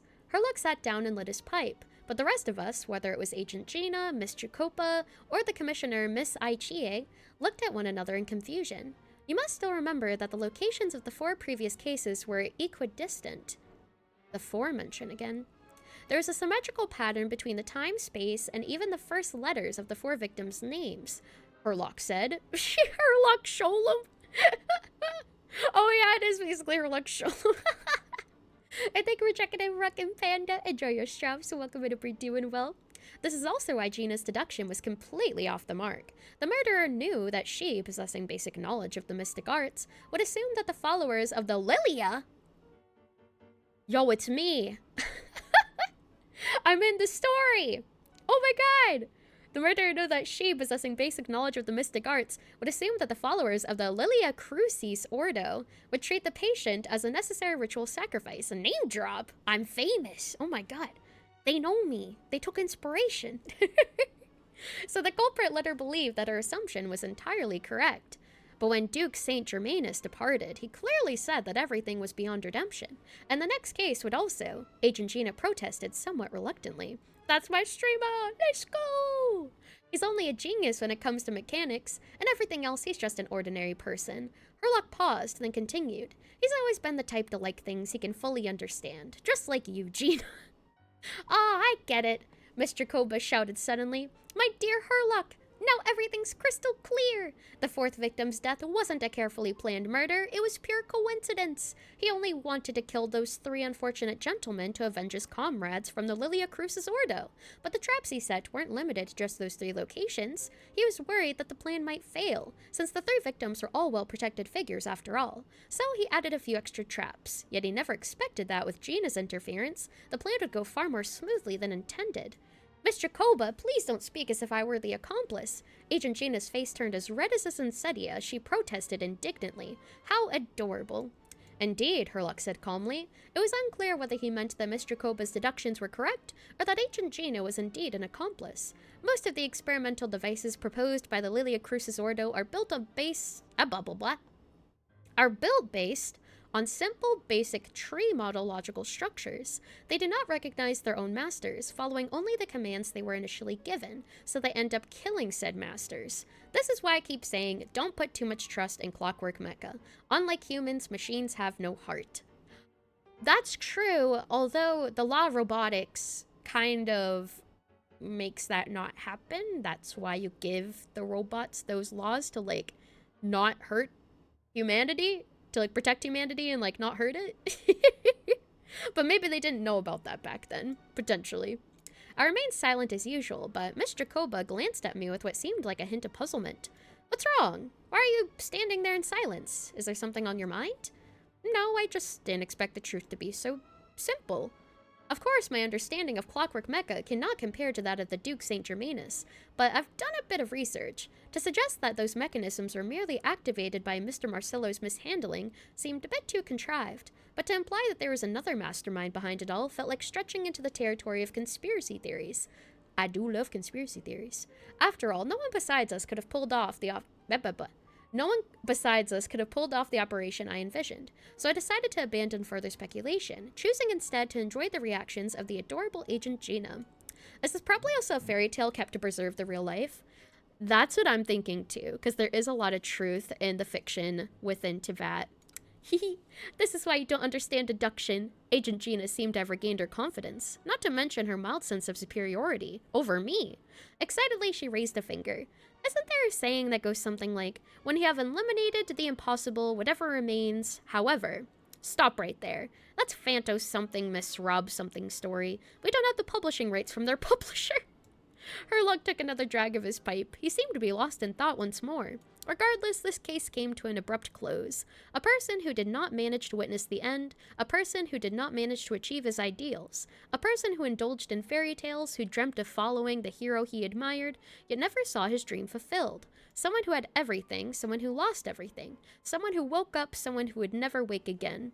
Unstinting in sacrifice, unflinching in farewell, undaunted by pain. Yet in the end, the sacrifices remained only sacrifices, the partings remained only partings. Clocks tick through tranquil years, fish swim in crystalline springs. No matter how grand a dream is, it'll fade away like this, forlorn, wordless, silent. And after that... ... After that, who knows? Keyword, tree model, located. Alright. Hand the document to Marionette. I'm not exactly sure what I was supposed to get out of that. Maybe Marionette can explain further of what I should have been paying attention to. Something to do with the tree model. Most of the experimental devices proposed by the Lilia Crucis Ordo are built based on the simple and basic logical structure of a tree model. Lilia Crucis. Oh. They were trying to cover up the name of the Narcissenkreuz Ordo. Oh, it was about the Narcissenkreuz. Oh. I thought it just sounded similar. I didn't realize it was supposed to be referencing it. Okay, that changes things a lot. When Duke St. Germanus departed, he said, "It seems that there's no going back." Alas, he is only a genius when it comes to Yeah, machines. the cult. Yeah. Is Lilia Crucis Ordo my cult? Yes, it is. Maybe. You're not supposed to know that, though. One's in Latin, the other in German. Same meaning. Oh, same meaning. Okay. In all other things, he is but ordinary. Excuse me? I'm sorry. That's just ridiculous. What kind of book is this? Great Detective Herlock, the Alchemist and the Clockwork Saint? Isn't this a novel? Come on. That does seem to be praising a lot. Are we the followers of the Lilia Crucis Ordo? Hell yeah. Still, the author swears that they knew Renee well. Whatever. I guess it's not beyond the realms of possibility that Renee would say nonsense like that on occasion. Yeah, they do be saying a lot of nonsense. Memory, wishes, souls, and persona. Persona. Frankly, this sounds more like occultism, but if Albedo vouches for it, I suppose there must be some alchemical basis to these techniques. The way Alain Guillotin saw it, the world was comprised of machines. The universe needed machines, and thus his technologies were created. That's why I was born. Wait, that's why I was born? Wait. Was she made by Elaine? Is she like a creation of Elaine? Renee? His full name was Rene de Petrichor, if I recall correctly. Sounds like he and the town must be intricately connected. Because we don't really know much about her backstory. That place was also the source of most of our information regarding Remurian civilization. Seems like some of his projects were based on their technology. The cutting of souls and storing them in vessels. These seemingly unrelated techniques underpinned Renee's research. Assuming that the 4 orthants correspond to alchemical categories. It makes me think of Undertale. The cutting of souls and storing them in vessels, like collecting the souls from the underground and storing them in vessels in order to open the barrier. I don't know why my mind just like immediately went to that. I'm too Undertale pilled. Oh my god. Are they stuck underground? Are they trying to open the barrier? Is that what they're trying to do? I mean, technically, maybe the barrier of Tavad, the eggshell. Maybe. Connections. Ooh. Sans and Genshin. Yo! Sans and Smash, and then Sans and Genshin. Hell yeah. The collab we always wanted. The cutting of soul. If we see a skeleton character, we're gonna know. The barrier of the fake sky. Yeah, the barrier of the fake sky. The cutting of souls and storing them in vessels. These seemingly unrelated techniques underpinned Renee's research, assuming that the 4 orphans correspond to alchemical categories. The chemical marriage model? Alan would have scoffed at that. He never would have let those theories or parameters anywhere near his mathematical formulas. Thank you for checking in, Toads. Enjoy your dinner, Stroop. Hope you're doing well. What was Alan's view on Renee? I know he mentioned the name, albeit very rarely. Oh, now I remember. Alan's old notes are here too. They mentioned Renee once. Oh. Renee seemed most out of sorts when he spoke to me. A lack of sweet foods has dulled his mind, I should think. Either way, his words are not to be believed. He's eating too many desserts. It's making him insane. It's making him stupider. And thank you for checking in, Original. Enjoy your strap. Welcome to be doing well. Yep, that sounds like Alan. My subordinates actually did a half-decent job digging out all these materials. Makes a change. Good for them. Some of Alan's old files are completely consistent with these records. He must have gotten them from the Tower of Gestalt. I never knew he got his hands on Renee's records that early. Heh. He may have kept them, but he never even attempted to use them. Didn't believe a word they said. That is really crazy for how smart he was to, like, not even take any believability into, like, any of what was being said. To, like, do further research on them. Come to think of it, Renee's world formula was filled with calculations of constants. That shows he believed that the fate of the world to be predetermined. As for Alan... it's been too long. I forget what he said. Me too, Marionette. Me too. I forgot. What would he have said? A guy like him, fervent believer in machines, but not headstrong enough. The world can be changed. It is worth persevering. Yes, that's how he used to think at least. Before he secluded himself and tried to act stupid. Renee was crazy and caused the kind of death of Elaine's assistant, established Doomsday Call, and experimented on Jacob. No wonder Elaine doesn't fuck with him. Yeah, I don't blame him. I definitely don't blame him. Renee ended up going super, super insane. He created that procedure to save this world. Yet the scale of the world's fate proved too enormous. The result was beyond his ability to calculate. He died having never seen the outcome. And there I was, left behind in the ashes of his dreams. Did you really never take a close look at Renee's research? Or did you read it, but deem his philosophy incompatible with your model? The very thought of trying to incorporate his ideas probably made you feel sick to the stomach. I mean, yeah. Well, Makes sense. Don't worry, because there's a whole new category of lunatic in town.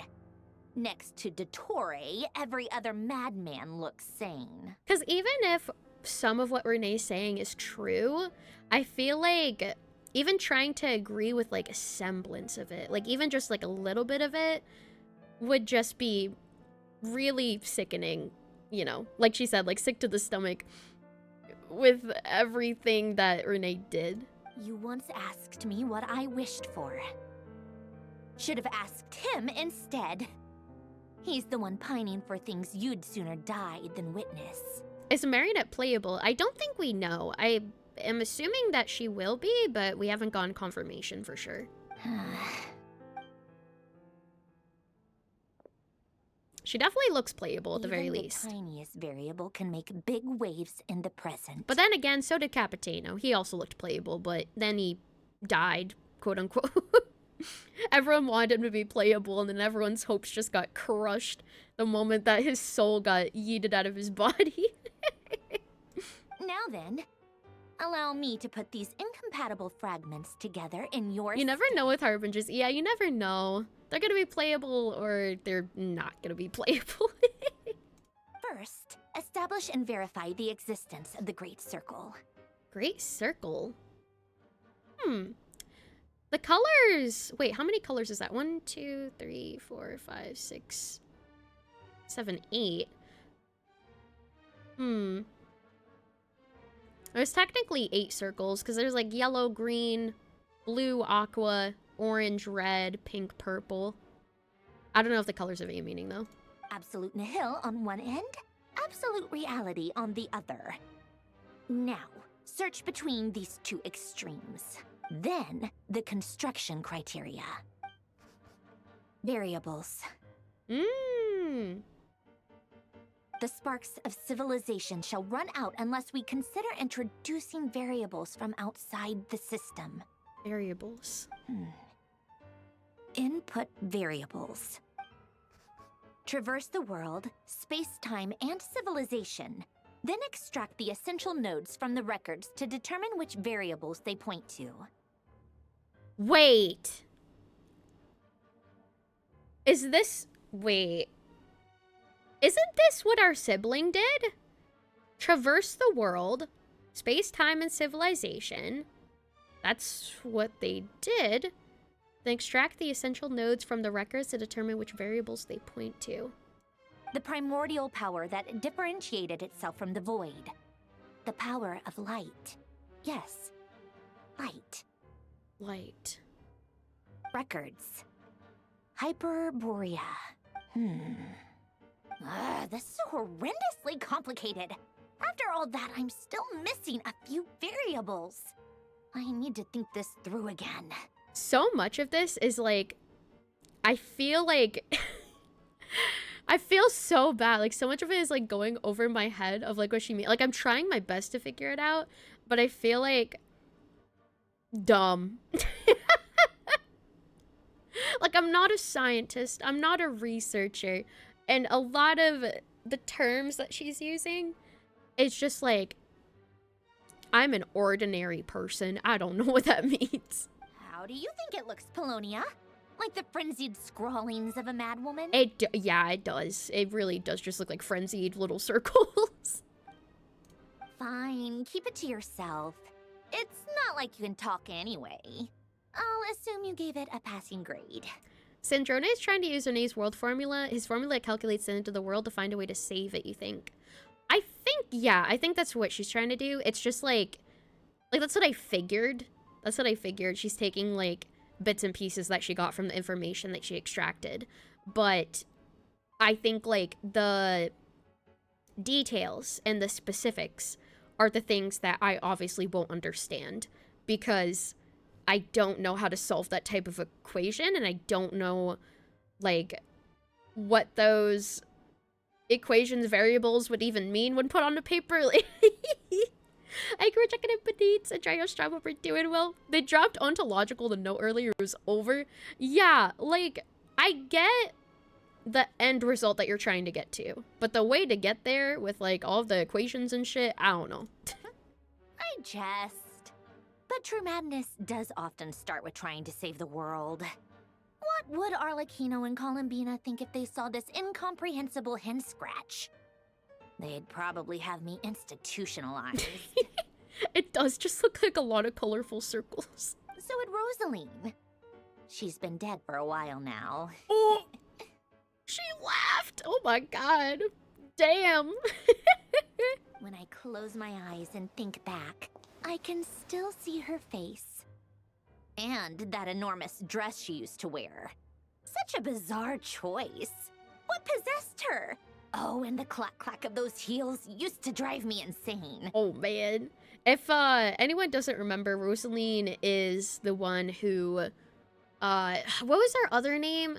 She went by another name. Thank you for checking in, Sayoli. Andrea Stroud, look at it, doing well. Signora. Yeah, Signora, basically. The one that got obliterated. And the one that stole Venti's Gnosis. No one's asking me, obviously, but I hope you all know that I never wanted to save the world. I'm not crazy. I don't have delusional ambitions, and that's a clinical fact. I remember it took me a while to remember that Rosaline's her actual name. So, for those who are as forgetful as I am, I just wanted to put that out there. The world needs a solution, but I don't need the world's validation. It's the world begging me for answers, not the other way around. Girl boss, oh my god. Oh, tea time.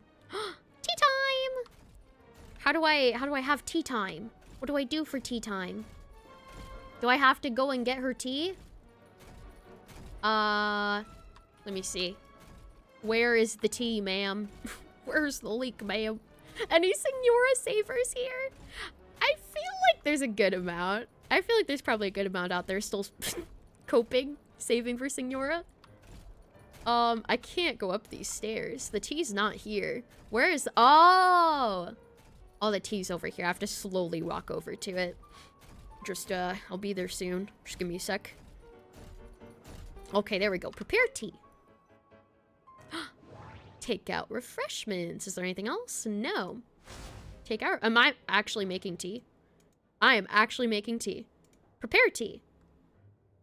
Where's the leak, ma'am? Oh, that looks like some good tea. Ooh.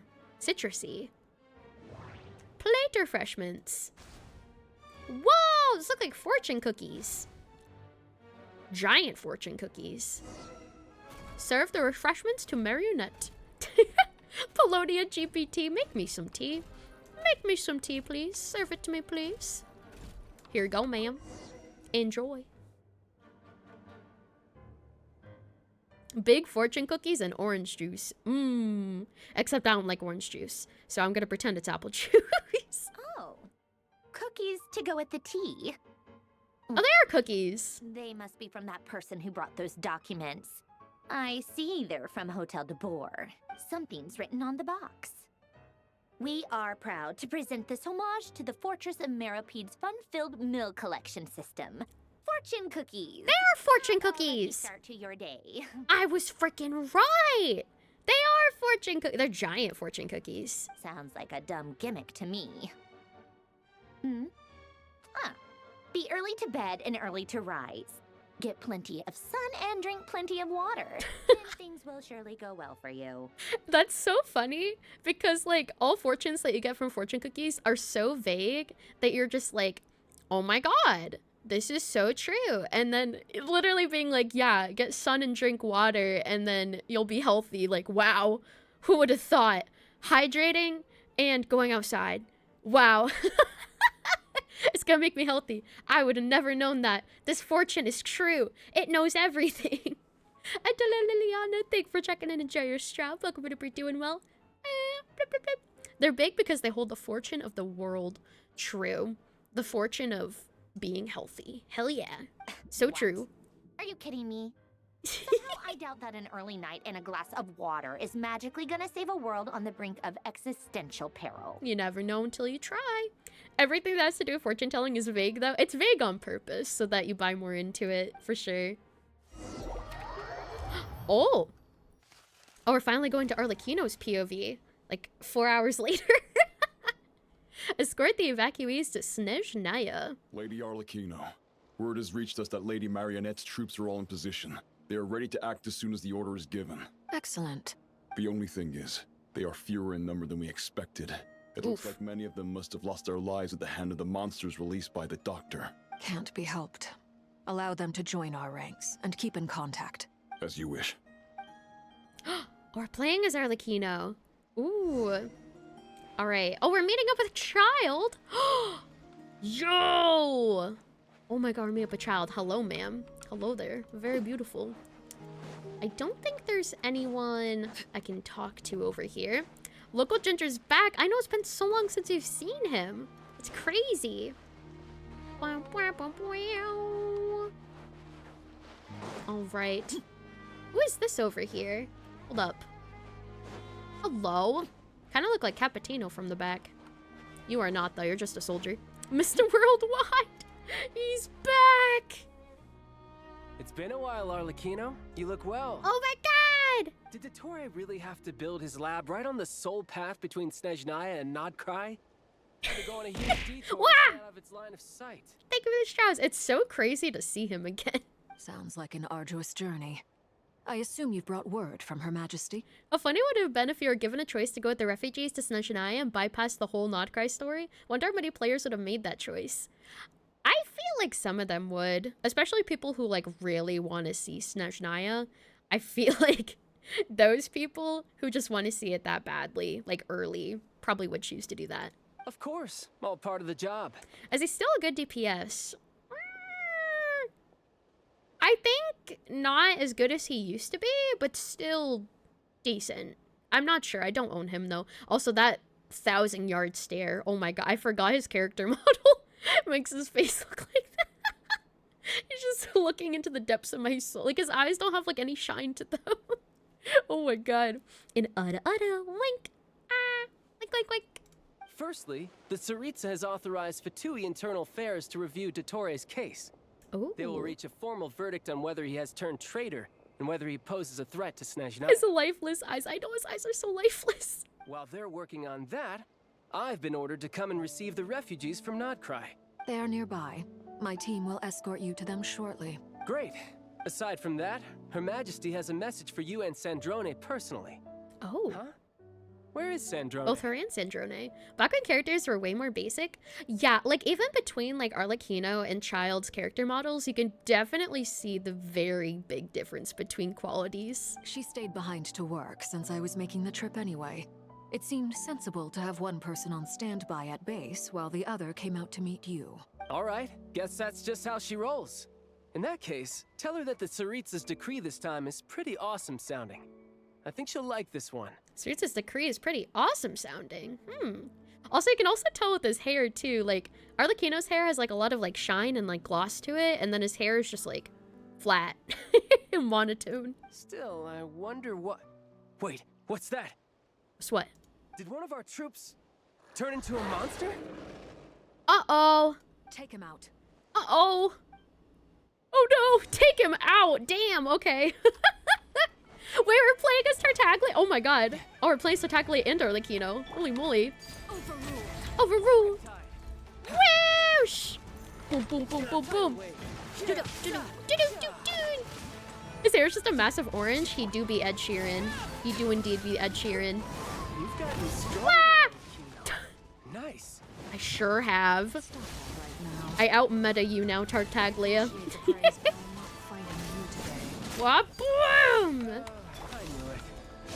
Whoosh! Oh yeah! Oh my god, there's even more of them. Ed Sheeran, he do be Ed Sheeran. Ed Sheeran of Genshin. I can't believe it. He was a living, breathing human one moment, and the next... Another fine piece of work by our dear colleague, I'm afraid. That is crazy, though, that they immediately were just like, take him out. Even though he used to be their colleague, they just have, like, no... what's the word? I can't think of the word, but, like, no... short-circuiting. What's the word? Remorse? Hesitation! Hesitation. No hesitation. Yeah, also remorse. That too. But hesitation is the word I was trying to think of. Thank you. What in the world has been going on in nod-krai? A lot. But long story short, Dottore stole 2 moon marrows that should have belonged to Columbina, then built a 3rd moon marrow of his own to concentrate the Tri-Lunar Authority in his hands. You've missed quite a lot, child. What? What do you mean he built a moon marrow? People build roads and houses, not moon marrows. What's his next an architect. DIY project? He's gonna build a god? He's gonna make himself one. You could stand to be less surprised. We are harbingers. The work we are engaged in makes the creation of gods seem mundane by comparison. Thank you for checking in, Senpai. Enjoy your daily stroke. Welcome to be doing well today. I tell everyone who asks that you once crossed swords with Rex Lapis while serving as a key supporter for Rosaline's plan. But right now, you're acting like a common adventurer. A common oh my god, commoner. Everyone who asked that once crossed swords of Rex Lapis while serving as a key supporter for Rosalind's plan. Ooh. Ooh. Thanks for speaking up for me. Those two really took me for a ride back then. Then again, surely no common adventurer would manage to get tangled up with them the way I did. That's gotta count in my favor, right? Was she kinda like... What's the word? Was she kind of inferring that he kind of like plays for both sides in a way with like the Harbingers and also like not with the Harbingers? It almost sounds like you wish to repeat the experience. I might have to lower my opinion. I'm not sure if that's what she was referencing, but it just sounded like it. No. I'll stop talking. Please, go on. Dottore is currently still experimenting with his newfound power in ways that continue to corrode the outside world. Whoa. As for the human mutation, I believe this is simply a consequence of his experiments, and not a strategic move. That radiant beast was once a subordinate of Sandrone's.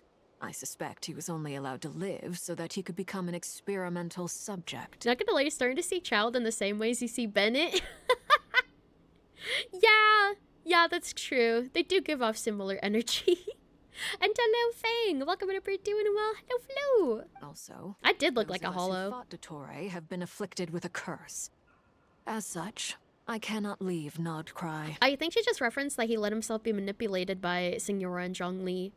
Oh, okay. I knew she was inferring something, but I couldn't really tell what exactly. This is so much worse than I thought. No wonder Her Majesty's decree is so extreme. While these exceptional circumstances persist, the Harbingers are hereby authorized to use unilateral executive powers. Whoa. Should Dottore pose a threat, Arlecchino and Sandrone are permitted to eliminate him. Yo, the Tsaritsa gave them permission to kill Dottore. Let's go. My thanks to Her Majesty. I will pass these good tidings on to Sandrone. These good tidings, kill him. Murder. Her Majesty has also declared that she will refrain from launching an attack on the now evacuated nod-krai due to the presence of unretrieved research material. Oh, nice. A wise decision. By the way, how's my old partner doing? I'm assuming they're with you? Oh, no, we're not, if he's referencing us. Partner? You mean the Traveler? Yeah, we're kind of stuck with Dottore at the moment. We got kidnapped. I'm afraid I have bad news. She was captured after our failed assault on Dottore's lab. Her whereabouts are currently unknown. Child in 2026? No way. I know. I didn't think I was gonna see him. This is like a crazy crossover, even though it's not a crossover. And thank you for checking in, Infinite. Enjoy your strap. Welcome to We're doing well. What? Why? Since when does Dottore have a bone to pick with her? More like he has a use for me, specifically, because I'm a descender. That is indeed the question. I'm not sure he does. He must have some other goal. The zoom in with the shock. Ah! This won't do. I have to rescue her. You can't. We have no idea where the Traveler Yeah, how are you gonna find me? That's what they've been trying to do this entire time. What am I supposed to do then? Stand here twiddling my thumbs? Wait, we're a what? we're a descender. A descender is the title given to people who are not originally from Teyvat, like from outside of Teyvat, from another world, basically.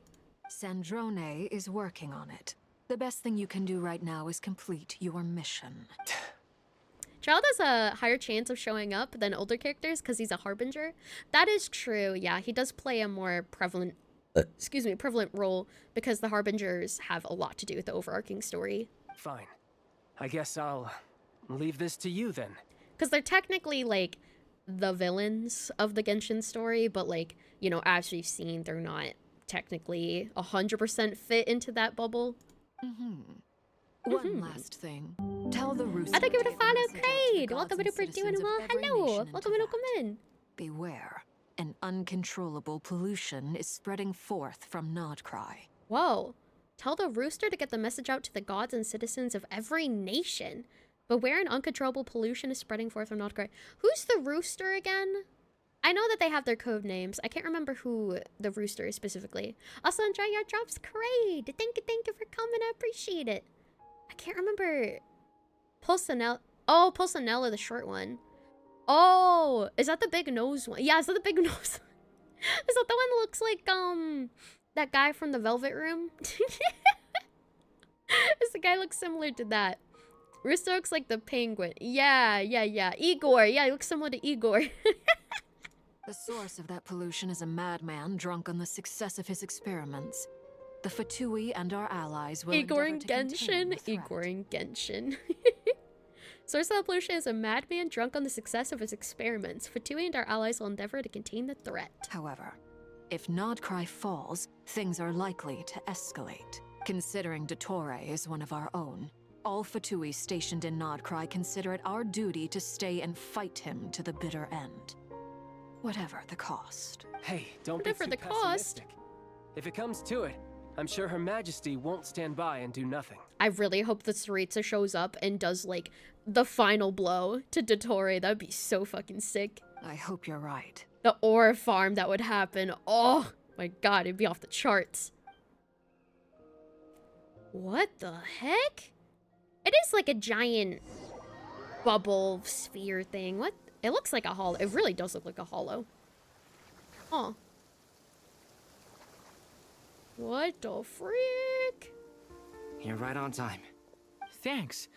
Hey, do you think I'll get that gliding exam exemption? Now's not the time, Durin. I made sure I was on my best behavior in Mondstadt. I landed well outside the city and walked in through the gates. You could talk about this another time, you know? I'll help you apply, don't worry. For now, let's see what we have here. There's a time and a place. What are the doctor's energy fields even made from? The usual attract and repel principles that govern Kuvaki don't seem to apply to them. They are very mysterious, but ultimately, they appear to be comprised of energies from the 3 realms. From the 3 realms? Thanks to research by Master in the Hexen Circle, we know that Tevat's 7 elements are derived from the more primordial power of the Light Realm, which is antagonistic with the power of the Void Realm. This is huge, actually. Whoa, whoa, whoa. This is actually huge. Hold on. Thanks to research by Master in the Hexen Circle, we know that Tevat's 7 elements are derived from the more primordial power of the Light Realm, which is antagonistic with the power of the Void Realm, which is the Abyss, basically, I'm pretty sure. Since you have the power of the Dragon Durin within you, I'm sure you can already tell that this energy field contains no abyssal energy. That's true. Or not? It's not abyssal energy. It's something... Maybe they are separate. Pure, wild, and untamed. Oh, this is the lore drop. Yeah, wait. I thought that the Abyss power had to do with the Void Realm, but they're saying it's like... They're separate things. Because the barrier has to do with the 3 elements. Or, I guess, like, the 3... Hold on. 3, yeah, energies from 3 realms. But it doesn't have abyssal energy, so abyssal energy isn't the thing in the Void Realm in that case. If they're not sensing any abyssal energy in the field at all, even though it's energy from the Void Realm itself. I've been thinking about something. Do you still remember the device that Dory supplied from the Academia when you and Miss Columbina fought Rarier? Oh, yeah. That was one of the most marvelous feats of ingenuity I've ever seen. The design, the craftsmanship, the material selection.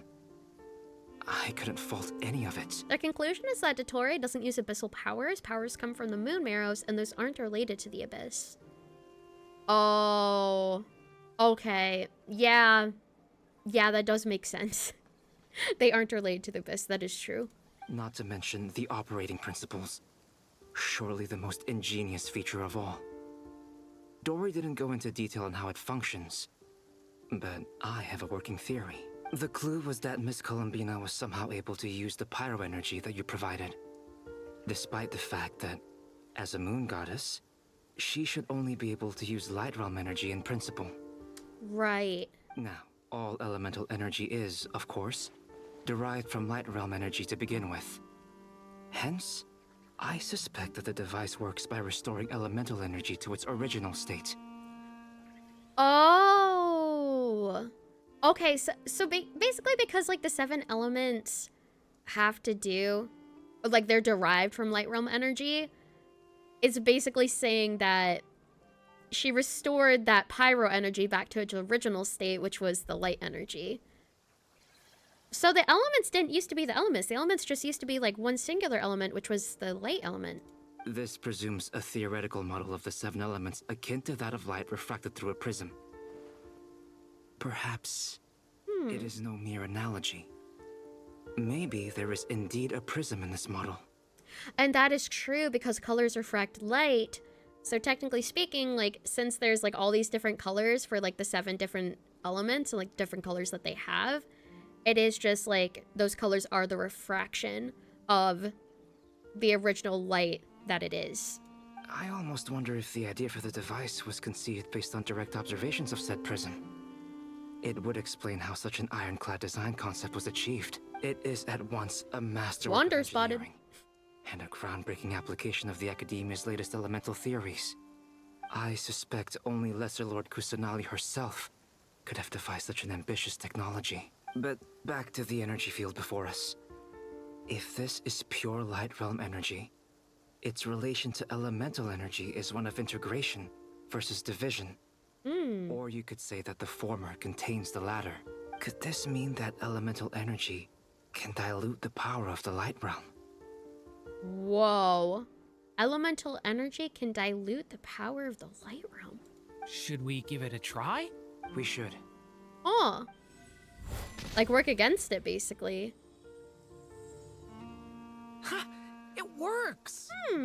Got time. Clear signs of disruption were detected at the periphery of the energy field. This indicates that elemental energy can disturb or even negate the She field. says... she says that she goes gone. The timing was really good. The timing was really, really good with that.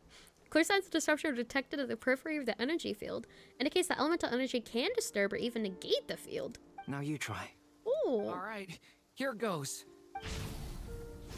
Pyro! It's working! Switch to abyssal energy and attack again. No surprises there.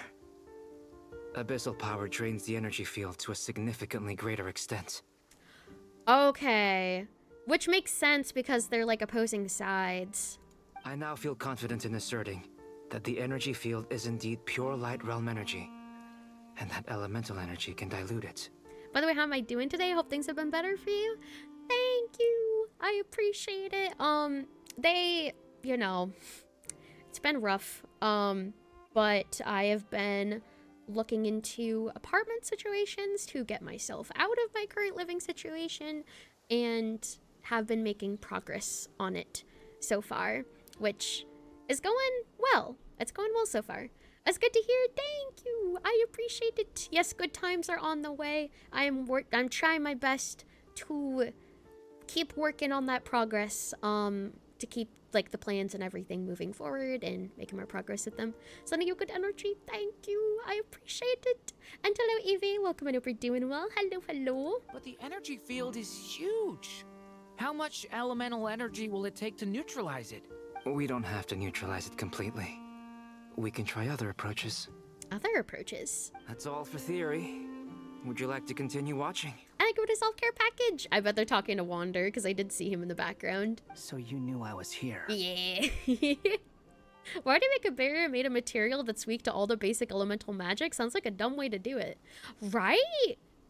That is weird. Unless they like, unless he intentionally wanted them to break through it. Because he's smarter than that.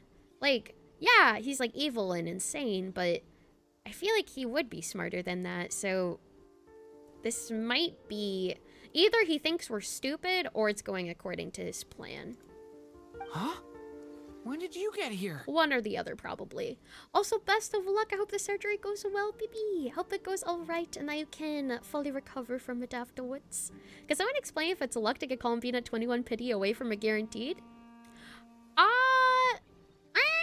I mean, 21 pity away from a guaranteed would be like 70-ish pulls at guaranteed. So like, you're at soft pity. You're at soft pity at that point. You're like near soft pity.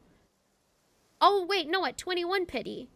Oh, I thought you meant 20 pity like away from the guaranteed pity rate. Like that's the way you worded it, so I was confused. No, at 21, that is very early. So yes, that is definitely lucky. A while ago. But Albedo sounded like he was working on his thesis defense back there. Back in Sumeru. You can end a person's whole career by interrupting them mid-speech. Very thoughtful of you. I'm truly... I thank you for the raid and follow. Welcome in, raiders. Hello. How was your stream? What were you streaming today? Welcome in, welcome in. Tiger Angie. Tiger Angie. Hello. How was your stream? How was Genshin? Also, hold on. Let me hydrate real quick. 1 sec. How was your Genshin stream? What were you doing? Welcome in, raiders. Make sure to hydrate as well, raiders. Genshin was good. I'm glad. What were you doing in Genshin today? What were you getting up to? You just finished the Archon quest. Oh, nice. I have been making progress in it. Slow progress, but progress nonetheless. There was a lot of reading materials during the Sandrone section, and there was like 3 tables worth. Don't listen to Para. Para is no. No. Don't spoil. But yeah, there's a lot of reading materials I think there's like 3 separate tables of like a bunch of different books and stuff, and it took me like, I think 2 hours to read through everything, and it was a lot. It was definitely a lot, but it was worth. It was worth because I feel like I got a lot of information from it for sure. But I hope you enjoyed it. I'm really enjoying it so far. I think where I'm at right now is they're discovering that they can use elemental powers against the barrier that's like made of light realm energy that Dodore put up. That's where we're currently at in the story, at least. But welcome in, raiders. Hello. My name is Lily Avendara. You can feel free to call me Lilia or Lily. I am a strawberry-obsessed, flower-powered category VTuber. I enjoy streaming a bunch of gacha. I play a lot of Genshin Impact, Honkai Star Rails, Endless Zone Zero, Wuthering Waves, which I recently returned to. And today, we are continuing the Archon quest for Genshin. Also, if any of you need to raid and run and take care of yourselves after stream, please definitely feel free to do so. But otherwise, if you want to hang around and witness me experience some of the Archon quest, you're more than welcome to. I would love to have you here. Thank you so much once again for sharing your community with me. I appreciate it. Thank you. Ask you to lend me a hand. With what? With what? A little test. Try using Animo to unleash a concentrated assault with circular blades, with the goal of breaking through at a singular point. Whoa. Oh, that was a big slice. Nice! This time it tore through the field. Oh my god. Tremendous. This is a major breakthrough. So Animo is like super strong. Should we go through? We probably shouldn't risk having mutually antagonistic energies in such close proximity. Durin, you stay here and watch the entrance. Oh yeah, because of the abyssal energy Durin has. And I will go in to investigate. Sounds sensible to me. Keep your eyes peeled, Durin. Don't worry, I got this. You two be careful in there. Just give me the signal if you need help, and I'll dive right in. I love how much of an important role Durin has been playing in the story so far. Like, he's become a really important character. What do you mean, signal? It's based on a new alchemical concoction I developed last month. When 2 bottles of it are smashed on the ground together, they emit a blinding burst of light. Oh. If it comes to that, remember to shield your eyes with your hat. Thank goodness you have a hat guy. Glad I asked. Thanks for the heads up. Dodore must know this weakness, and it's probably a part of his plan. That's what I'm thinking. Like, it's either they think they're really stupid, which I highly doubt that he, like, underestimates them, or this is all a part of his plan. Like, I feel like he has to be smarter than that. To just, like, let them inside by doing that. It's crazy. We can play as a wonder! Let's go! And Teloser, we're going in. Enter the energy field. Here we go. I thought. Beyond a certain distance, we can't see the opening where we came in. Oh yeah, we can't. Maybe that's to prevent people from escaping. Whoa. Sounds like Dotore's style to me. That is wild. Huh, so yeah, if you're like not close enough to the edge of it, it just disappears and you can't see it. So it looks like everything's connected when it's actually not. Interesting. Not much has changed. Things are basically the same here as they were before the energy field appeared. At least the animals are doing all right. They're chilling. Hello. Bloop, bloop, bloop. It is interesting though that the mini-map is like glitching out a lot. I am not killing the animals. I am not. I only did that accidentally. Whoa. Whoa, things are getting blurry. Also, that animal, like, glitched into existence. What the? Hello? Wait. I think I need to go up here. The music is glitching, too. Which I think is intentional. I don't think it's my game. Nah, no, it's intentional. What the heck? The animals are looking over corpses? What? What is going on?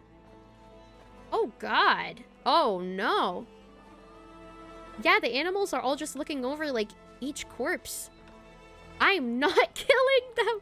I don't think the animals killed them. I don't think it was the animals' fault. I think they're just like wondering what's going on. They have no heartbeats and they're not breathing. We can only assume they're dead. Oh, they are dead. But there are no visible wounds. Huh. Also, there's an animal squatting next to each body. It's watching us. That's not an animal's gaze. Whoa. It? What are you trying to tell us? Doesn't seem eager to talk. I guess maybe it's just an animal after all. If the animals were responsible, they'd be eating them. That is true. They're kind of just like staring at their bodies for some reason. Let's keep looking around. Did they turn into that? Yeah, imagine they turned into the animals and they just like, I don't know, came into existence next to their old body. That would be insane if that was the case. Investigate the energy field. Not much sure. I know, where's Lama when you need her so we could communicate with them? Oh, I think I need to go up here. Oh, there's so many of them. Same situation everywhere. Not a living soul in sight. Just countless bodies with animals standing watch over them. I mean, I remember in the book we were reading earlier how, like, when a new cycle starts, humans kind of, like, de-evolutionize and go back to being, like, wild animals. Like, they use the term, like, acting like wild animals, basically. So, if they did, like, de-evolutionize and, like, I don't know. Maybe I'm stretching. Maybe I'm reaching. It's just something I remembered that I read. Well, I think we can safely rule out the possibility that they're all pets. Watch out for floods, I guess. I know, watch out for floods, I guess. Is skirting around the topic your way of showing consideration for other people's feelings? Just being cautious. I don't doubt that you can handle the truth. Whoa, I don't think you would handle the truth. What is the truth? Here, let's see. There's a lot of these little glowing things. I'm assuming it's just, like, taking me to where I need to go. Careful. Oh, God, Para, no. Oh, God. No, don't do it. Help us. Please. What the heck? Over there. I hear a voice. Please help us? And he's glitching? What? Hi. Okay. Where do I go to help you? Up here? Quit following me. Huh. Up here, I'm assuming. What?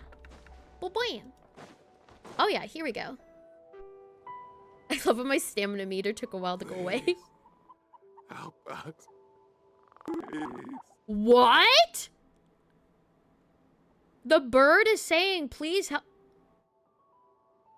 I think they did get turned into the animals. What happened here? I don't know. Suddenly, everyone collapsed. Imagine I'm right. Then my line of sight got lower. His voice keeps glitching with the fight. I still have some of my senses left. I gotta get out of here. What is happening? Sheep? I think he's turning into a bird. He can't talk like a person anymore. Now he's just sheeping like a bird. It looks like there's a huge experiment going on inside this energy field. I think it would make sense if it's an experiment. Oh my god, they fucked. He's turning them into animals. He's turning them into animals. Maybe each energy field is its own giant experiment. Vile. I think I was right. He's swapping human minds with those of animals. I was right! Even without the other circumstances. I thought I was crazy. This would be an extremely radical experiment. I thought I was reaching. I literally said I'm sorry if I sound like I'm reaching, but I was actually right. Oh my god. That's freaking it. They did! Yeah, not quite turning into because their old bodies are still there, but switching minds. Basically switching minds with them, which, I mean, it's similar enough. Those people may have lost their sense of selves, but they are not fully animals either. If they were, they would have left. But instead, their instincts are driving them to remain by their dead bodies. That is actually insane. Why is he turning... Why is he swapping out animal and human minds with each other? We should go. What's the purpose? No sense in sticking around here longer than we need to. Agreed. Just because he can say he can do it? Like, what's the general purpose of that? Is he trying to find answers from it. I don't know if you can find any answers from that. That's just like forced human experimentation like he usually does. Because he's a silly little guy who likes to do forceful human experimentation. That, yep. That sums it up pretty well. And thank you for the follow, Monkey! Welcome to Pretty Doing Well. Hello! Welcome to come in. Just to say, he can't imagine he's trying to flex. I feel like he probably is just trying to flex. And knowing how big of an ego he has on him, he's probably just like, yeah, guys, I just proved that I can swap animal and human brains. I'm so cool. Worship me. And hello, Monkey. Welcome in. How you doing? Leave the energy field. So there's more than one of these, and they're theorizing that each energy field is a different experiment. Okay? We saw some things that take a strong stomach. Yeah. Otherwise, we're fine. These poor peeps. We should share our findings with the others. Don't worry, put humans' minds in animals. Teehee. Worship me. Oh. Do-do-do. Do-do. Do-do-do. It's probably why it's not a strong barrier to break into. Yeah, that's true. Because, like, it's a very minuscule experiment, probably. It doesn't care about people getting in, just about them not getting out. Right, right. Yes? Who is it? Hello? Miss Nefer, it's me, Albedo. We found a way to break through the energy fields. With enough control, it's possible to tear them open using elemental energy. Also, we managed to take a look inside. Dottore is carrying out his cruel experiments on an immense scale. Any residents who have failed to evacuate in time will likely meet a grisly end. Oh no. Probably being forced to experimentation if they don't evacuate in time. Sounds like he's living down to our expectations. Excuse me. Also, we are going to be having a 3-minute ad break starting any moment from now, just a fair warning. But I'll have words on stream on screen for you guys to play. Otherwise, feel free to take care of yourself during the ad break. Thank you so much for sticking around to the ads. I appreciate it. Unfortunately, Twitch has forced me to run 3 minutes of ads per hour, but I'll pause the game so I don't miss anything. We'll be back, and we'll BRB, we'll play words. We shall be back. Grisly end, get it? I do. I do get it, because the mind swapping with the animals. Also, she does have very pretty eyelashes. I like the hints of green on the eyelashes, too. It gives them more volume. And we'll be back after the ads. BLB!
Welcome back, everyone. We are so back.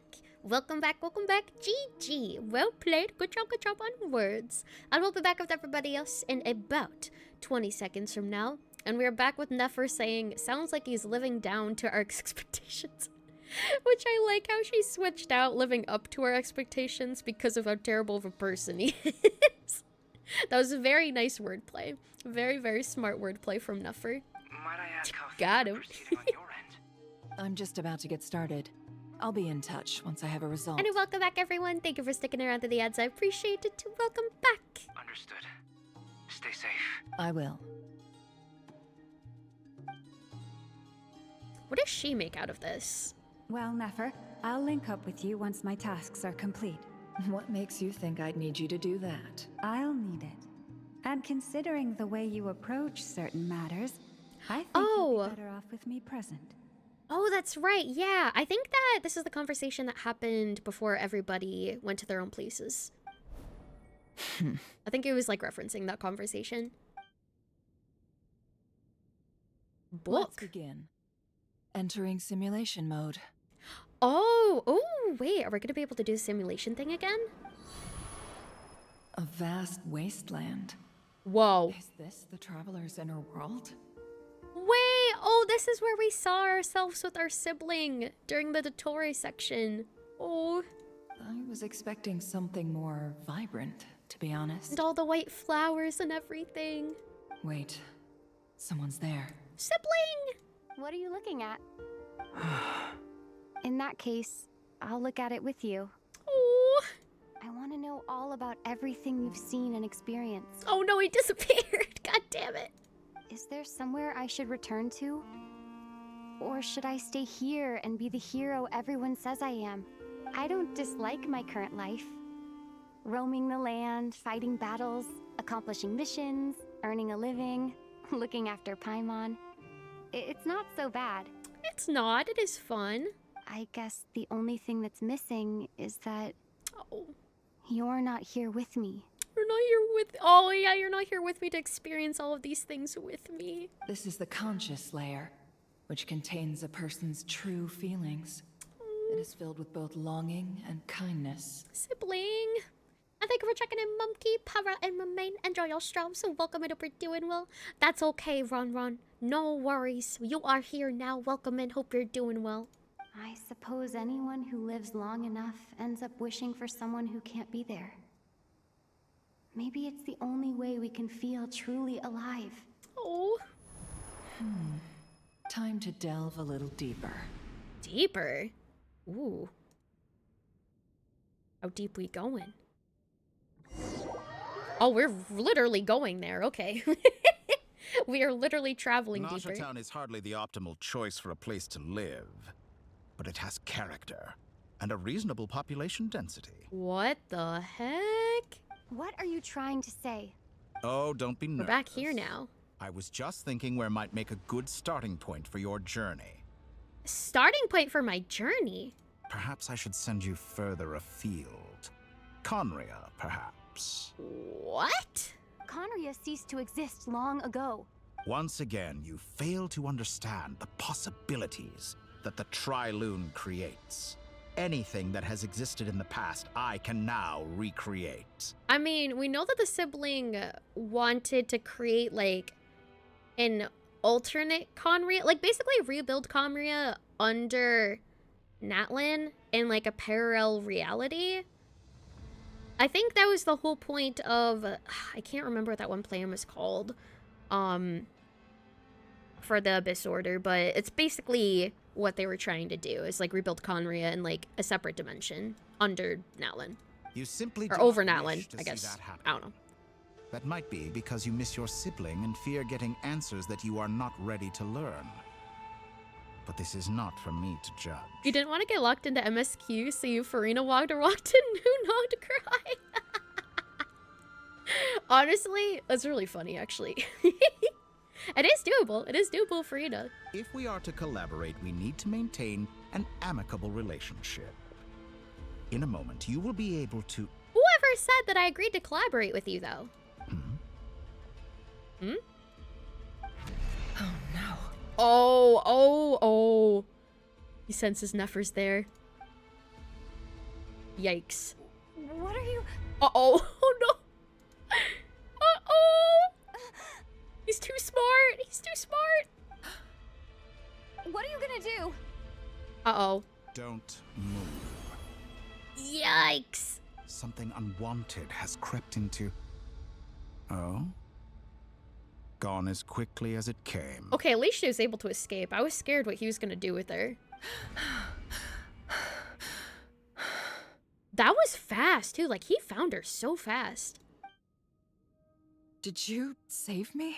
If I hadn't cut the connection, Dottore might have caught you from the other side and destroyed you. Oh my god, Nicole saved her! Let's go! This was a good idea, but once is plenty. You were exceptionally brave. Excellent work. Guardian Angel Nicole, literally. Literally. Thanks, but now's not the time for that. Dodo! Dodo! Dodo! Albedo speaking. I think I know where she is. What is this endless darkness? She knows where we are. I can't see anything, even though my eyes are wide open. But why? Oh god, we're in the void. What happened? Oh. Oh, I'm back. Okay. I guess I, like, passed out or something while he tried to get to Nefer. Ah, sorry about that. Oopsie, sorry. I knocked you unconscious. I take it you didn't notice. Just now, a friend of yours took a little peek into your mind. Could it be Nefer? How did she do it? Did she use something as a medium to connect to me? Back in your days, Frina walked was Kaya ice bridging. Yes, I remember those days. Oh my god. Do you think she's aware of your current circumstances? Oh dear. Have I stunned you into silence? I only wanted to slow down your time a little so I could stop your intruder in her tracks. It would have been nice to capture the spy. Slow down your time a little so I could stop your intruder. Your time. Mine. I must say, I'm finding the ability to adjust the flow of time rather intriguing. The moment you closed your eyes, time seemed to grow impossibly viscous, didn't it? Interesting. A whole month passed before you opened your eyes again. What? But only for you. No one else was affected. I dare say this is something only a god can achieve. I was in that state for a month for myself? What? That's insane. A whole entire month passed for me as I was passed out, but for everybody else, it was just normal. Huh. Point taken. Yeah, why You've though? proven once again that you have god tier powers. I guess he's just trying to show off. Oh, you misunderstand. This wasn't about proving a point.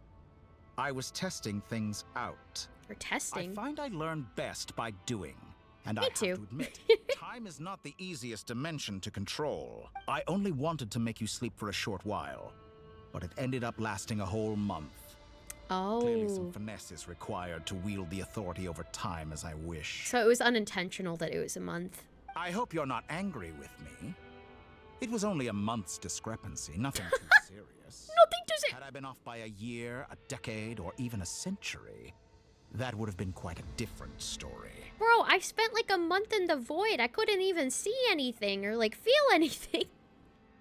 That's terrifying. Even spending like a couple days is like scary. You could have frozen me for millions of years.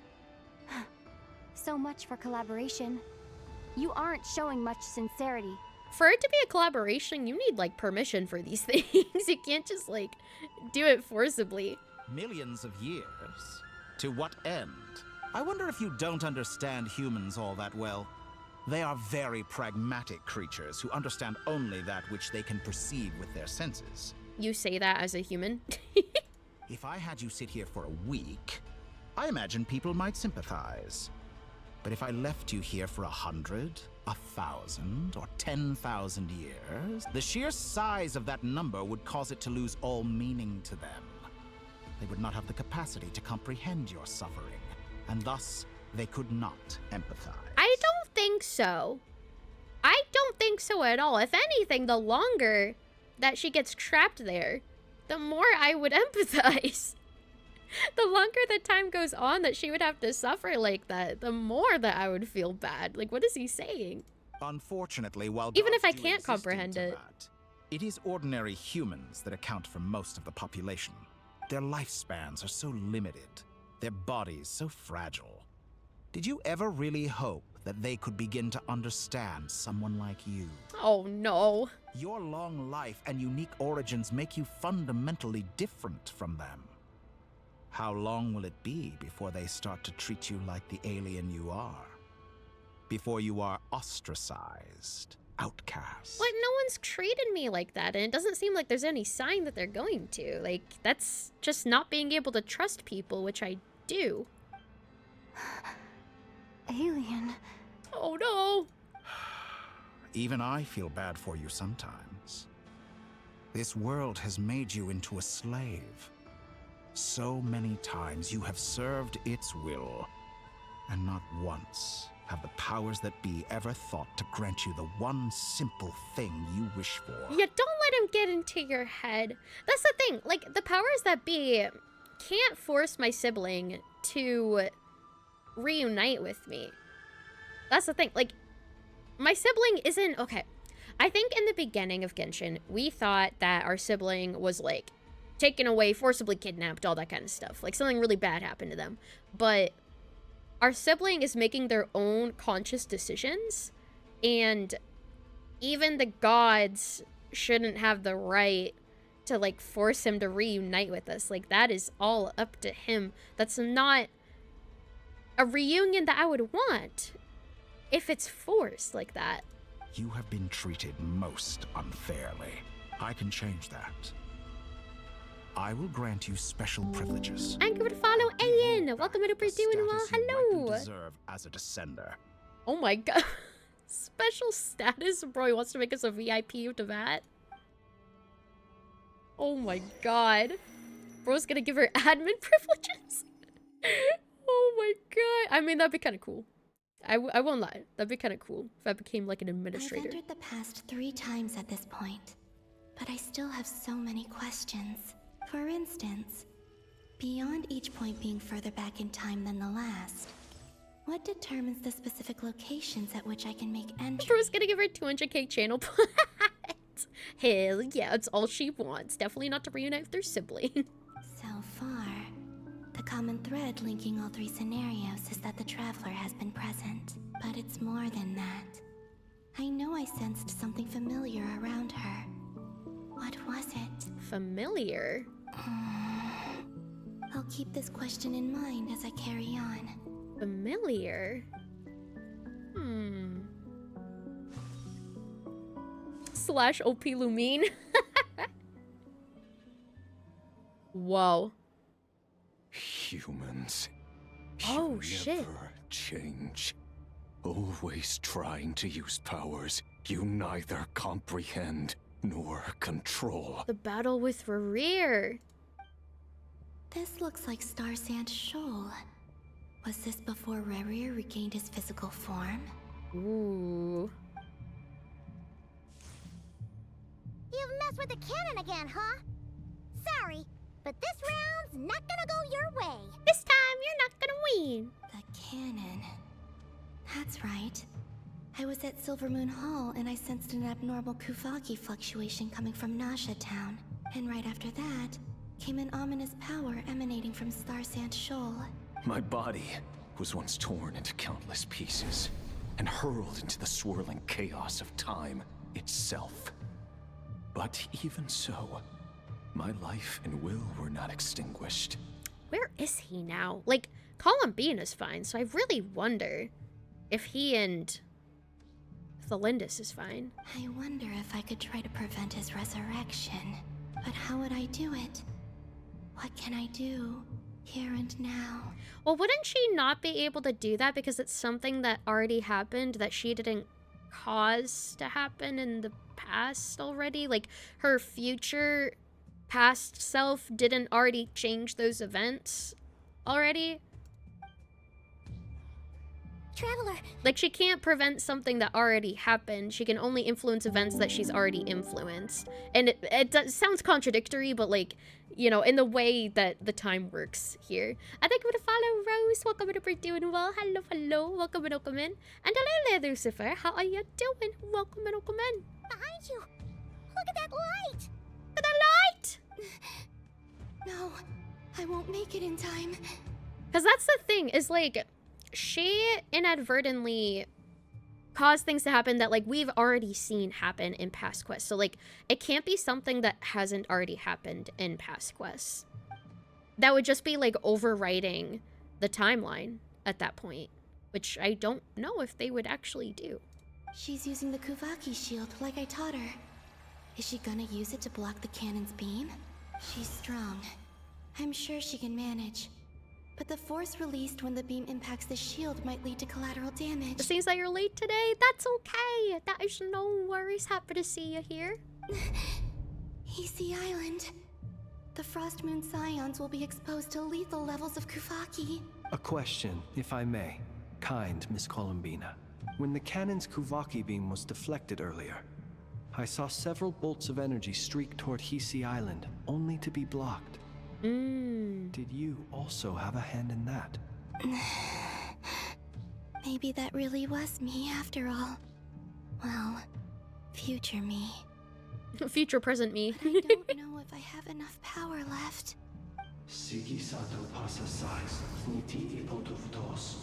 Let all mortal flesh keep silent before the light. There's no time. Oof. As I stood by the door of the golden house, guarding the eternal flame. I have to make it. Oh, Frost Moon. Oh, great land. Oh, slumbering moonlight of nod-krai. If you can hear me, if you can sense my call, then please, heed me once more! Whoa! She's got some powers going on. Space! What the heck? Space. I see they're involving QTE elements like they did in Zenless. Nice. That really reminded me of the QTE that they started putting into Zenless. Very hype. I am a fan. Oh. Did it work? Oh. Oh, my girl. Oof. She is drained. My poor girlie. I think she did it, though. I saw the barrier appear. Hey, wake up. Oh. Hey, did you hear me? Sandrone? Columbina, I said wake up now! Whoa. What the heck? Oh, good morning, Sandrone. What is that? What? It's 3 in the afternoon, actually. And could you kindly not use my quarters as your personal nap room next time? Oh, that's so cute. She's sleeping in her bed. Aw. I'm assuming this is a memory. But I feel so safe here. Are we in heaven? I think this is like her playing a memory, I'm assuming. And your coffee, right? It's so bitter, but it smells lovely. It's like you were raised by wolves in a forest or something. Oh my god. What did you drink growing up? No, that was Razor. Tea? The Frost Moon Scions certainly led a more frugal existence than the Fatui. Then I'll bet you've never eaten one of these before. Whoa, that does look really good. It smells delicious. Those look like pastries. That's because it's a Fontanian recipe. I had a little free time today, so I made a batch. Oh, they look like hermit shells. Rosaline will be here shortly, but if you really can't wait, I guess you can go ahead and... Oh, this was when Rosaline was still alive. Don't munch it, she just immediately starts eating. Hey, at least let me finish before you start eating. Actually, plans not teach you basic table manners. I think this is when she just joined the Fatui, I'm pretty sure, and like became a harbinger. Because this is like saying, like, did the Frost Moon Science not teach you basic table manners? Like, this is when she made that switch to join them, I suppose, like the very beginning of it. Pastries and gachas are always so oversized. I know, I feel like in any game, a lot of the food just looks like way bigger than it usually does, but man, I wish those servings were real. And thank you for the self-care package. No worries, Jaxus. Avoid those spoilers. No worries, hope you're doing well. Or did the rules not apply to you because you're the high and mighty moon goddess? Oh, I smacked my pop filter, my bad. These are so tasty. Hold on, me move this a bit out of the way. There we go. Of course they are. I made them. Of course they're good. My cooking is amazing. I was worried they might contain traces of machine oil. What? Do you get it? Because you're a machine? Oh my gosh, she's going to town. Lily's mad too. Smack the desk. I did. I showed my pop filter what's for. You know, there's something I've always wanted to ask you. Why did you leave your old home and join the Fatui? Probably because she didn't want to be weirdly worshipped anymore. I mean, I'm sure their food was awful. But there's gotta be more to it than that. Well, life there didn't go quite how I imagined. What were you expecting? You're a god. Your followers are gonna make some demands of you, right? It's not that. Like, it's not that she couldn't keep up with the demands. It's more just like she couldn't keep up with the idolation, basically. Surely you can just answer a few prayers here and there in return for the free food and drink. How bad can it be? Because they didn't see her as an equal. Well, would you help other people just for free food and drink? The doctor told me that you were created by a great mechanic, Lord something Fisher. Lord something Fisher? The Lord Artificer. Ah. Some people can't keep their mouths Wait, Lord Artificer. Hold on. Also, hello, Miss. Welcome in. Hope you're doing well. Hello, hello. That is Elaine. Okay, so she was made from Elaine. Okay. Elaine is the Lord Artificer. Okay, Elaine did make her then. Oh, Lord Artificer. And didn't he have something to do with the... Narcissist? Narcissist? Narcissenkreuz Ordo. Yes, that was it. Narcissenkreuz Ordo. So, would you try to fulfill their wishes? So does that literally mean that, like, Sandrone is not human? Like, she's just a living doll, basically? I always wondered. Be joking. I wouldn't go even if they paid me. I don't even know them. Because that would mean that she's just like a sentient clockwork mecha that resembles a human, basically. Exactly. Well, I felt the same way. I can feel emotions. I did not know the people who made demands of me. What do you know? We're on the same page for once. In his later years, Alan did ask me if there was anything I wanted to do. If I had any wishes of my own. Well, I don't. And I'm not in any mood to fulfill someone else's either. I wonder if he, like, installed her with an attitude filter to make her sound sassy all the time. Or if she just, like, developed that personality on her own. And thank you for checking it, Death. Enjoy your strap. Look what we're doing well. Who's Alain? He was the... You know what? Never mind. You're not gonna remember. Anyway, your memory sucks. The point I'm trying to make is, neither of us is the self-sacrificing type. Pre-programmed to be a tsundere. I know, imagine. Let me ask He's just you a really big fan of the stereotype. What sort of place would you like to live? Or the archetype. If you could choose. A place where people don't ask me for things I cannot give them. Where they don't worship me or fear me, but just want to chat with me like a normal person. Yeah, to be seen as an equal. I'd also like the freedom to come and go as I please. And ideally, it would be somewhere with the smell of coffee and snacks. Not to burst your bubble, but no such place exists in the world. Damn. Now, take your snacks and scram. Sorry, no one's gonna see you as an equal. Aww. Does Androne pronounce Jacob yet? I don't think so, and I don't know if it's pronounced Jacob or Jacob. I'm not sure if the J is silent. Did I It might be silent. pass out? Of course. I'm back here again. So yeah, I think that was a memory. I dreamed of events from my past. Sandrone. Traveler. I miss you all so much. Oh. Back there. I guess I managed to harness all the Kuvaki energy on Hisi Island. But how did I do it? Time is flowing backwards here. And I can use that familiar power to enter the world of the past. That mystery ally everyone talked about. It was me all along.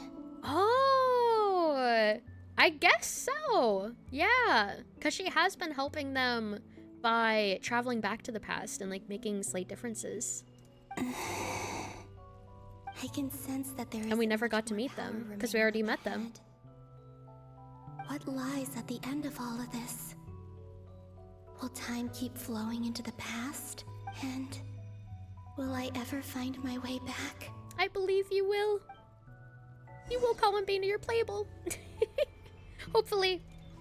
I mean, I know you're playable, but, you know, hopefully you find your way back. It was never Nicole? Yeah, I guess it never was Nicole. I thought it would have been, but no. Future Columbina. Separate. Whoosh! Oh no. It's getting harder and harder to use my power. Oh no. It's okay, just a little bit more. Just a tad. You can do it. Here we go. I'm no match for the abyss in this state. Whoa. I need to avoid the contaminated fragments. Okay. Here we go. Whoosh, whoosh, whoosh.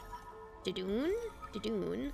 Oh god, it's being like replaced by the abyssal fragments. Uh-oh. Dadoon, dadoon, dadoon, dadoon. Yippee! Time to go. I wonder where I'll find myself this time. That looks like the graveyard. Usually where Flynn's is at. With the lighthouse.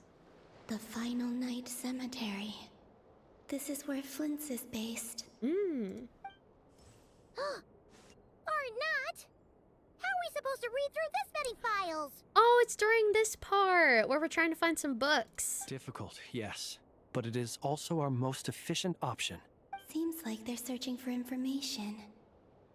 Oh, I remember. On the Wild Hunt, that's right. Fritz and Varka talked about some files on the Wild Hunt. Was this my doing too? To expose the true intentions of this Rereer, we need to dive into nod-krai's history. Are my actions changing the past? Or are they simply completing a process? I feel like they are completing a process because it's kind of like a loop of, you know, her past self still being her future self that's causing these changes, but her needing to go through this so that she can set that past in stone to become the future. Is all of this inevitable? Or am I the one making these decisions? A version of you made those decisions, and now you have to repeat to make those decisions, basically, to make sure that, like, the loop stays the same. I guess it is kind of similar to Cyrene in that way. If I choose not to help them now, will it change how things turn out? Literally just, yeah. Maintaining the loop. Hope we don't land on our heads then. They're my friends. I can't not help them. Oh.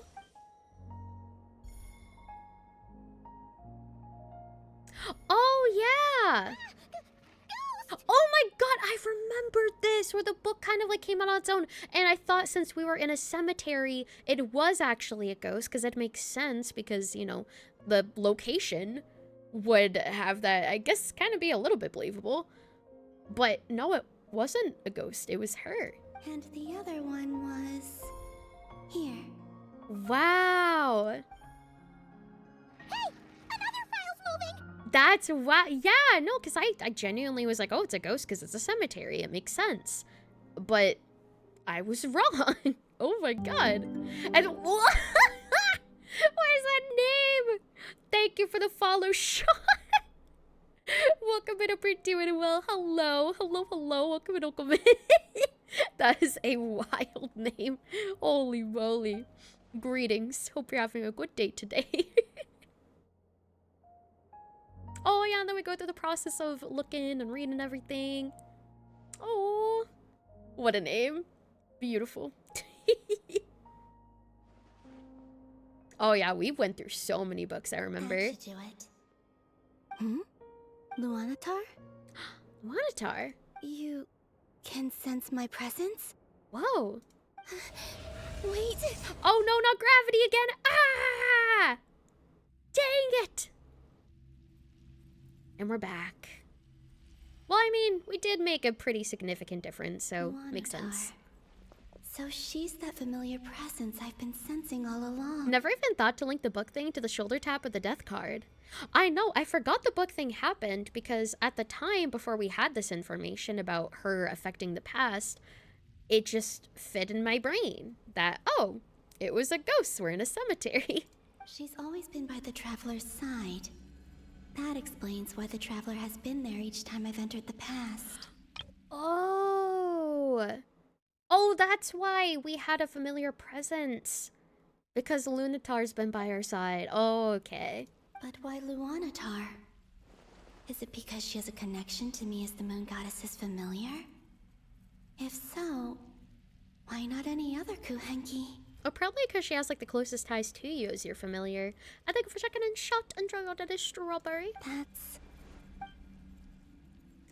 another one. Hmm.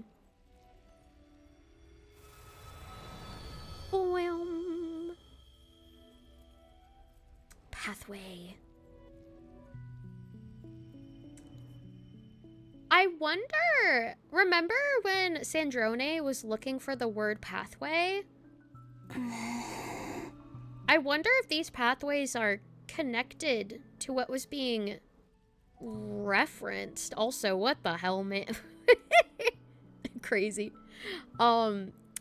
Yeah, because like they are technically pathways and they have to do with like the loops in time and everything, and like maybe to do with the world formula and everything like that.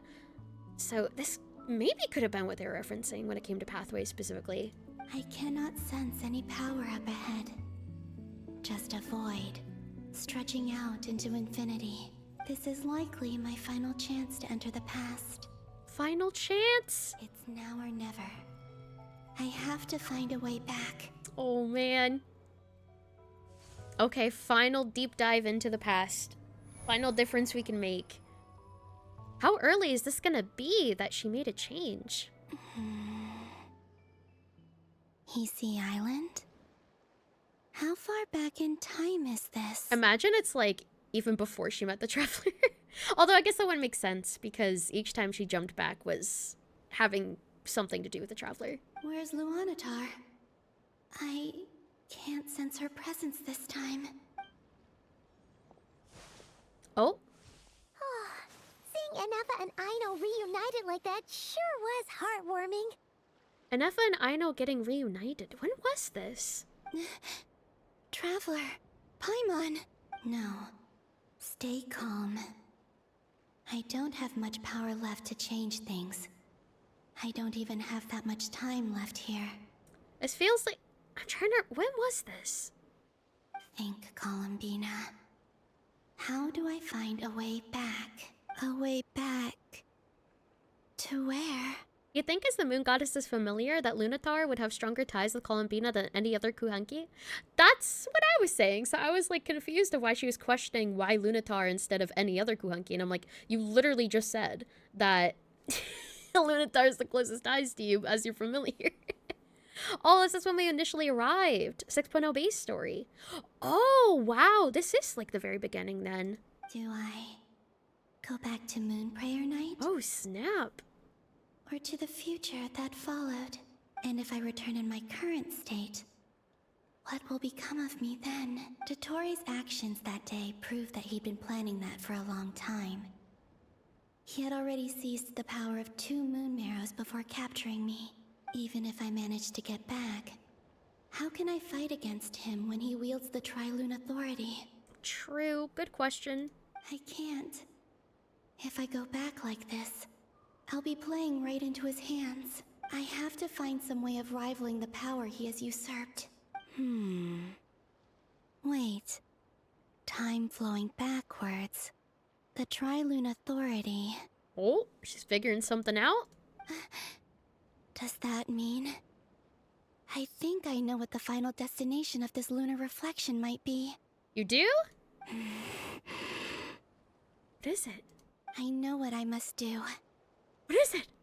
Speaking of homes, we must already be close to where the Frost Moon Scions live. The vibe. She's gonna kill baby Dottore. Just like the scenery. Make sure Dottore's never born. Easy. But how do I communicate my plan to my friends? Should I write it down here? No. Someone else will see it. I need something with a close connection to me. Something I can use as a medium to tell them what's happened to me in here. Something with a close connection to me. Lunatar. Now it makes sense. Is it gonna be Lunatar?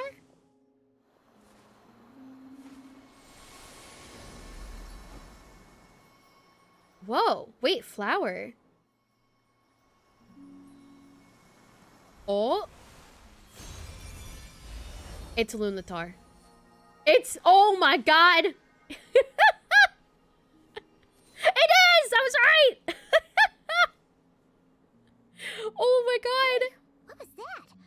I feel like some sort of breeze blew by, and then the petals suddenly turned into... Which would make sense, because she said something with a close connection to me, and Lunatar has been by our side this entire time, which has made it so that she can go back into the past, specifically with moments including us in it, because Lunatar has been by her side. So that would complete the loop of her making Lunatar so that Lunatar would be by her side, and she'd be able to make him again, and literally full circle.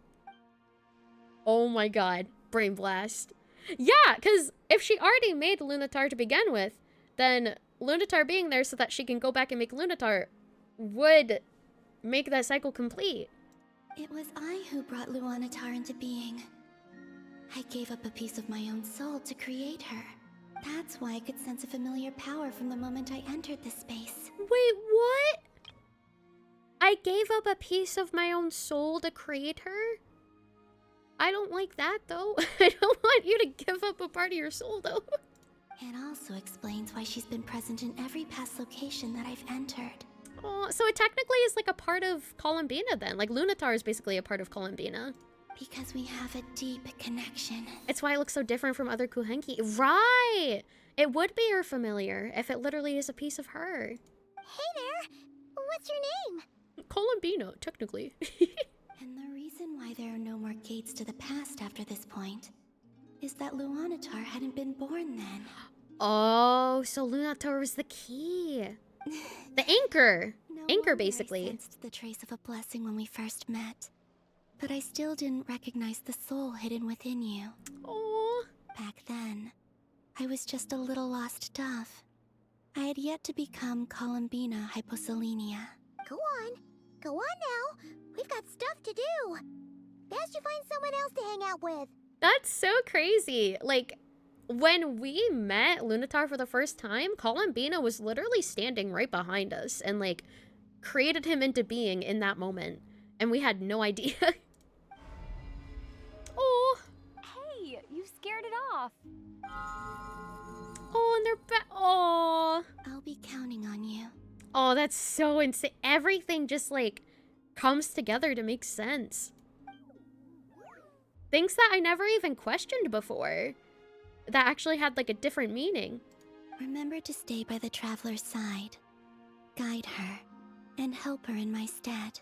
That's really cool. Like, instead of just, you know, forgetting about it being a potential plot hole, like, they actually planned all of that. Like, these very small actions. Minuscule when we were looking at it before in advance to be something way bigger. Oh, and bring her to the garden where the moon prayer blossoms grow. There's a little lost dove there who will need her help. Oh my god! Mm. Go on. Aww. And honestly, in retrospect, Lunatar does resemble Columbina, like, a lot. So it makes sense for Lunatar to be part of her soul. You too. Go and live your story. Oh. As for mine must go in a different direction. Man. That's crazy though, because like, I wonder, is she... Oh no. I'm hoping that she's not gonna be like stuck in that place to continue having to make the loop. No, literally, I'm just like, I hope this doesn't end up like a Cyrene situation where we have to leave her behind for her to be able to like close off the loop every single time. I'm gonna be so mad. Oh my god. Oh my god. I don't want Cyrene in the sequel. I really don't. I really don't. Because it hurt the first time and it's gonna hurt again if it happens again. Antilla, welcome back. Davey, welcome back, welcome back. You've missed good amount so far. We're figuring out a lot of things that happened in the past were directly caused by future Columbina's influence. Even like the first meeting with Lunatar. Apparently Lunatar is a piece of Columbina's soul that she gave up in order to guide us. Wow! I'm assuming that's only the first part. Yeah, that's only the first part. Right? Right? There's still the second one, right? How would you like to experience the thrill of never being held accountable for your actions? You could crush people like ants without consequence. Why would I want to cut off their heads or limbs as you please? You're acting like I also like to tear people's limbs off. This is not like a also like to not be held accountable. Like what? There's no we. You like to do that. That doesn't mean that I do. Believe me, such a life is but one small step away. What a wild thing to come back to. I know. What point is he trying to make? Freedom? But the freedom to kill? Yeah. To do evil and get away with it? Why would I want to commit evil atrocities in the first place? I think it's fine for us to use Lunatar to help rescue Columbina. It shouldn't affect the loop. True.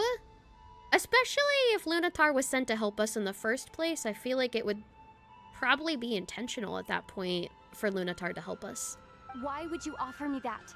The creation of a world is the ultimate scientific experiment. I have taken my research to the highest level, where I shall be not just a god, but also a servant to many sacred spirits. What? I shall heed the truth and perform holy deeds. He wants to create a new world?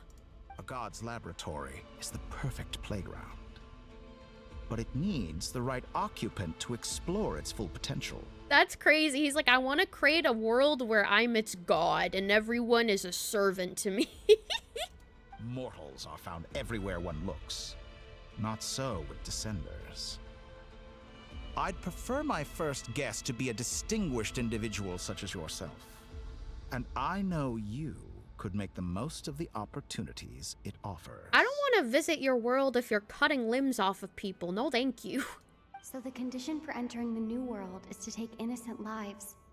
The same dilemma that Rerir once faced. Could I really bring myself to kill others for my own benefit? Rerir did. And look where it got him. Mm-mm. Have you made up your mind? Nah, no thanks. Didn't he say gods must be bent down as equals?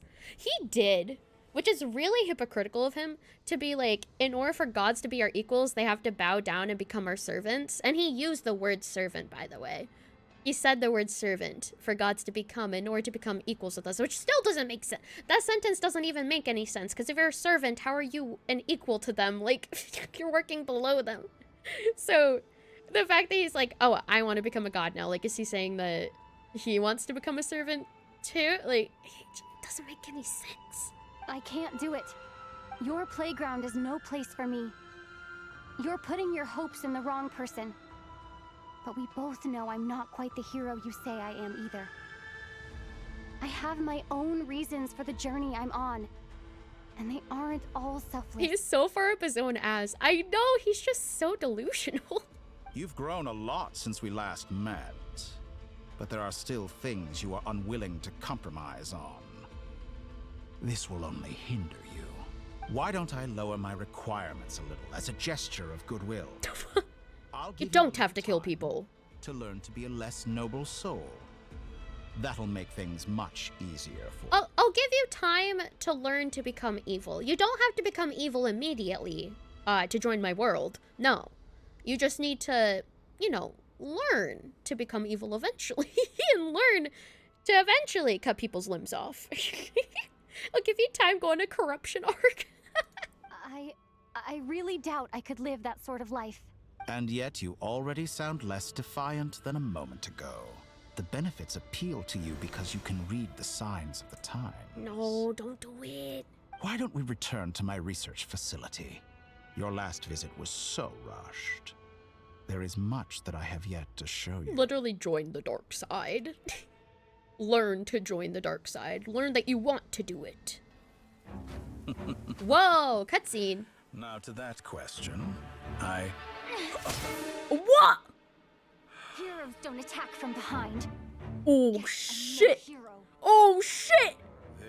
We backstabbed him! Disappointing. Hell yeah! That was so funny. Just literally fucking go right through him.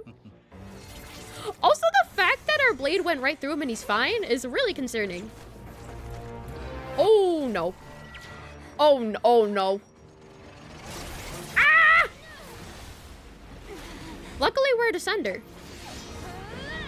Whoa! Pyro! Holy shit! Probably didn't do anything though. Electro! Oh no, oh no. Uh-oh. Oh, there goes gravity. Oh, there goes gravity. Oh no. Uh-oh, uh-oh, oh. Holy shit, what? Wander? What the hell? Yo, he got his revenge! He hated that guy! He got his revenge! Let's go! Whoa. New face, interesting. Oh yeah, because Dodori doesn't remember him. That's right. Dodori's like, who's this guy? Oh my god. That is so hype. I can't believe Wander is actually the one to save us. That's so hype. Oh hey, Hat Guy. Hat Guy? How did you get here? You're still gonna call me Hat Guy after that, huh? You came all this way just to save me? I didn't see anyone else in there who needed saving. Little old me. Thank you so much. Fair point. You just caught me by surprise. Thank you. Wait, you're injured. It's nothing. I'll be fine. Why are you looking at me like that? Is it that shocking that I'd come to your rescue? Oh, you're wanting to see what he was gonna show, though. I know. I did want to see what he was gonna show, but at the same time, I'm really excited that Wander came to our rescue. Random student from the academia foils the doctor's plans. The doctor not even knowing that he has a vendetta against him. I'm more shocked that you caught the doctor off guard. I owed you a favor back in Sumeru. Now we're even. Distracting Dotori was tough. I won't lie. He's not gonna fall for the same trick twice. That was my one shot. I'd hoped to use it to take him out. Oh, at least you rescued me. I feel like that's also pretty good. I never wanted to obliterate someone more than I do right now. Dotori doesn't recognize me. But his segments were originally made based on an analysis of my operational principles. Oh, that's wild. I expect it's only a matter of time before he figures out what I am. Oh. So Dotori doesn't recognize Wanderer because he deleted himself from Irminsul. Right. And it's crazy, like with how powerful Dotori is, he was still affected from that erasure. Did he really miss his only chance for revenge by saving me? Oh. Why the long face? Hey, I'm not blaming you, okay? That shows like such character development that like he used to be so like dead set on getting revenge on the doctor, and the one chance that he actually got to do so, he chose to change his mind and save our life instead. Like that just shows how much he cares about us and shows how much that he's really changed as a person, even though he's not a person, but like He's a person to me. W hat guy, yeah, absolutely. And I'm not complaining either. Rescuing you and killing Dottore are equally important goals. I still want to kill him though, which, I mean, yeah, fair. Everyone would be pretty stuck without you. It's best you live to fight another day. You are the protag. If the protag dies, the world dies. How are you holding up? Are you all right? Hat Guy said to put safety first, so we agreed to run as far away as we could after leaving the energy field, and only meet up once it was safe. You don't look injured. It seems that Dottore didn't do anything to you. Yeah, just tried to brainwash me a little bit, which it kind of worked for a tad, but I was able to get myself out of it, luckily. Also, Paimon's gonna be so relieved. Like, I just want to see Paimon because I know that she's gonna be so happy to see that we're okay. She was so distraught before. Yeah, I'm fine, guys. Thanks. All right. Rescue operation complete. Let's head back. Paimon! There's a lot I'm more coming work home. to be done before this is over. Oh. Song of the Welcome Moon, Act 5, 6, 7, 8. Act 8. Oh, and we're going back to the other POV. Find a way to make a breakthrough. Oh yeah, I think they're still trying to plan to rescue us, but I'm already rescued. Understood. I will bear the Tsaritsa's decree in mind. Oh yeah, the Tsaritsa's decree was to give the Harbinger... Well, actually, no. I think the Tsaritsa basically said specifically that Arlecchino and Sandrone have permission to kill the Doctor. I don't see what's so awesome about it, though. Does he really think everyone else is as immature as him? I'm not stooping to Tartaglia's level. Oh my god. I counted Roman numerals. Proud of me. Thank you. Thank you. I'm proud of me too. You're a 6 foot, 200-pound guy. You're not ready to see Paimon crying her eyes out. I know. I actually started tearing up so much when I was seeing her bawling. Like, I don't remember seeing that before. Maybe it's happened before, but not many times. It's very rare if so. How's your progress? It did make you sad, you can't lie. I know. It just like her voice breaking and everything. Yeah, the VA was really good. There was a lot of emotion put into it. And seeing like the physical tears in her eyes. Oh my god. Quite promising, actually. That alchemist Albedo gave me a few ideas. The last time I remember Paimon crying was in the Natlan Archon quest. Did she actually like full on cry during it? With like tears and like breaking down and everything? I can't remember. Remember how I asked you to look up some files for me? That stuff on the Nazi-Kreuz Institute. René de Petrichor and Jakob Ingold. Oh, snap. Alain Guillotin despised René's theories and methods, but he never managed to come up with better alternatives either. Excuse me. So I adopted some of René's ideas. I thought Alain was like a father to you. He and René were mortal enemies, were they not? And what would you say if Lenny and his friends one day learned something useful from someone you utterly detested? I mean, information is information, no matter who it's coming from. Like, if it's information that could prove to be useful and true, then just don't think about who you got it from. I would applaud them for it. That would mean that they have surpassed me. Also, wait, she said the name there? Oh yeah, wait, how'd she pronounce it? Hold on. Remember how I asked you to look up some files for me? That stuff on the Nazi-Kreuz Institute. René de Petrichor and Jakob Ingold. It is Jakob. Okay. I was like, it's either Jacob or Jakob. And yeah, the J is silent. Okay, Jakob. For all we know, Alain Guillotin might have thought the same thing. Not that it matters, though. He's dead, and I'm alive. So it's my call to make. I'm his creation. My creator's dead, but me, the creation, is alive. Ha ha ha. Once you die, it doesn't matter how great you were in life. Only the living get to decide what happens next. You're so psyched to finally have the Alain connection confirmed. I know, it's crazy that we actually know like what she is and who she was made from now. Like, that is wild because that's been such a mystery for a while. And oh my god! Come on out. They're back. We're back! Huh? Yo!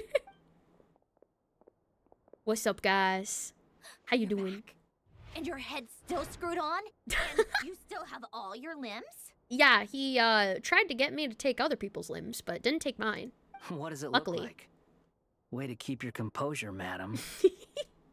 Excuse you. I am perfectly composed. Sure sound like it. Hey everyone, I'm back. Glad you're okay. Yes, it's a huge relief. Sorry for making you all worry. Worry? Oh, yeah, right. You think we, the Fatui, were worried about you? Yes, I do. I'm confident that you were. We were worried sick. Arlecchino's mature enough to actually admit it versus her. Hey! The Traveler and I were already friends. You are free to join this mission in whatever capacity you please. Much like your tea parties. That's, oh my gosh, Arlecchino called us her friend. That's so nice. It's a laugh a minute with you guys. I'm so happy to be called Arlecchino's friend. Oh my god. We're friends. And thank you for the follow, ZK. Welcome to We're Doing Well. Hello, hello. I must say, I was quite surprised when Mr. Albedo told me he would need no additional aid. Arlecchino is 100% our best mother-father. Absolutely. Besties with father. Hell yeah, hell yeah. We discussed this on our way back as well. I am rarely so unequivocal, but in this case, we had full confidence in Hat Guy. He said he knew what he was doing. Albedo and I pretty much had to just wait outside on standby. Meanwhile, Hat Guy broke into the energy field and rescued the Traveler solo. It was very badass. You didn't have to mention that. Well, I'm thoroughly impressed. You are a force to be reckoned with, Hat Guy. Hat Guy? Is she back? Is she really back? Paimon! Traveler! It's really you! It's really me, Paimon. I'm back. Oh, thank goodness. Oh. Paimon missed you so much. I missed you too, Paimon. You can finally breathe easy, Paimon. Oh, I'm so happy. Oh. It's great to have you back in one piece. Oh. Paimon's been having nightmares the whole time you were gone. Nightmares? Oh no. It's okay. You'll have good dreams from now on. It's okay. Look at them. You know, once you reach my age, there's nothing better than watching a misty-eyed reunion between friends. Your age? Bro, she's talking like Piper from Zenless, where she thinks she's like a grandma. That's nothing. Same goes when you get to my age, too. I bet Ino and Anefa would be tearing up as well if they were here. I don't know if Anefa would. I'm not sure Anefa can cry. Maybe she can simulate it, though. You think you were showed his age several times already? You're literally thinking Piper. Yeah, very similar. Also, we are having ads. I will pause the game and we'll be back after the ads over. Be right back, baby!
only Angie was one of them. I'm... If only, if only. Welcome back, everyone. GG. Good job onwards. And thank you for checking in, Julian. Enjoy your day, strawberry. Let's go, let's go. Also, I don't know if I saw that, but thank you for the self-care package. I just bit my tongue out. Thank you for the self-care package. I appreciate it. Welcome back, everybody. Hello. Oh, yeah. I don't know if Anefa can cry. Hey, your eyes are looking a little red and puffy. Come here. Let's hug it out. Let's bro hug it out. Come on in. Do you know how old Varka is? You know in FF14 they often have old characters with elderly portrayals. Turns out they're like 35. I feel like he's probably like mid-30s, maybe like 40, maybe. I don't know. He looks very youthful, but then again, there's older people who look very young. So like, I'm not sure. I just get a sense that he's like early or mid-30s, most likely. I don't know if there's like a canonical answer. But welcome back from the ads. Thank you so much for sticking around through them. I appreciate it. Welcome back, everybody. What? Ew! No, thank you. Ew! My dad, okay? Knock it off! Here, let me give you a hug. Ew! Gross! Disgusting! Get away from me! The way she said it though. What? Ew! No!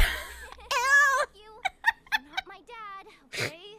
Knock it off! Cody's disgusting. Everyone, I'm sorry for all the trouble I caused you. But the silver lining is, I didn't come away from this ordeal empty-handed.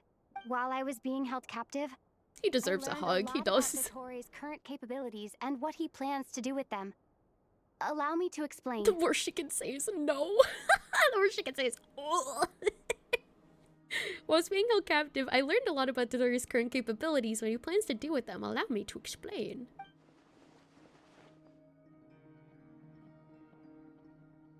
The three moon goddesses were even more powerful than we imagined.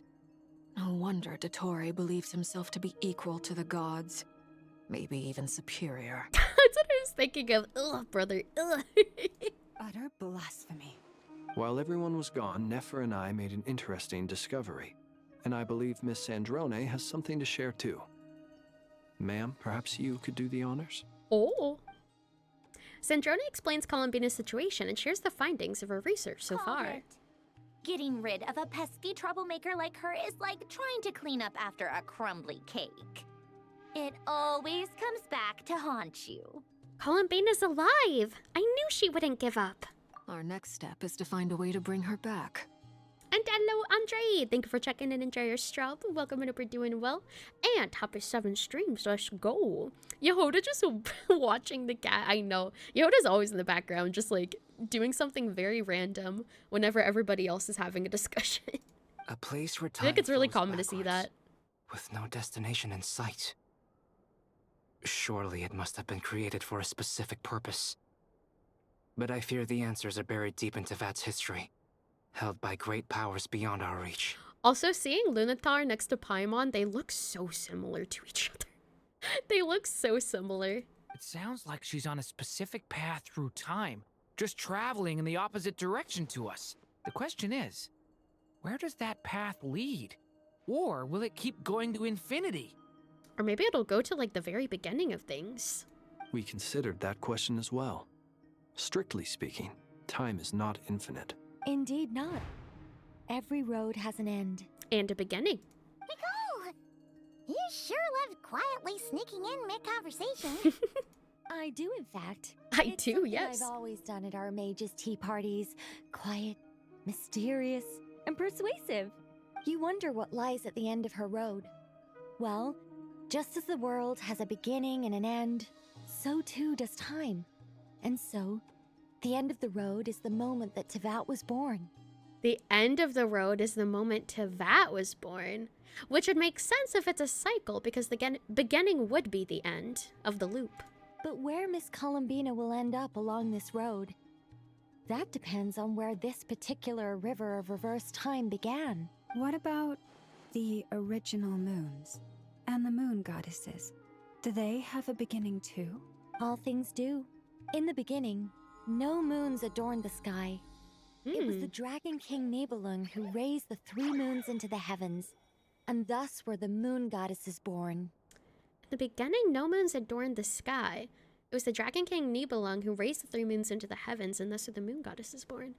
Oh, they were that's right. I think we did read about that. Born to wield Nibelung's authority and oversee the world on his behalf. They were extensions of his will, manifestations of his majesty. I think those are the murals that we saw before in the previous quest.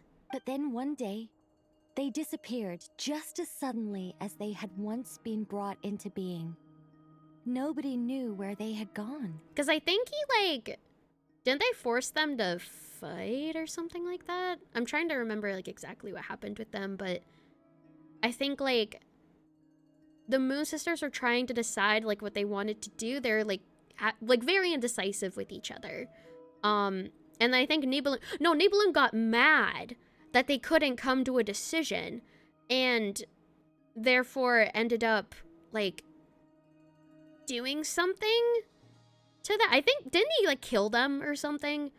For them not being able to come to a decision because he saw it as, like, an act of betrayal for not deciding whose side to go on. I think that's what it was. From what I can remember. Thank you for checking in. Bye. Enjoy your stroll. Coming up, you're doing well today. What if Lunatar goes 6 years back and winds up in the water near Mondstadt, ready to accidentally get fished up? No more paths back to reality have emerged since. That would be insane. That would actually be insane if that's the case. But how can I be sure that I'm going the right way without scenes from reality to keep me on track? And Columbine was with us, next to us the entire time. I can't even be sure of how long I've been walking for.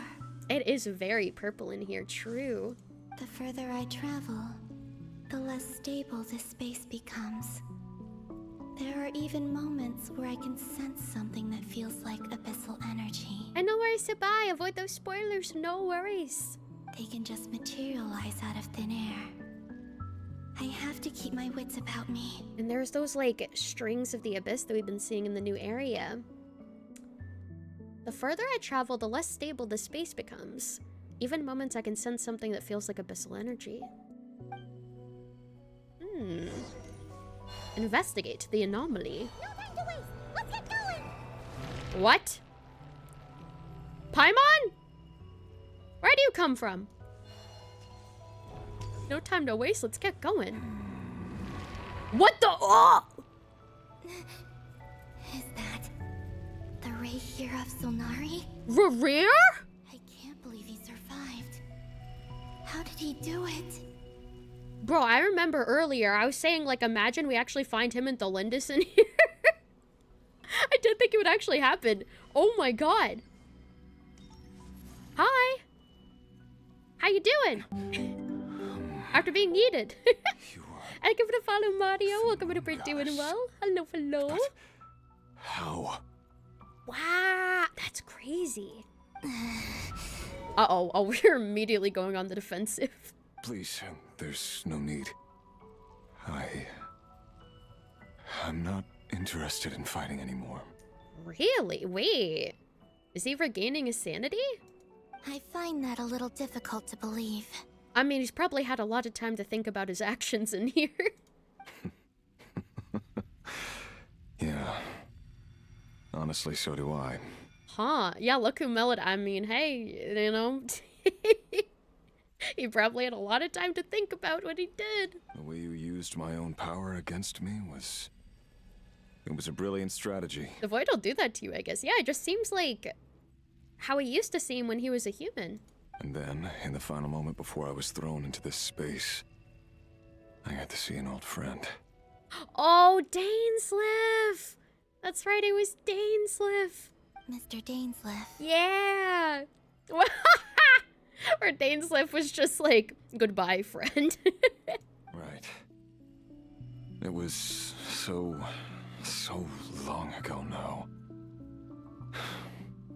But we were friends once. You were besties. When I first got here, I was filled with hatred, remorse, and rage. And hello, Rainy. Welcome to We're Doing Well. How I cursed and devoured I tore everything here apart.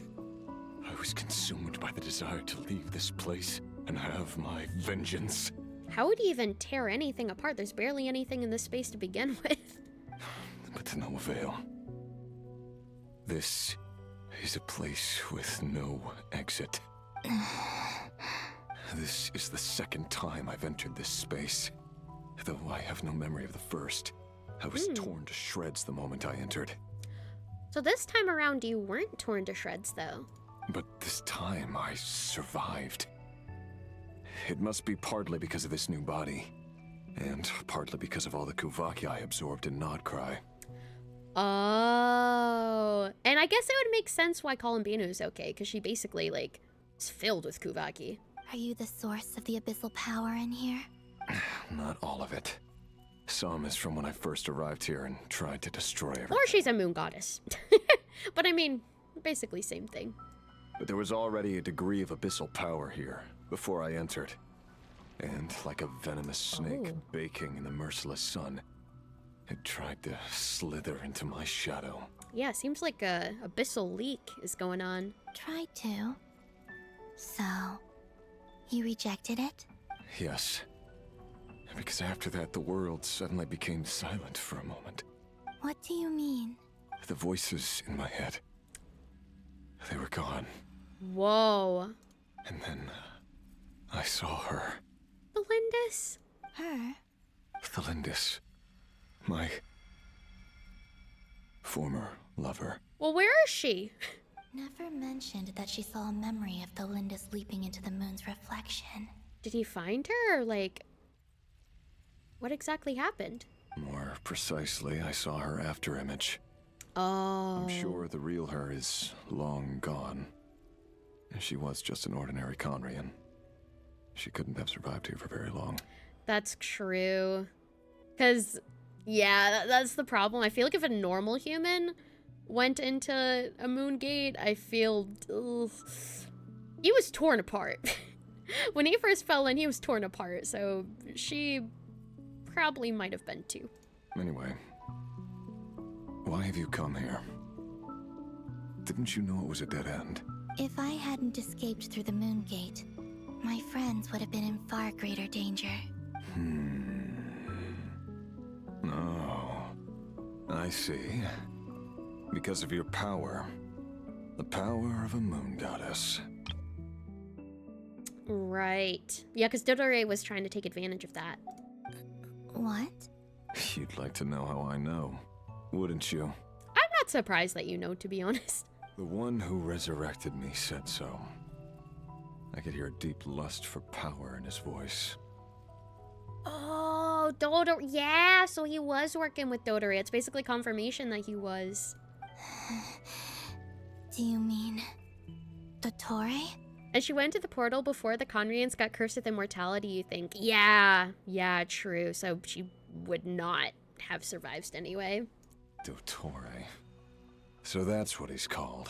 So Dottore is the one who revived. Yeah, because I feel like we were theorizing it probably was him because we knew that there was someone working with him, and yeah, it makes sense to be him. He'd been collecting fragments of my body for a long time. Also that he could resurrect me at the moment of his choosing. I had no interest in his research. But being as corroded by the abyss as I was, we were aligned as far as hunting the moons and recovering my strength were concerned. You know nothing about this man, but damn his voice. He does have a very good voice. That is true. So that's why the Wild Hunt suddenly became so active. He was just another experiment, yeah. When I left the Fatui in my weakened state, Dottore must have felt that his time had come. Also, like, I'm not surprised, because, like, literally everyone who is not Dottore is an experiment to him, is a test subject to him. And thank you for the follow, Wolf. Welcome in a pretty one. Well, hello. Welcome in. Moon Goddess, could I ask a favor of you? Favor? What? I know this is a lot to ask, especially from someone who tried to kill you.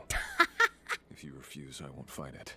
I probably shouldn't ask you for anything, because, you know, I did try to murder you, but let bygones be bygones, right?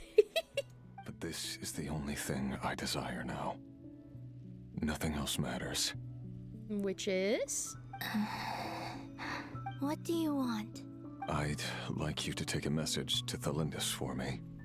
I knew it'd have something to do with Thalindis. Thalindis? But how would that work? But... Yes, she's dead. But like I said, I saw her afterimage. I can sense that some part of her soul remains here. Far, far ahead. I know I tried to kill you, but can we bury the hatchet? Again, let bygones be bygones, exactly. Why don't you go and speak to her yourself? I can't. I don't know why, but I can't move freely in this space as you can. That's interesting. All I can see is a glimpse of her walking away. Just like the moment when I last saw her in life. Oh. In return, I will clear these abyssal obstacles for you. No, not in return. I'll clear them for you, whether you want to help me or not. Wow. It feels like something I ought to do. Okay, damn. Rare redemption arc. Holy shit. I mean, I guess technically he was just a pawn in Dotori's game, so like, he was infected by the abyss. He was going crazy, so like, I do get that. It's nice that he's trying to make up for it in his own way, at least. Why? Yeah. Why, indeed. I've been asking myself that question a lot recently. Why did I do the things I did? By the way, did I know Revere and Liga share the same VA? I think I remember hearing about that, and I'm not surprised because I feel like certain words that he says, I kind of get like the little hint of Lygus in my brain. I'm tired of it all. Or in my ears, I guess. Tired of the person I became. People used me. And then I turned around and started using others. Oh. I hurt a lot of people. Is this story gonna make me like him? Is this story gonna actually make me like him? I think I grew tired of it long ago. But I wouldn't admit it to myself. And ultimately, that's how I ended up here.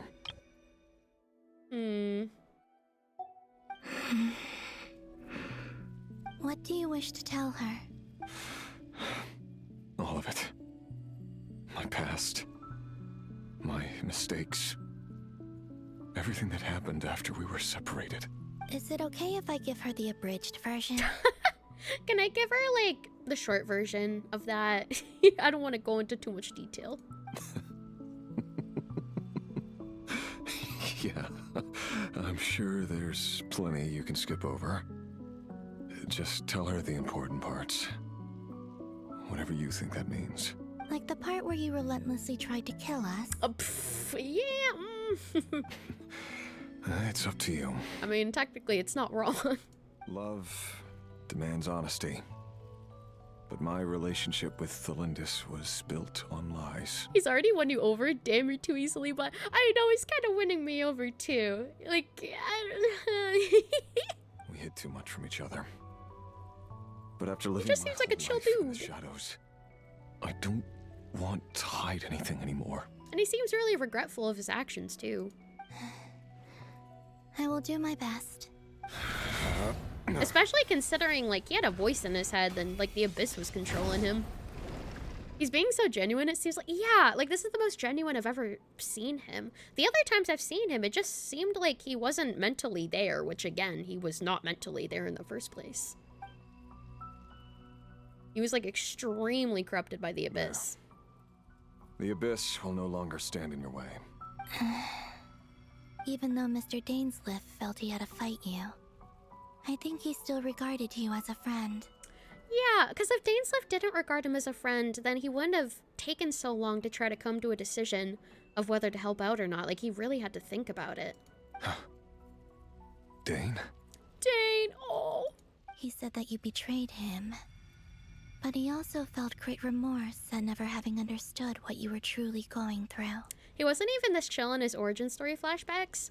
I don't think so, because, like, his origin story flashbacks, he was still living a lie. Like, even if he was human and, like, living with the love of his life, he was lying to everybody around him. I think this is, like, the most honest that he's ever been in his life, which is why he seems this chill right now. So that you betrayed him, also felt the great remorse and never having understood what you're truly going through. Why tell me this? Because if he'd known that someone could take a message to you, I believe that's what he would have said. Thank you. It means a lot. I know this will sound strange coming from me, but don't die, Moon Goddess. I can tell that you're determined to get out of here. Man.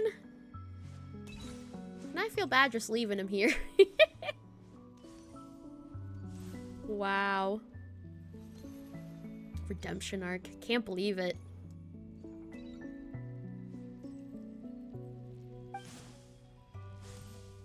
How are we gonna find her after image though? Did he give us like a general location? He kept his word. Oh wait, there she is. The abyss is no longer obstructing my path. Whoa.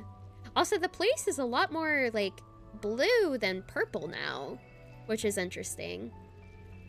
Huh. It kind of changed colors a little bit. Ba-doom, ba-doom, ba-doom. Delindus! After image Delindus! Hello!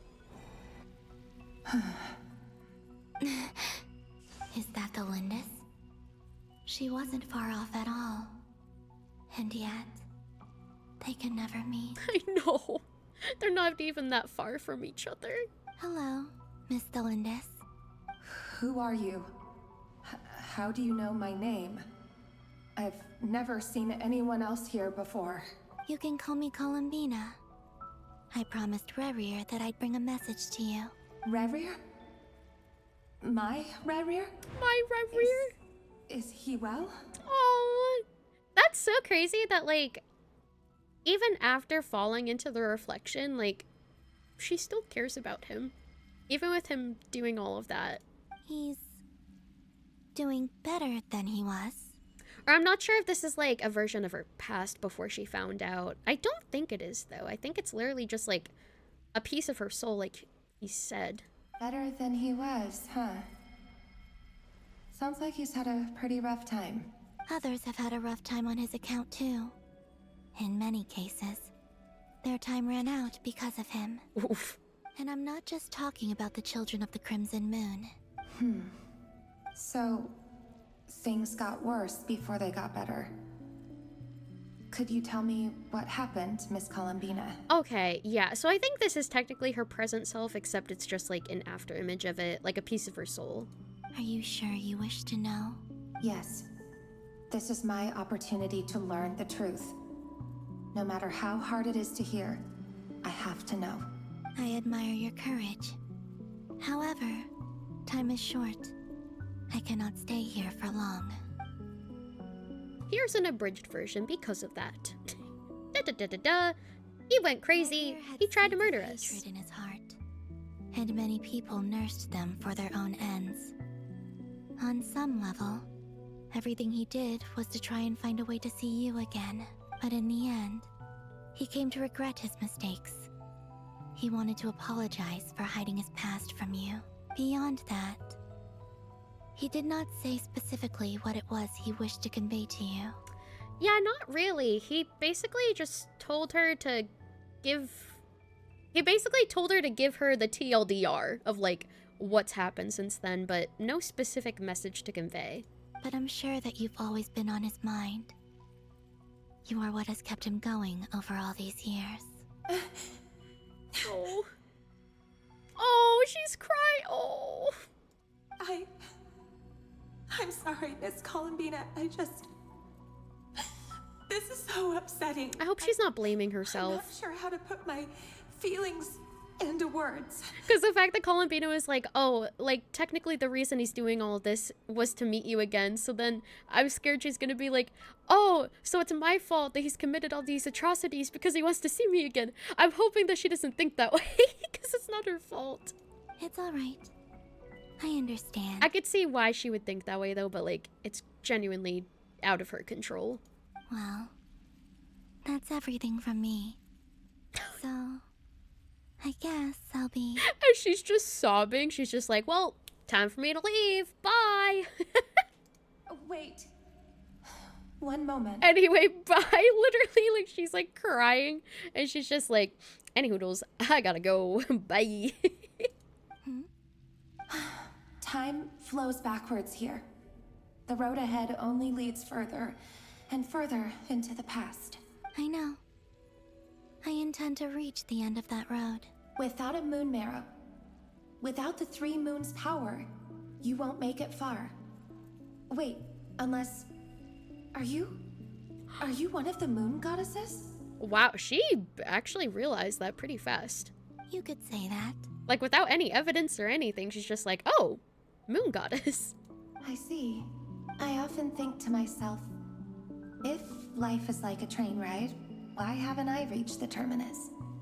Where am I even going? Oh my god, oh my god, oh my god, oh my god, oh my god, oh my god, oh my god, oh my god, oh my god, oh my god.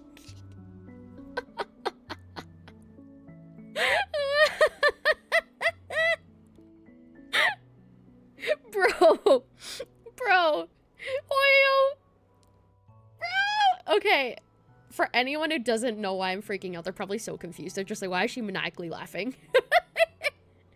So, train ride, terminus, finality, express, trailblaze, star rail.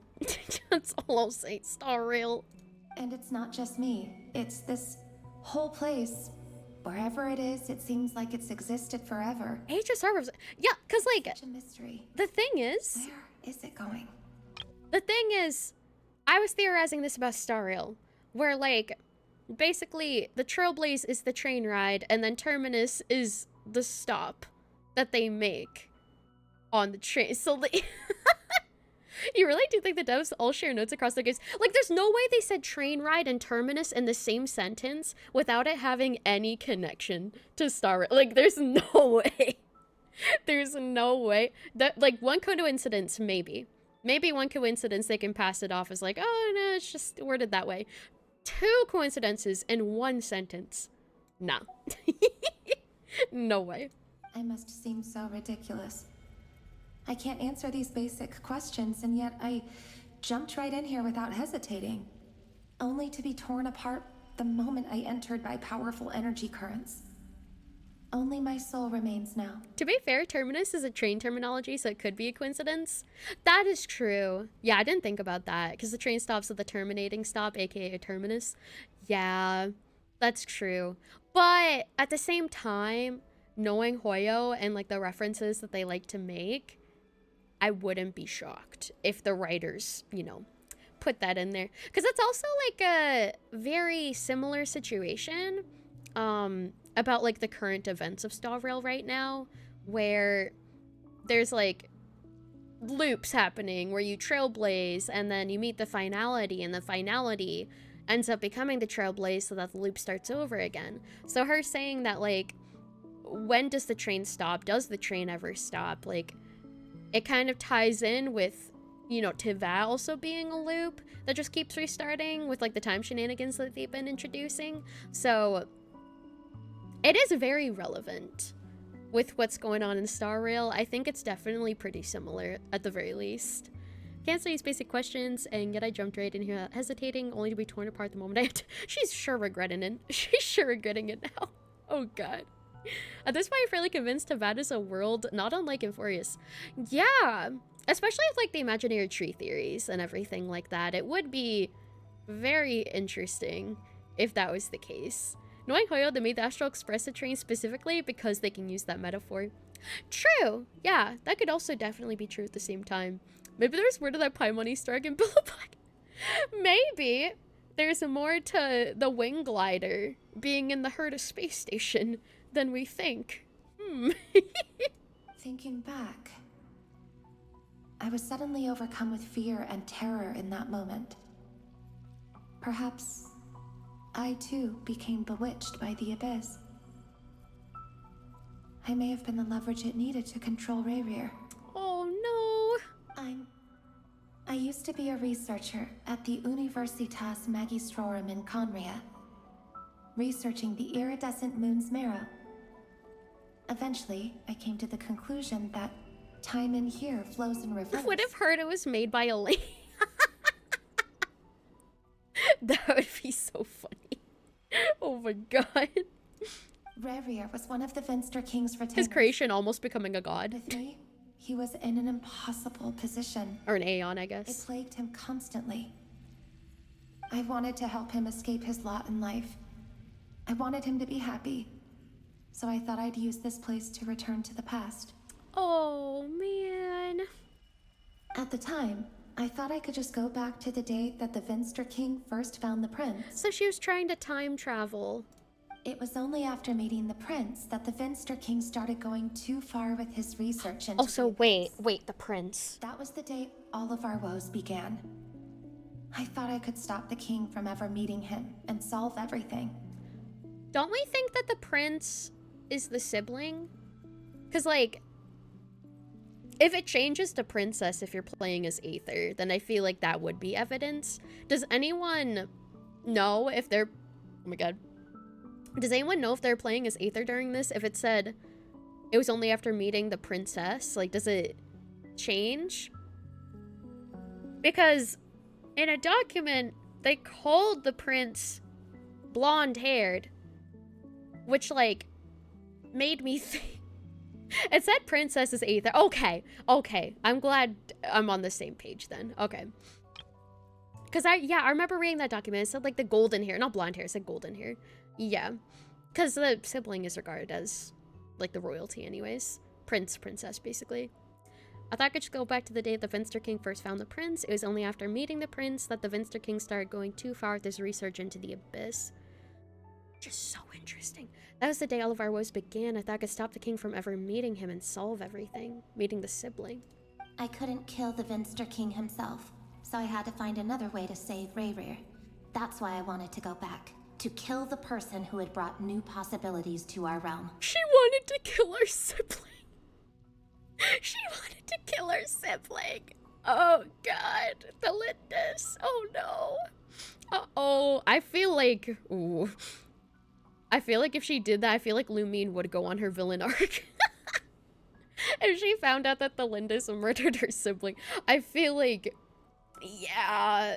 She would probably listen to Dodore and be like, alright, corruption arc, it's starting. Let's do it. I'm sure it was a futile endeavor, but the abyss probably enhances the basest human desires. So I naively hoped I could change everything, but I was simply too weak. Like a speck of dust against the whole universe. Look at me. I didn't even survive the journey here. Not physically, at least. At least her soul still survived, although I don't know if that's a good thing, because she might be, like, just eternally trapped here, unable to be reborn or anything. Also, take care, Davy. Thank you for coming. I appreciate it. Have a good night. Look, I didn't know about her wanting to kill Aether. Oh, yeah, if he had that information, oof. But I don't know if the Traveler would believe Dodore. I feel like she would have accused him of lying, because I feel like he's pretty distrustful. So I don't even know if she would have believed him, to be honest, if it didn't come from, like, the Lindis herself, which it wouldn't be able to, because Traveler can't go here to be told by the Lindis anyway. I know I'm never getting out of here, but you're different. You can make it, and I want to help you. I owe you that much. How do you plan to help me? Have you noticed the golden energy that exists here? Yes. Based on my past research and my observations since coming here, I believe they carry you forward faster. I can share what I've learned and help you understand the pattern in which this energy appears. The Lindis mentor arc, hell yeah. Oh wow, she's just giving us the info straight up. I think you just might... Now, I know you will be able to change the past. Also, I've been speculating about where this phase ends. The documentation was scanned, but from what I know of the legends about the moons, the oldest ones seem to begin with Nibelung, king of dragonkind. Ooh. I have no way of verifying any of it by this point. But if it's true, you might be able to reach that era if you keep walking. If we can actually meet Nibelung, that would be so insane.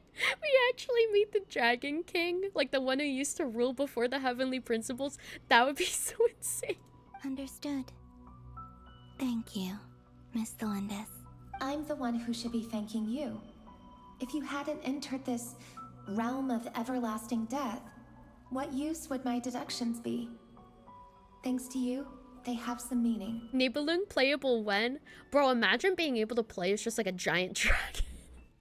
Like imagine looking at like your entire character roster and seeing all these anime characters, and then there's just like that one ginormous dragon. You just start running around to Vat as like the size of Dvalin, maybe even bigger than Dvalin most likely. That would be sick. Nibelung would be on the same banner as Sigurd. Oh my god. About Rayrear, I'm so sorry. Fitting. Very fitting for their fate. It wasn't your fault. That's not true. Because we both feared bringing trouble upon each other, neither of us ever told the truth. And that dishonesty sealed our fates. Oh, I know it was the miscommunication. But enough about that. I wish you a safe journey, Miss Columbina. Aw, that is a heavy strawberry. Holy moly. Thank you, Thelindis. And may the outside world never have to experience pain like this again. Oh, they're gonna have to, though, because it's a cycle. Although, this might be the last cycle, so who knows? Rayrear, you're there, aren't you? Oh. I cannot see you, because you exist in the future. I expect we'll be trapped in this prison of space-time for all eternity. Can he even hear her? Like, I know that he can see, like, the afterimage of her, but is he even able to hear what she's saying, since they aren't in, like, the same space-time as each other? But please, gaze upon the past, and then sit for a while. I hope so. I know it'd be nice if at least, like, even if they can't communicate, if they can at least hear each other. Let's find a place to sit down together, just like we did when we first met. Oh. Oh no, doomed lover trope. Doomed lovers. Oh, that's so sad. They were already doomed lovers. Now they're even more doomed, though. Man. How long have I been walking? How much further till I reach the end? Thelindis deserves to know Arlecchino exists, that our bloodline didn't end. She really does. I hope that she brought up Arlecchino, like, you know, off screen or something. Is there even an end to be found? A Doom Deary, but straight. I know. Doom Deary a yaoi, but hetero. Everything's getting blurry. Blurry? Oh no! My queen! Whoa, what the? Legs? Legs for days? Hello? Are you alright, little sister? Little sister? Have you come from the distant future? Who? Are you? Sister, wait. Moon goddess? Cause if... How exactly did the moons just disappear? You can't just end up... Shouldn't it be a little harder to get rid of major creations like moons? Hold up. Hold up. Is that a moon sister? Is one of them alive? What the heck? I don't know which one it was, though. Huh. Because, like, she called her sister, and, like, we know about the moon sisters. Like, the only sister that would make sense is being a moon sister. A moon goddess. What the heck? Oh my god! What disappoints immeasurable that we did not get the moon goddesses as playables. We've been robbed. I know. That would have been so cool. To be able to have, like, a full team of moon goddesses. That'd be so cool. Although, we only know, like, one of them's alive. Maybe the other ones are. Who knows? The world is a vast and ancient place. On a certain scale, all life lasts for but a fleeting moment. Miss Nicole explained that the moon goddesses likely perished in the War of Funerary Flame. The moons themselves were also destroyed at that time, save for the Frost Moon, from which a new moon goddess was later born. But that's not true, because we just saw one. Am I missing something then? 'Cause the stories say that the moon goddesses were born on the moon, but doesn't Columbina say she was born in nod-krai? And what's up, Rox? How you doing? Hello. Huh. You're right. That is true. I never really thought about that, but wasn't she like banished or something? Why do their birthplaces differ? What's the difference between the two generations of moon goddesses? Also, remember what Sandrone said? Her scans detected 4 moons. In other words, 4 moon marrows. Right. Although, we kind of assumed that the 4th one was the artificial one. Are we thinking it's actually a real, like, unknown moon? Technically, the result of the scan means that 4 moon marrows were detected and positively identified as moons in that moment. Because, like, an artificial one could be detected as a real one if it holds the same power. But... In other words, this piece of information alone isn't enough for us to know how Miss Columbina is doing right now. Not sure. Yep. We have no way of staying up to date on whether she's dead or alive. She's on her own for now. I mean, we know about, like, the Welkin moon. I mean, the whole quest is called the Welkin moon. So, like, there could be a 4th moon. It could be the Welkin one. But at least she's trying her best to get back to us. Yeah. She's a tough cookie. And a sore loser, too. We have to trust that she'll find a way. Because we really need her power. To compliment her, do you really have to insult her right after? Are you really that tsundere? As much as it pains me to say it, we've got no chance of beating Dottore in a straight-up fight. He's much too powerful. It wouldn't even be close. That maniac is going to devour everything in his path until he reaches us. We need to find someone or something that can stop him before he does anything worse. Freaking Sandrone's robot in the background. Just being, like, so much larger in the room than everybody else. He's taking up, like, the entire right side of the screen. It's so funny. I'll be frank. Our only hope of defeating this false god is with a real moon goddess on our side. I'm not just saying this because Columbina's a friend and I want her back safe and sound. It's just the truth. Surely. And I know that even she was no match for him when he attacked, but I don't have a better solution. We're not giving up on saving her, whether she can defeat Dottore or not. Right. I have a sneeze coming on. We are all aligned on saving Columbina. Excuse me. No one's trying to argue that we can only justify saving our friend because it will help. Bless, save the thank you, world. thank you. This is about multitasking. We want to save both. Bless you, thank you. I appreciate it. All that's missing is the babaka. True. But she's such a real tsundere that she doesn't even need the baka to showcase that she's a real tsundere. So, she's more than just a moon goddess to you guys. You actually view her as, like, her own person instead of a moon goddess? Wow. Absolutely. Duh! She's part of the gang! And you are too, you know. Yeah, even if you're tsundere. Yes, I know. You don't need to labor the point. I knew that the moment I came running over with my documents that I was part of the in-group. I mean, if Arlecchino can fit in, I certainly can. Yeah, I'm hoping we find an autosave soon. Anyway, as for how we get Columbina back, I've been working on it constantly. It's been a hot minute since we have. But I think I'm still lacking certain information about the moon. I'd probably get there if I could continue my calculations, but the problem is, I've run out of computing power. Uh-oh. Computing power? You mean you need more energy? She is technically a robot, so that makes sense. No, the issue isn't energy, it's processing power. There's so much data to get through that the whole process has just ground to a halt. We need to hook her up to, like, a supercomputer. That's a tricky problem. René de Petrichor of the Nazitzumkreuz. Get her a really good power supply, like 1,000,000 watts. But I don't know how he did it. My guess is that he used the primordial sea's power. However, that won't work for me. His methodology was vastly different from my own. What's worse, they're incompatible.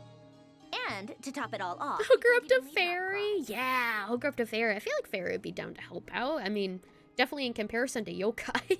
Ugh, this is so annoying. If I'd known we'd run into a bottleneck like this. Well, no, the design bureau's a bust as well. Curse that Dottore! Couldn't have made this harder for me if he tried. We need to get her to Sumeru. I know, but we can't, because she leaves nod-krai and she dead. Oh, She's been cursed. How about we grab a bite to eat and take a break? Maybe something will come to mind after you've cleared your head. How does Sandrone eat? I just realized, like, she is a mech. So how does she, like, digest food? You don't get it, do you? Unless they developed, like, a Calculate the fate of an entire mechanical world digestive system. And I need accurate results, not big prophecies. Where the heck am I gonna find the computing power for that? Oil, probably. All of our snacks just have oil inside of them and are made of solidified oil. Anyway, time to shelve the discussion on technical difficulties. Being a killjoy isn't very ladylike, after all. Was that something to turn organic matter into electricity? Probably. Like, some kind of, like, mechanical digestive system that is able to, like, actually process food inside of her. She was snacking on those giant fortune cookies earlier. Yeah! And that was, like, actual food and beverage. I mean, unless that was oil, you know. I guess oil could be an orange color. She might only be partially mechanical. Yeah, maybe. Either way, we've done what we can. Rest well, everyone. Remember to let us know if anything new comes up. That guy, is he hinting that we should talk outside? Oh? Private discussion? Let's go somewhere a little more private. Oh, okay. Alright. Sure. The way he worded that. You know that Dory went back to Sumeru, Somewhere a little more private. Yeah, she mentioned she was planning to head back. Oh yeah, because I think Dory's safe to head back, because I don't think that she was cursed. Things aren't looking good for nod-krai. She's gone to spread the word so that Sumeru has a chance to prepare for the worst. This cutscene, there's an autosave? Oh, nice. Or wait, after, like, this cutscene that I'm playing right now. What's funny is that since our brain's nervous system effectively run on electricity, human bodies already know how to turn organic matter into electricity. That is true because of, like, our, like, neurons and everything, most likely. Or almost sure. Oh, okay. From what I know of Dottore, there are two possible reasons why he hasn't made a move yet. One is that he's still working through some kinks in his new powers. The other is, he wants to see how we're going to react. Ooh. He'll easily devour everything eventually. So I guess he's in no rush to make it happen. The first false god he made was me. Now it's his turn. Even though my records were erased from Irminsul, Dottore's ideas haven't changed one bit. She wouldn't be reclaiming the energy bound up in food, but doing so efficiently. Yeah, doing so that, like, it actually digests without too many kinks in it. He once told me that becoming a god was like turning yourself into a hungry wolf or giant serpent to devour the moon. Clearly, he began studying the moon goddess's powers long before he even tried making a god. Oh, wow. He's always wanted to get his greedy hands on divine authority one way or another. And in the end, he devoured the moon where I failed. Well, you didn't fail. It's more like you were being forced to do things you didn't even want to. In the desert of Sumeru, there is a chessboard built by King Deshret, also known as Al-Ahmar. I don't know if it was a real game, or if he was just trying to challenge his servants and citizens in some way. Oh yeah, I remember that chessboard, that's right. But creating games and setting rules... That was the place you could give the slates gods to. Do that as a matter of course. That's the kind of power Dottore craves. Now he has the Trilunar Authority. Have a good night, Legend. Thanks for coming. The common people. I don't think there's any point in other nations rushing to the front line. They're better off focusing on defense and hoping they can fend off any threats that spill out from nod-krai. Either way, Dory will inform Lesser Lord Kusanali. Nahida! And she will contact the other gods in turn. Oh, I love how we get to see at least a little bit of Nahida in this quest. Like, the very monochrome version of herself being like a little flashback. Aw. The Seven will have some recourse available. If nothing else, their protection should keep the rest of the world from descending into chaos as quickly as nod-krai has. So on the bright side, even if nod-krai is doomed, your friends in other nations won't be in any immediate peril. Well, that's good, but I also don't want nod-krai to be doomed, though, because I have friends here, too. That's good to know. But I'm not ready to give up on nod-krai yet. I don't want to just sacrifice it. There's a word for people who refuse to let anything go. It's called being greedy. Well, maybe being greedy isn't always a bad thing. Maybe it sounds greedy to you. And probably naive, too. But whatever you call it, that's what gives me the determination to keep fighting. Battles are fleeting, but the will to fight is a long-term commitment. Give up for even a moment, and your resolve will shatter. Why do you always feel the need to do the right thing? No one is born to be a savior. We're in a gacha game, you can't lecture about greed here. True. I mean, who's gonna criticize you if you fail or give up? Don't take this the wrong way, but Dottore said something similar to me. I guess the Fatui attracts people who don't believe in saviors. Not necessarily. It's less about belief for me. I just want to know how determined you really are. After all, I don't owe anything to anyone else here. Only you. Damn. I mean, I guess that makes sense, because we were technically the ones who saved him. You look kind of worried. If your arch-nemesis was about to achieve their ultimate goal, I think you might feel a little worried too. That's true. Dottore is about to become an omniscient, omnipotent deity. That's gotta be a bitter pill to swallow. Yeah, I know you've been wanting revenge on him. Still, you're calmer than I expected. Obviously. I have to admit that my past self was a reckless fool who misunderstood not only the point of revenge, but how to achieve it. When he says the Seven, you just think of the boys, and now brain conjures up Homelander Zhongli. Thank God Zhongli's nothing like Homelander. Oh God. And as much as I want my vengeance, I know I'm not gonna get it by acting alone. If the world's taught me anything, it's to think before I You like how much chatter they made the Traveler lately? Yeah, it feels like in the main story quest, she's speaking, or, well, you know, they, depending on who you're playing as, they're speaking, like, a lot more often, which is really nice. It feels less, like, I guess immersive? Not in a bad way, but, like, less of, like, we're projecting ourselves onto them and more like they're their own person, is what I'm trying to say. Too bad it never taught me any other virtues, though. So, I am going to destroy Dottore. Oh. No matter what it takes. Whoa. Oh my God. Even like the shadow on his face and everything. Hell yeah. So, what's your plan? Determined. I'll get to that. First, tell me, what do you think of Sandrone? Tsundere.